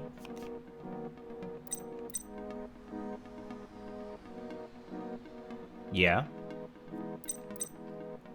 That the red thing means she's Harpy Lady now, I think.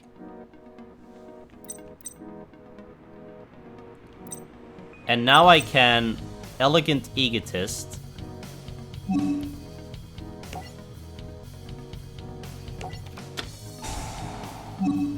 Another Harpy Lady. Harpy Lady Sisters.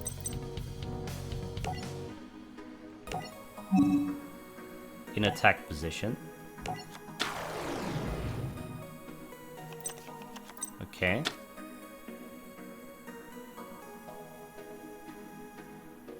And that ends my turn.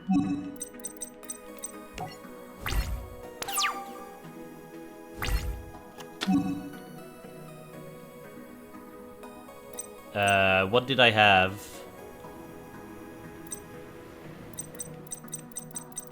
Can I go back after this menu? I forgot what card I put down. Oh yeah, Threatening Roar. Here it is. You can go back. I am not going to activate this yet. I can activate it whenever I want, so...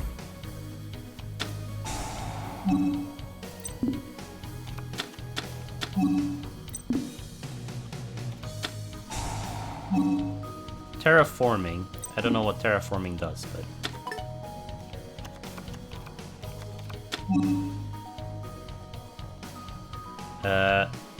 No.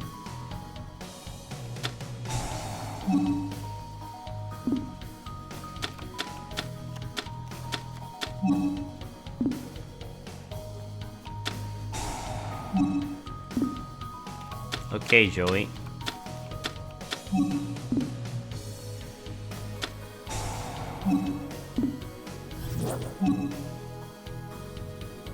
Ah.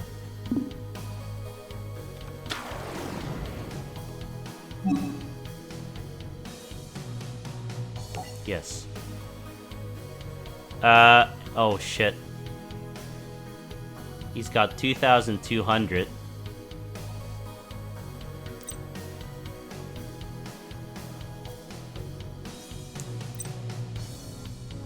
I mean, I can always use this card on the next turn.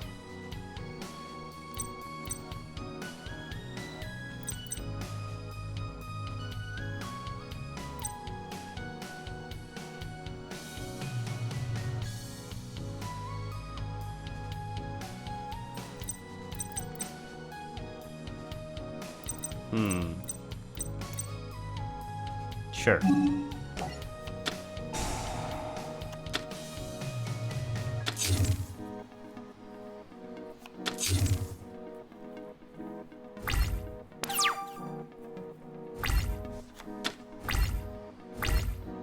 Okay. Cyber Shields gains 500 attack power.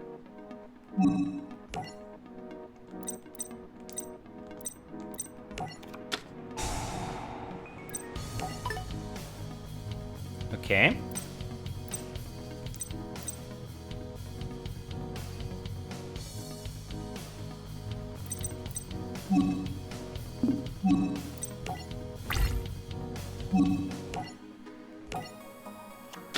He has a trap card. Kunai with chain. Target.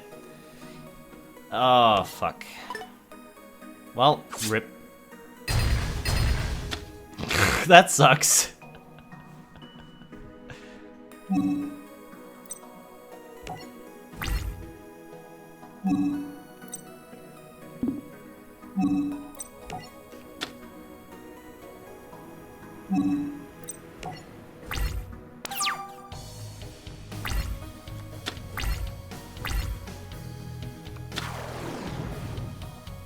I think we're fucked.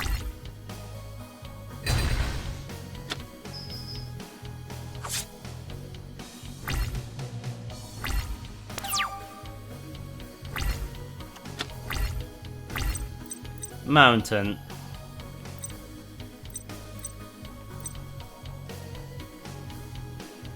I mean, we gotta set this. And then mountain. But that's not enough. 200 is not enough.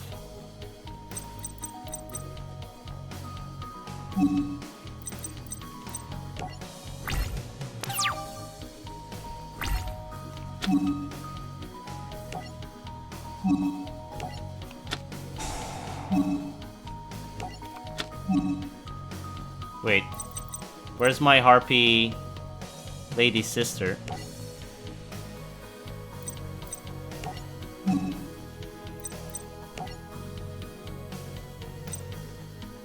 Special summon as many copies of Harpy Lady as possible. Oh, Harpy Lady, not Harpy Lady sister. Well, rip. We're dead.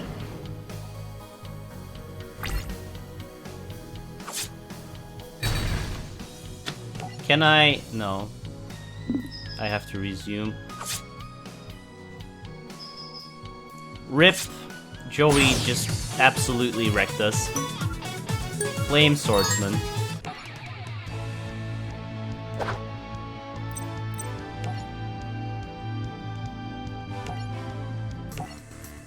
Alright, let's try again. I got kinda unlucky.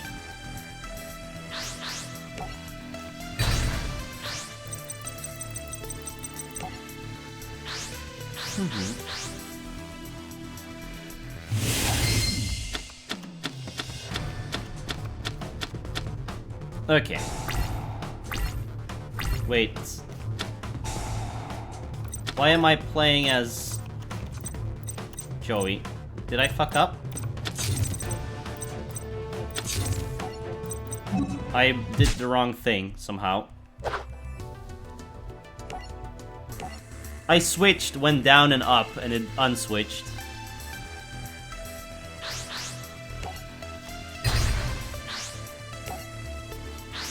Whatever. Okay. Actually, mine might be better to go second, but...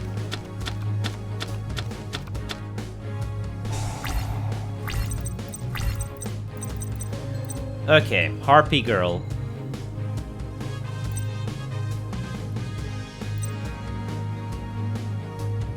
Winged Beast. When this card is destroyed by battle and sent to the graveyard, you can add one Harpy Lady from your deck to your hand. Okay.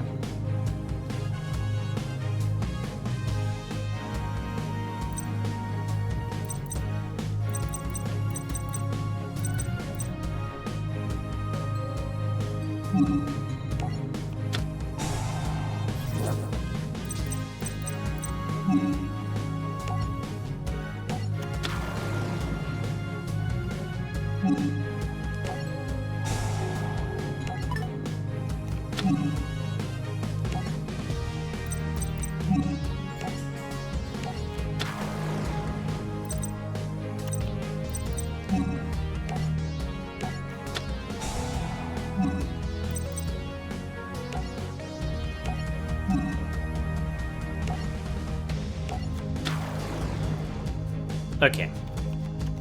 We've got cards.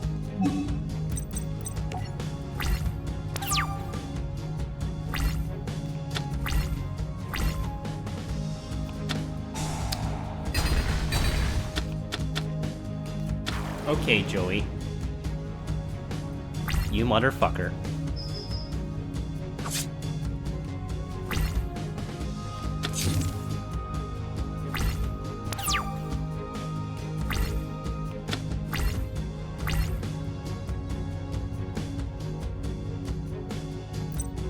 What?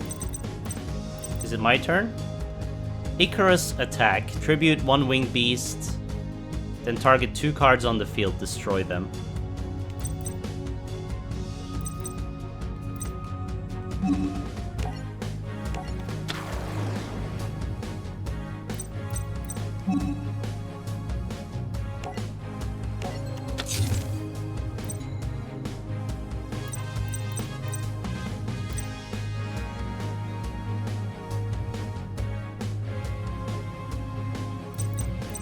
Okay.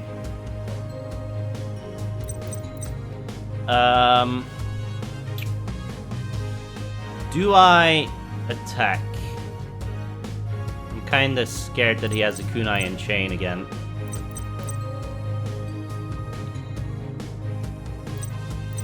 I'm gonna wait.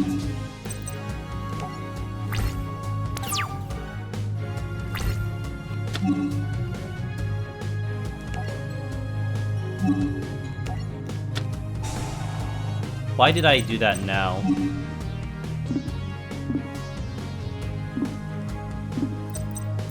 Whatever. What's going on? Oh, right.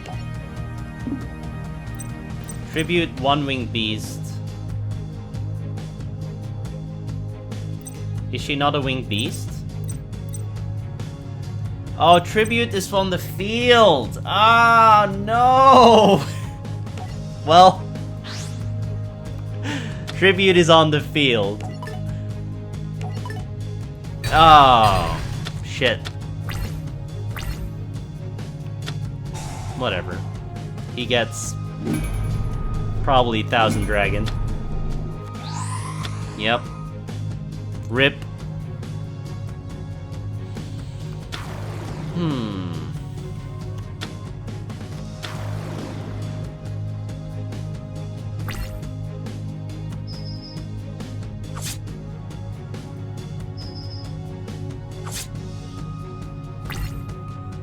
That Regeki, man. That fucking Regeki. Well... just kill me.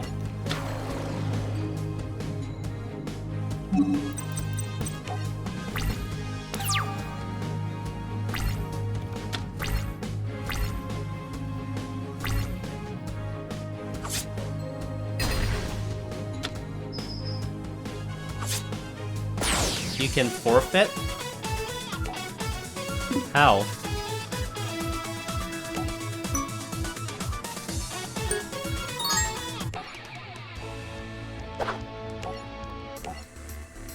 And do you still get a card? Place your hand on your deck. Do you still get a card for that?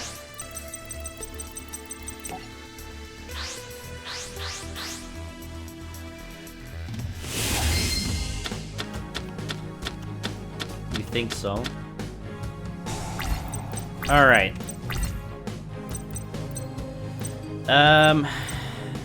Harpy Channeler.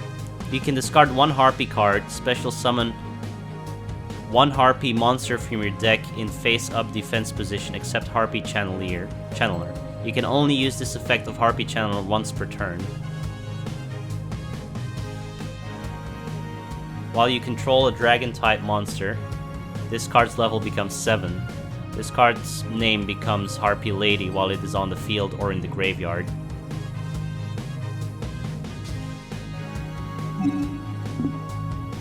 Huh. When this card is normally summoned, no trap cards can be activated. Tribute one winged beast type attack, then target 2 cards on the field. Okay, yeah.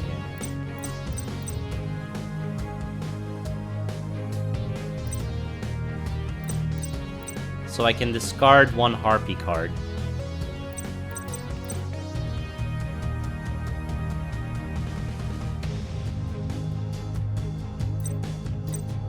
So I could discard this and get another Harpy Lady Sisters on the field. But we're just gonna summon it.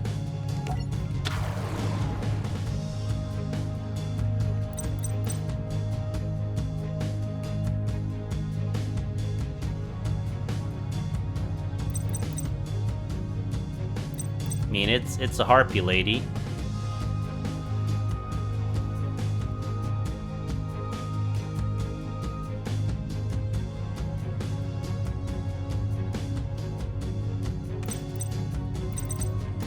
I don't know. I don't know. These cards are confusing. Oh, great.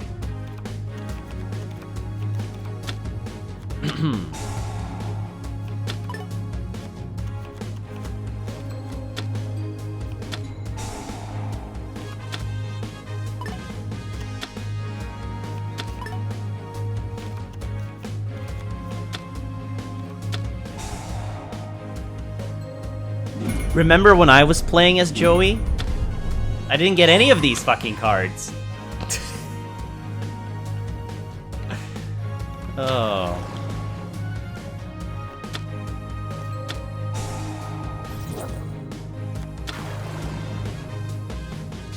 Oh my god.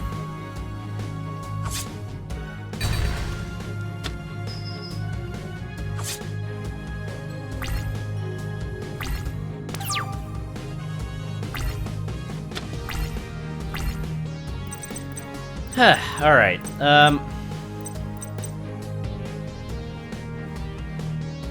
Mai's deck is something.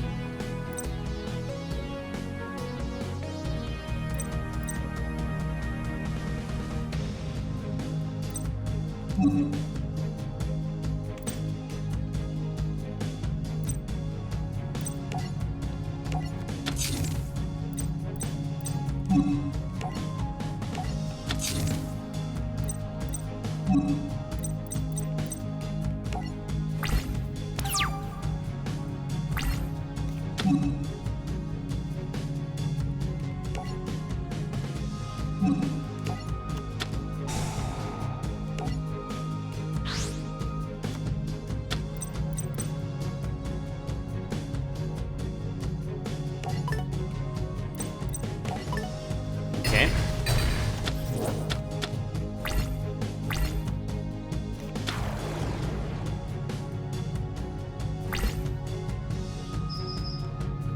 That is maybe fine.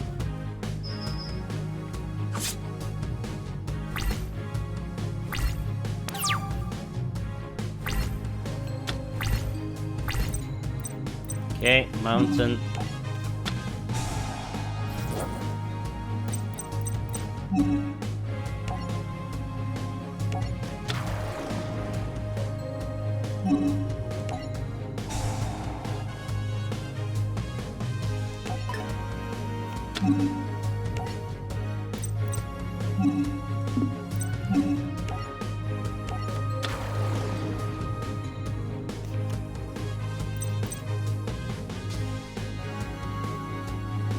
I don't think I have many copies of Harpy. I don't think I only have one. But I mean, I can set it and use it anytime I want, I guess.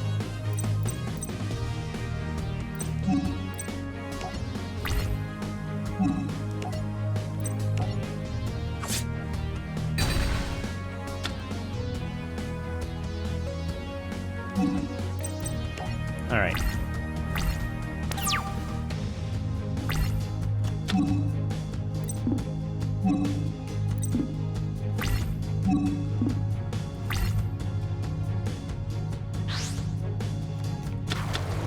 Okay, Root Kaiser. No.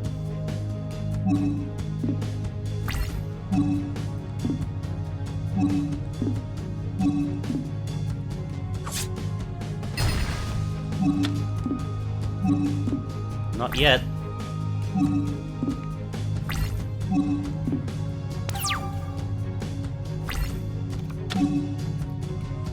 Nope, not yet. Not yet. Nope, not yet.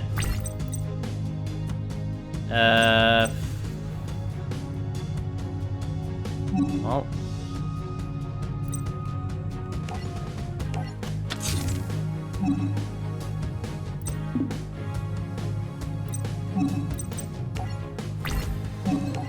Oh, no. I don't want that yet.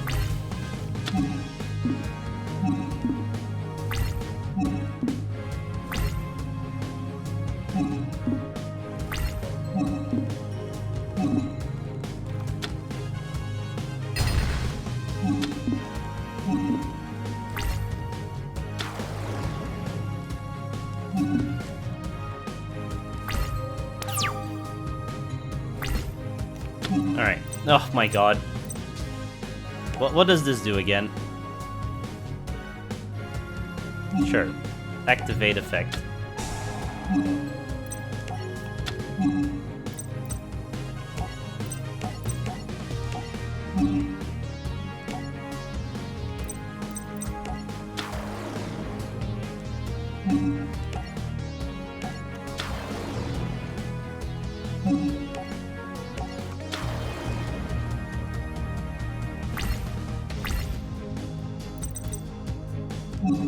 Oh, I can't do that yet. Shit.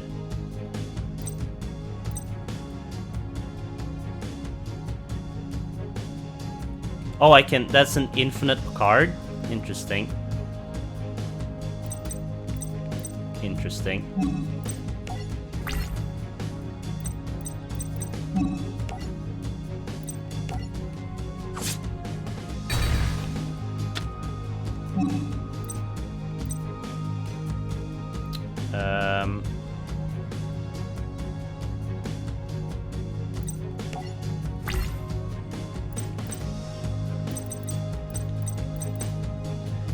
You can discard one Harpy-related card, special summon one Harpy monster from your deck in face-up defense position, except Harpy Channelier. What is the okay. Activate effect. Let's get rid of this card.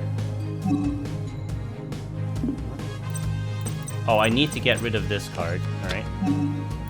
That's fine. And then we take... Wait, why don't I have... Why don't I have Harpy Sisters? What happened to my Harpy Sisters? Yeah, but it's summoned in defense mode. So they're just gonna destroy it.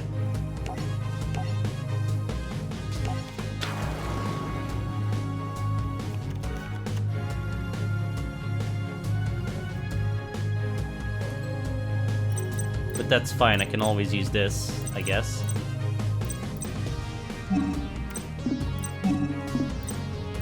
Wait.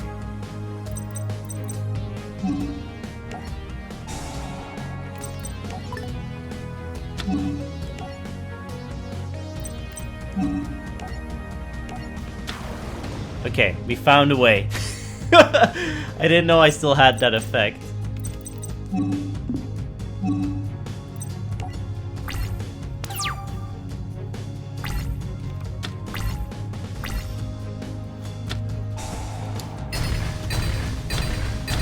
Joey! For fuck's sake, Joey! It's fine, it's fine! I'll activate my trap card!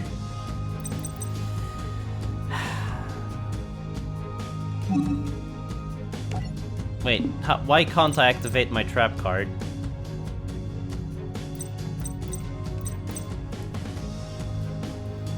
I mean, I can't do this now because I need a card to discard.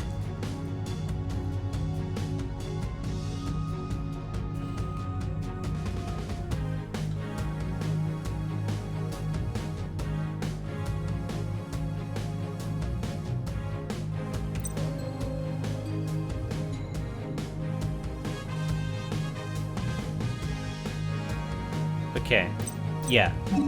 We got to just end, and then you think it only works once? Oh shit, it does? Oh, it does. Fuck. Well, that's fine. Right? I have 100 life points.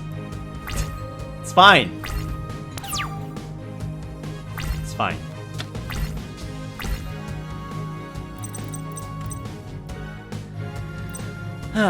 Battle Storm. This card gains 100 attack for each winged beast type monster you control. Once per turn, you can target one SpellTrap card from your opponent's. Destroy that target. You must control 3 or more winged beasts to activate this and resolve this effect. So this gets 1,900. We're fucked. We're fucked. So, how do I forfeit? Surrender. Let's see if we get a card. Alright, so that card only works once. Okay. You do get a card. 4-starred Ladybug of Doom. You do get a card if you forfeit.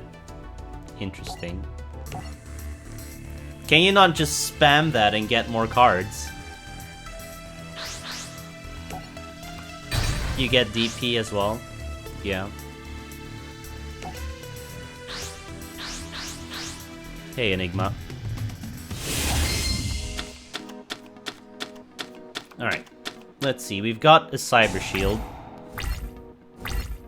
I don't know. I don't know anything about Yu-Gi-Oh! I don't know anything. So we've got Battlestorm. Each winged type monster you control. Hysteric Sign. When this card is activated, add one Elegant Egotist from your deck or your hand to your hand during the end phase. If this card is in the graveyard because it was sent there from the hand or field this turn, add up to 3 Harpy cards from different names from each other from your deck to your hand. You can only use one Hysteric Sign effect per turn, and only once that turn. So I can either get an Elegant Egotist, or I can get 3 Harpy cards to my hand. Okay, Elegant Egotist is better because I can add Harpy Sisters for free. But I don't have... Oh, I have Harpy Dancer. Alright, let's see what we can do here. Activate effect. Yes. Put Harpy Dancer back on the field. Use Hysteric Sign.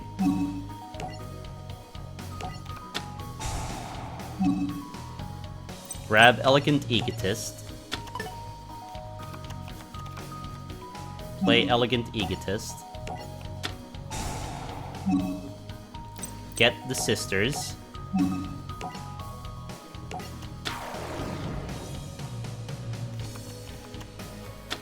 Equip them with the Cyber Shield. And end my turn.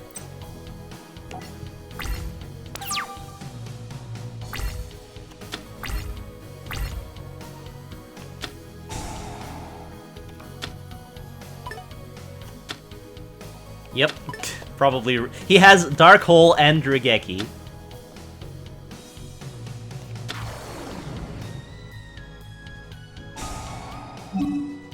Heads was selected. Aww. And Time Wizard.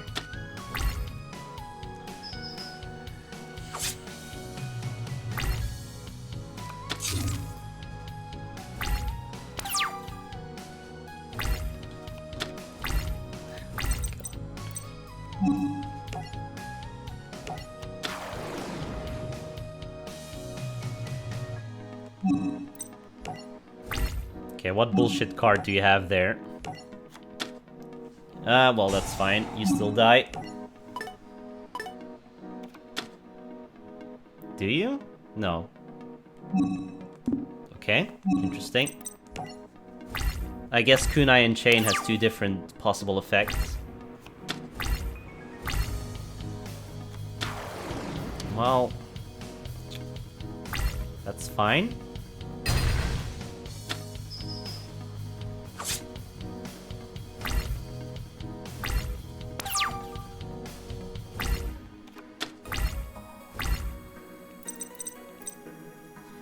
$100 attack for each you control. Does that... He had 1,800, so it means the cards in your hand also count for this, right?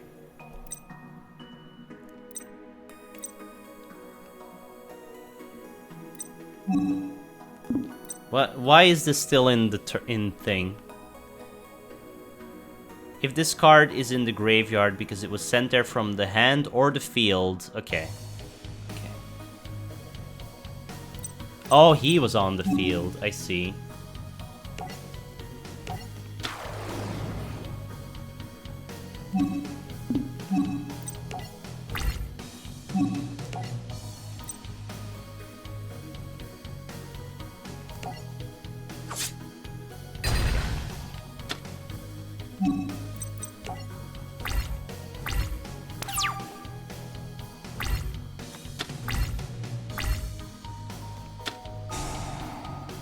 Fine.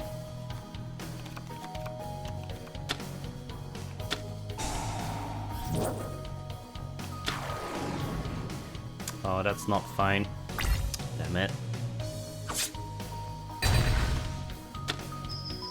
Why is Joey's deck so fucking strong? God damn it. It's not that you didn't understand Mai's deck, Mo. It just sucks. It literally just sucks.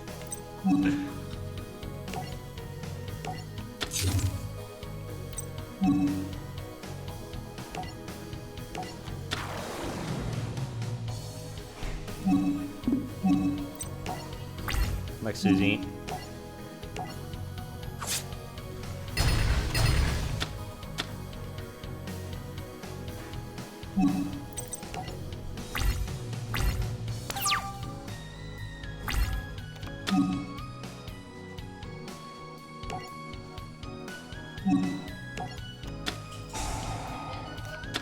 Nitakuet ne? Ne.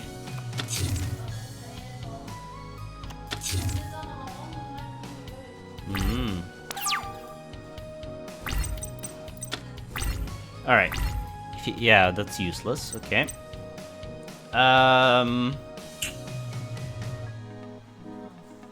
Yeah. I guess I'll just... whatever. Attack it. There we go, good. Yeah, story... I feel like this is a decent way. But you're not gonna have decent cards anyway, right? There's no way you can win with whatever cards you'll get at the start. Maybe you can, but... I don't know.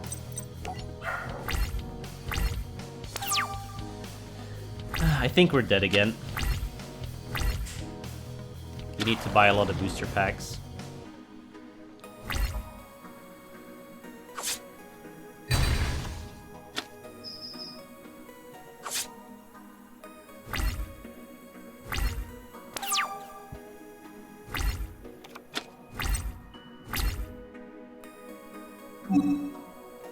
Yeah, we're dead. Surrender.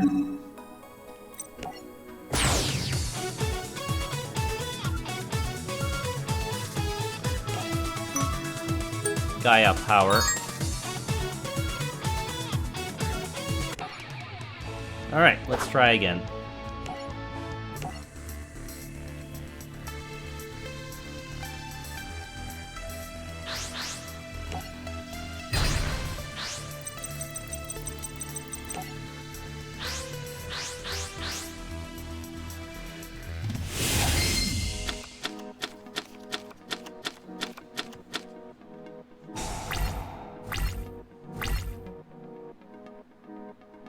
Wait, oh, it's my turn.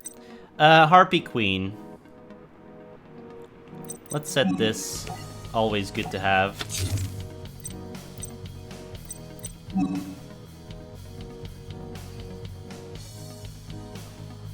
You can discard this card to the graveyard. Add one Harpy's Hunting Ground from your deck to your hand. What is Harpy's Hunting Ground? No, I don't want to surrender. I can't look at... I don't know what Harpy's Hunting Ground is. But I'm gonna wait with the Harpy Queen and I'm gonna put a Harpy Lady on the field.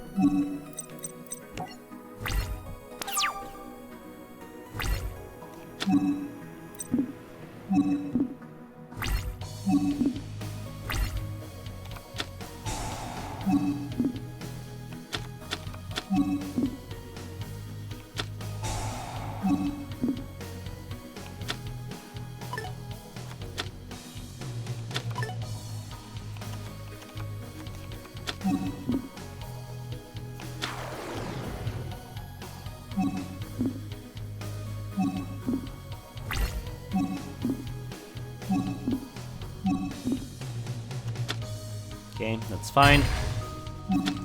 Oh, no, I don't want to activate it. Hunting Ground is a field spell.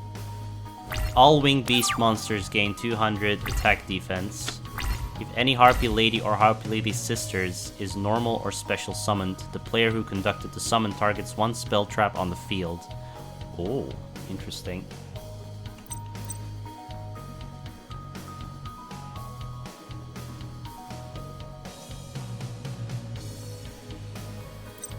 Okay, 1,500.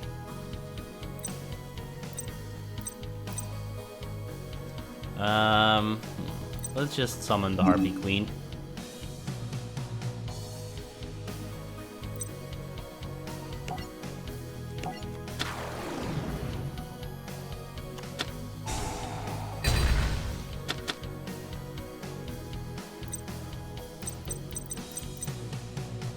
She was banished.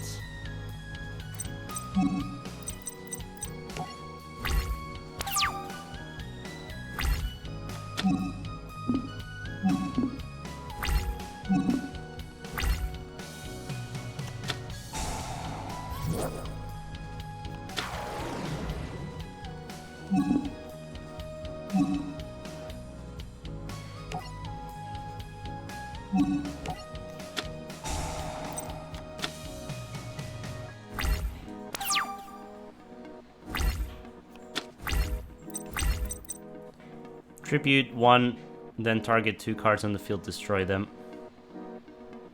Okay, let's set that. No,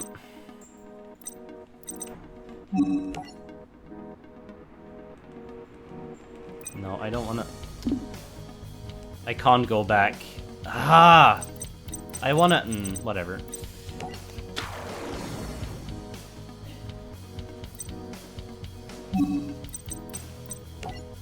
That's fine.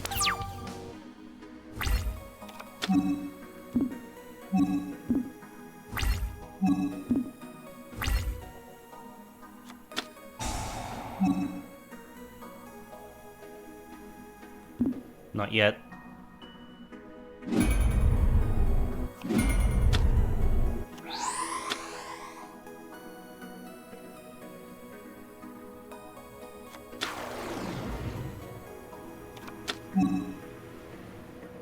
Yes?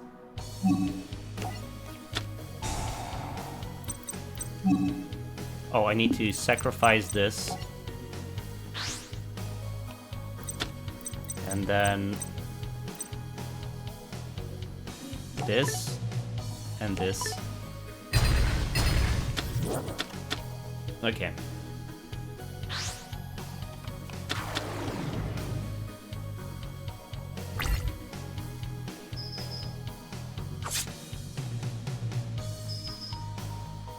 You have like 4 decks that have plus 500 field spell like Joey's, but each with different element, and the darkness is by far the strongest.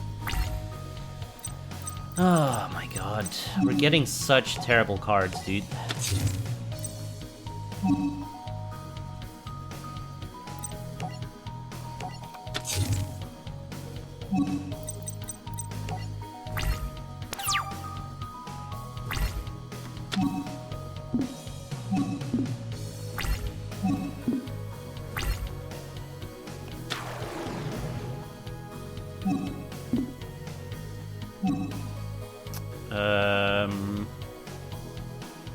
Sure. What?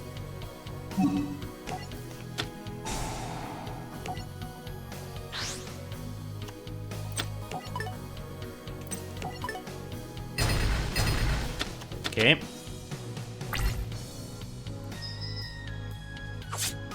There is a chance. He has 1 card left. Okay. What do I have? Monster Reborn can get one of his things as well. So I could get Thousand Dragon.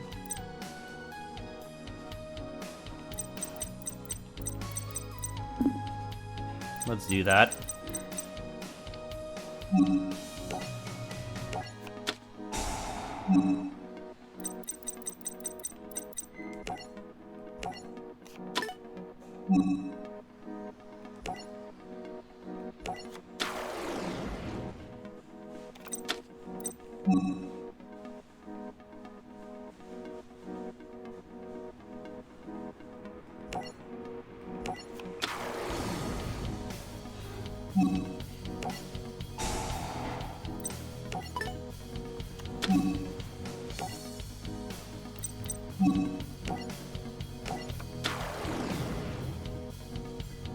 Okay.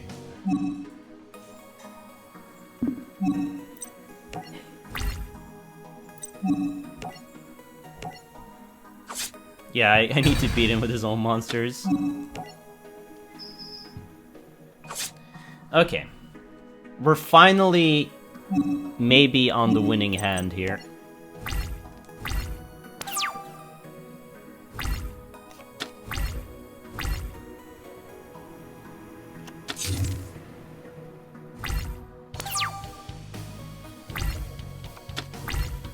Okay. Elegant Egotists. Mm-hmm. Okay. Good.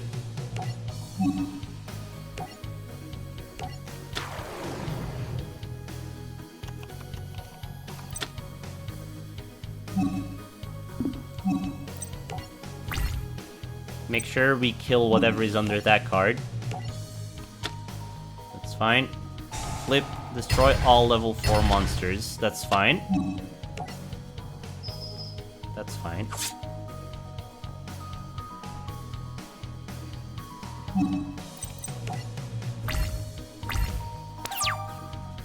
Let's go Regeki, am I right? Or Dark Hole. Okay, that's fine.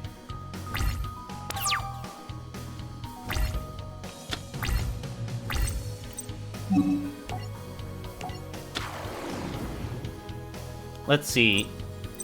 3,950, so that is not enough.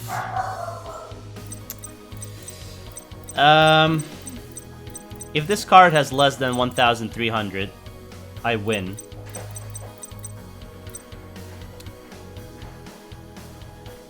I don't think that's worth the risk.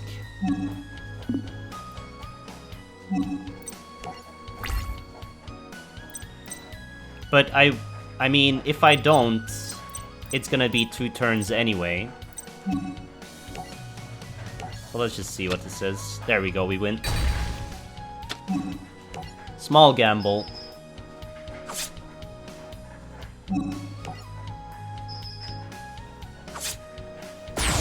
Paid off.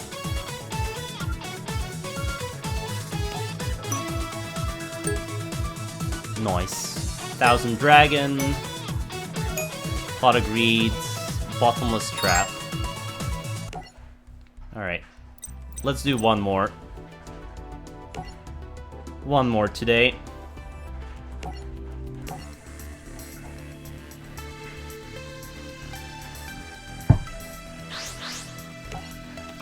Maku Tsunami.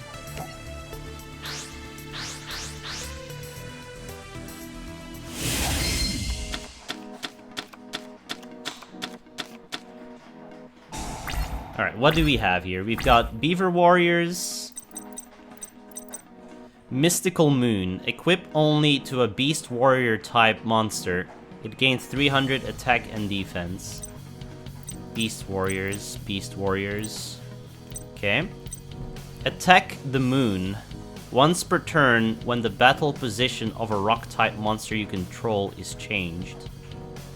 Once per turn, when the battle position of a rock-type monster you control is changed, you can target one SpellTrap card your opponent controls and destroy that target. So if I change a rock-type from attack to defense... I remember this episode, but is that gonna help me? Alright. Just put a Beaver Warrior down. Do I want to equip this? No, I don't want to use this yet. I might have wanted to put that in defense mode, but that's fine.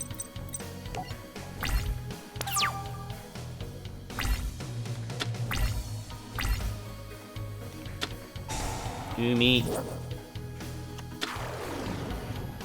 Red, okay. It wouldn't have mattered. It wouldn't have mattered.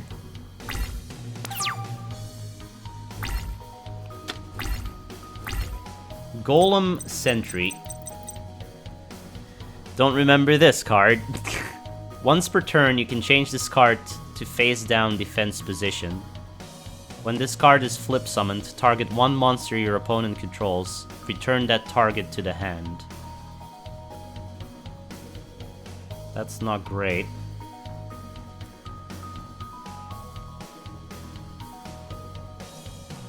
Ah, I see how this works.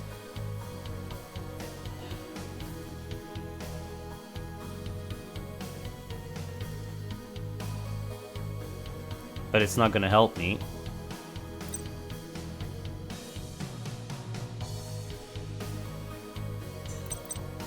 So these two work really well together. These two are good together, but I can't use them right now.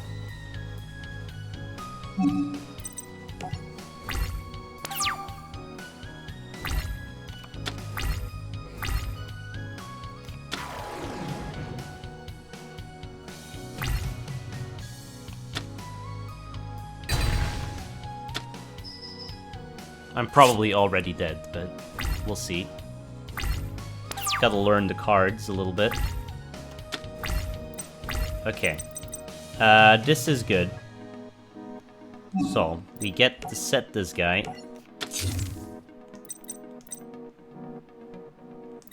And then...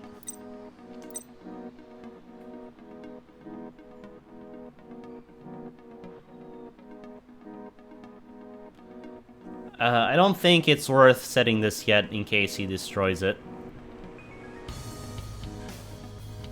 So we're just gonna end our turn.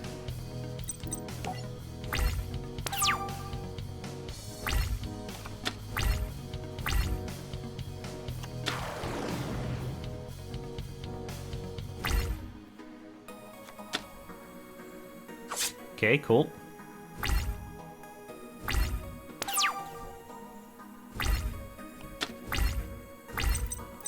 So now we sacrifice this guy for Root Kaiser. Does Umi negatively affect? Machine and Pyro monsters lose 200. Okay, so...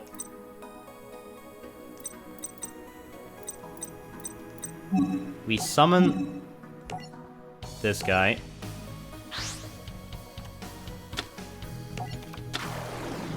Give him the Mystical Moon.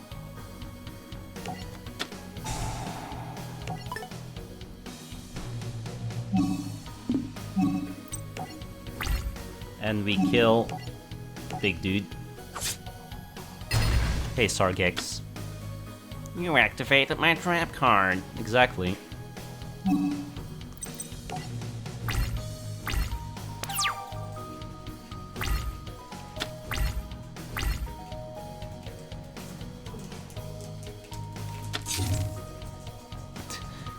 Susie's just taking snacks with her. This was the last battle I was gonna do, Susie. So, that doesn't mean I can't eat snacks.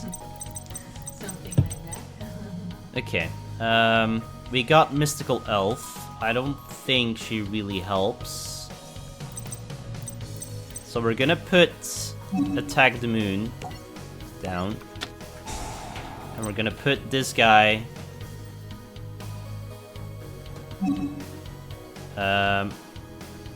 in set position.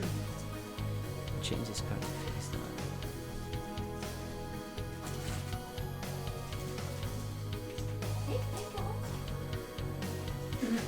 down. Wait.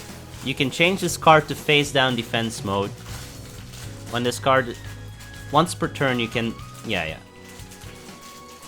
When this card is flip summoned, target one monster on your opponent's controls. Return that target to the hand. Okay. Yeah, we want to put him like this. So, we want to flip summon him next turn.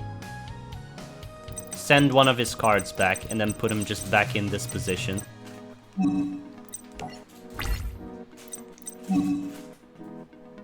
Oh, but he doesn't. Well, he has enough defense. He has enough defense. These are all in defense mode, huh? All right. Let's get rid of this guy.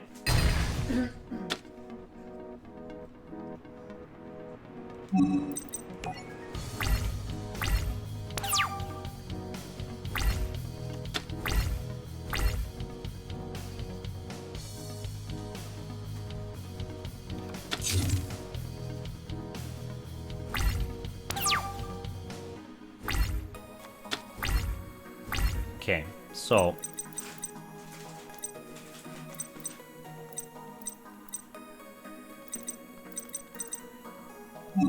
let's summon this. Wait, this guy has more attack.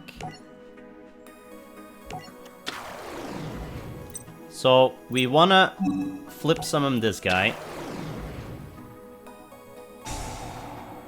Then put a card back to his hand. Wait. What was Effect of the Moon? Oh, a spell card. Yep, get Umi out of it here. Goodbye. And now I can activate the effect. Which... Oh, once per turn. Okay, that's fine. So now I go into battle mode.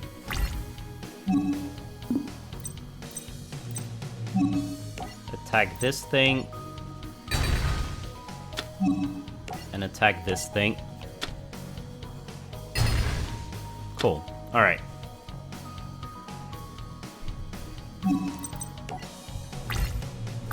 We got this. We got this. Unless he pulls something out of his butt.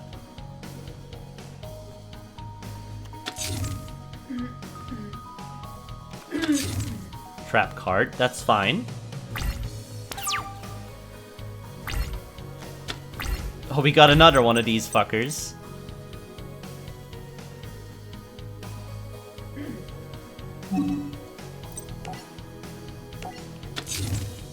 Okay, so we want to flip summon this guy. Get that monster out of here. Get that card out of here.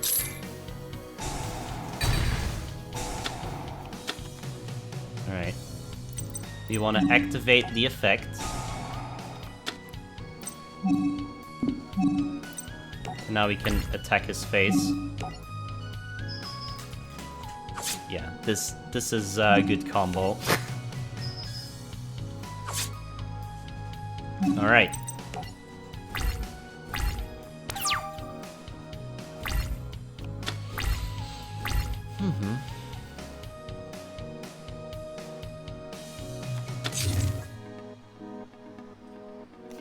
Yeah.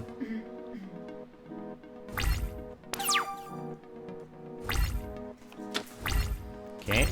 What do we have? Feral Imp. Summon. Okay. Then flip summon this guy.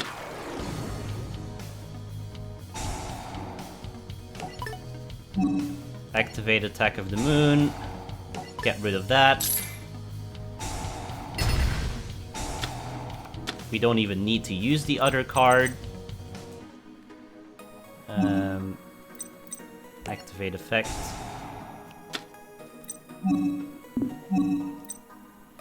Wait. Do I have enough? 3,400. Yeah, we have enough.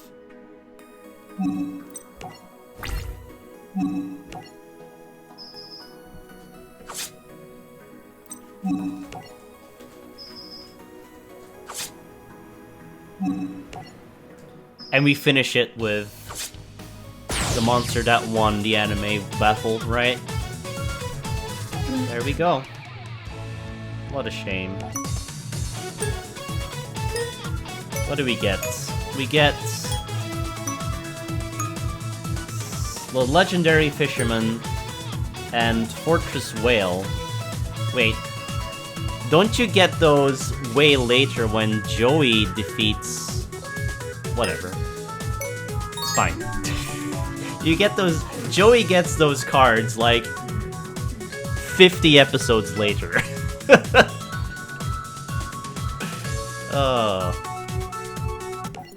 Anyway, that's it for today. We did 2.1% of the game. And we've played for 5 hours and 17 minutes. We've done 2.1%. Oh my god. Oh.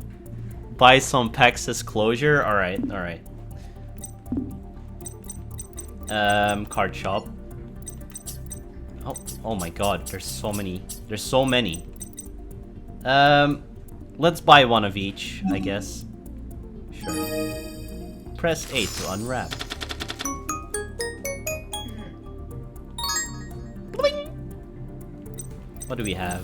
Anti-Regeki. When your opponent activates Regeki, negate its effect. Destroy all monsters your opponent controls. Anti-Regeki. That's very specific. Hourglass of Courage.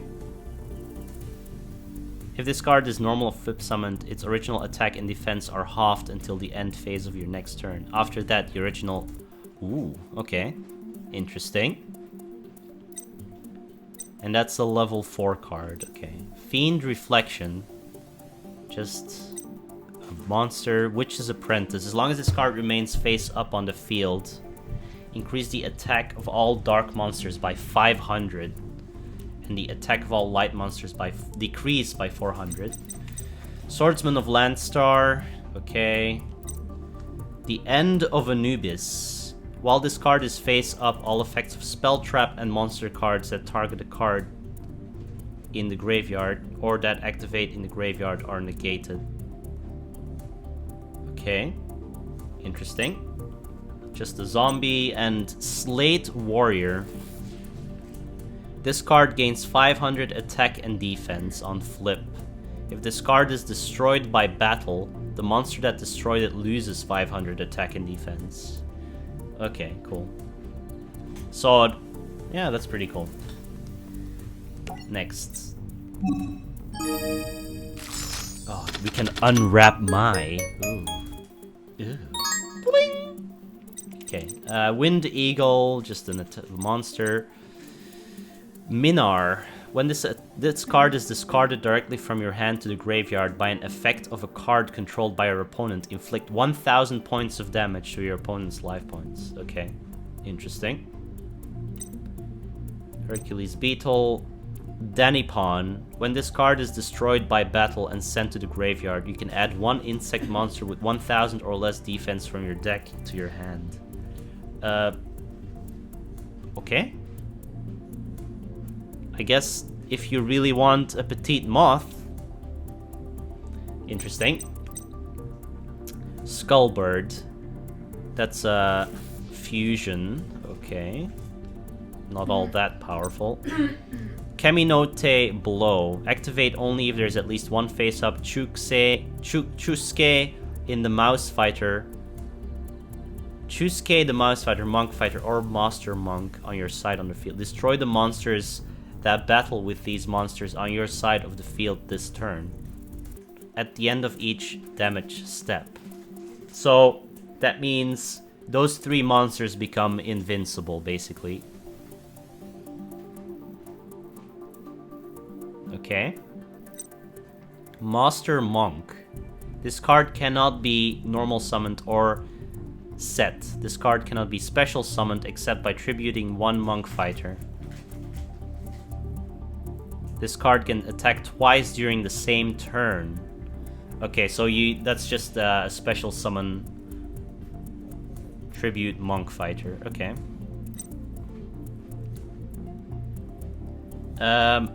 Tornado Wall. Activate only while Umi is on the field. While Umi is face up on the field, you take no battle damage from attacking monsters. Destroy this card when Umi leaves the field.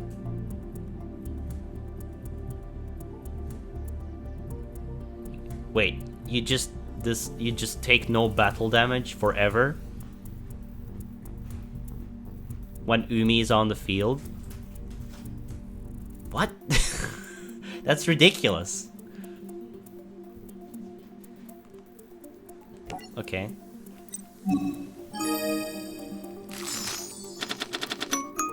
Until it's destroyed. Yeah, I know, but...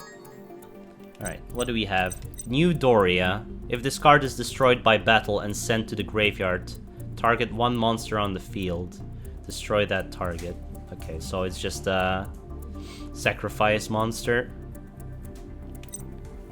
This Darkness Destroyer cannot be special summoned. This card can attack twice during each battle phase. If this card attacks a defense position monster, inflict piercing battle damage to your opponent. Cannot be special summoned. So it needs to be...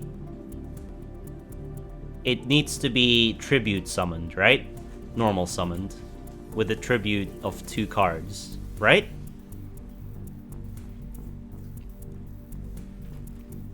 I'm still trying to comprehend this. It can only be normal summoned through tributes, yes. Final Destiny. Discard 5 cards from your hand. Destroy all cards on the field. Okay. Interesting. Goblin Recon Squad.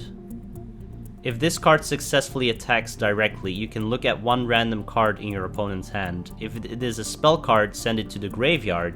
If this card attacks, it is changed to defense position at the end of the battle phase. Oh. This card's battle position cannot be changed until the end of your next turn, except with a card effect. Alright. So, it's basically a one-use look at your opponent's hand. Puppet King. When your opponent adds a monster card to their hand, except by drawing, you can special summon this card from your hand. Okay, if you do, destroy it during your next turn's end phase. So if they... Susie. I'm putting it away. If they special summon... Wait. If they add a monster to their hand, except by drawing... Okay, you can special summon this card for 1 turn. Alright? Divine Punishment. When a SpellTrap card or monster effect is activated, while the Sanctuary in the Sky is on the field, negate the activation, and if you do, destroy it. While the Sanctuary in the Sky is on the field. So this is a combo card with something else.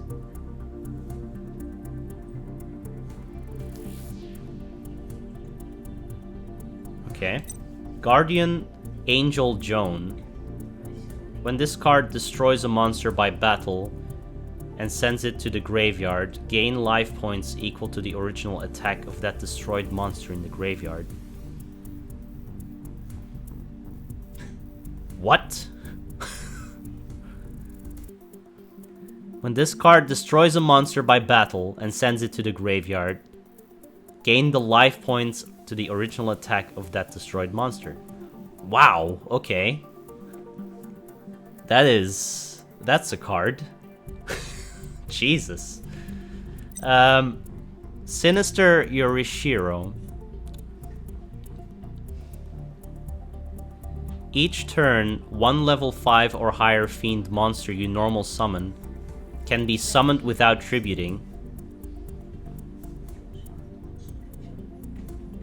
1 level 5 or higher fiend monster you normal summon can be summoned without tributing. If exactly 1 normal summoned set level 5 or higher fiend monster would be destroyed, you can send this card to the graveyard instead. These are such good cards, Jesus. So you can just normal summon without tributing?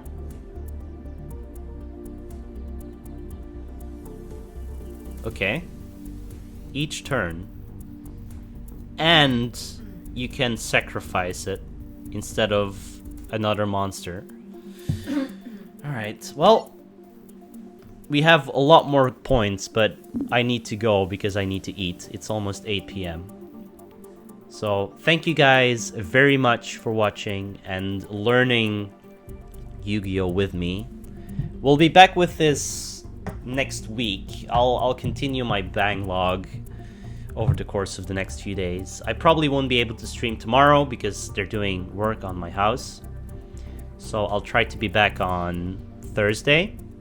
And we'll continue Solar Jetman. Hopefully finish it. And then the game after that is, I think, Princess Blobette on the Game Boy. So yeah. Let's see if I can host anyone. Bye, doggo. Wait. Let me pause this time. Bye, doggo. Oh, Jesus Christ, why? Wait. Let's stop the timer. Let's camera. Give dog. I'm not getting dog, apparently. Dog is smelling very nice. We washed dog today because dog was very dirty. It's my bone.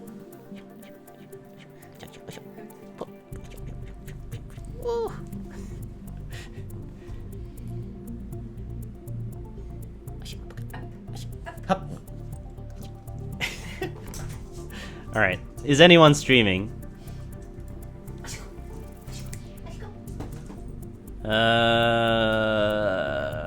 Literally no one that I want to send you to. So, have a nice evening. Watch whoever you want to watch.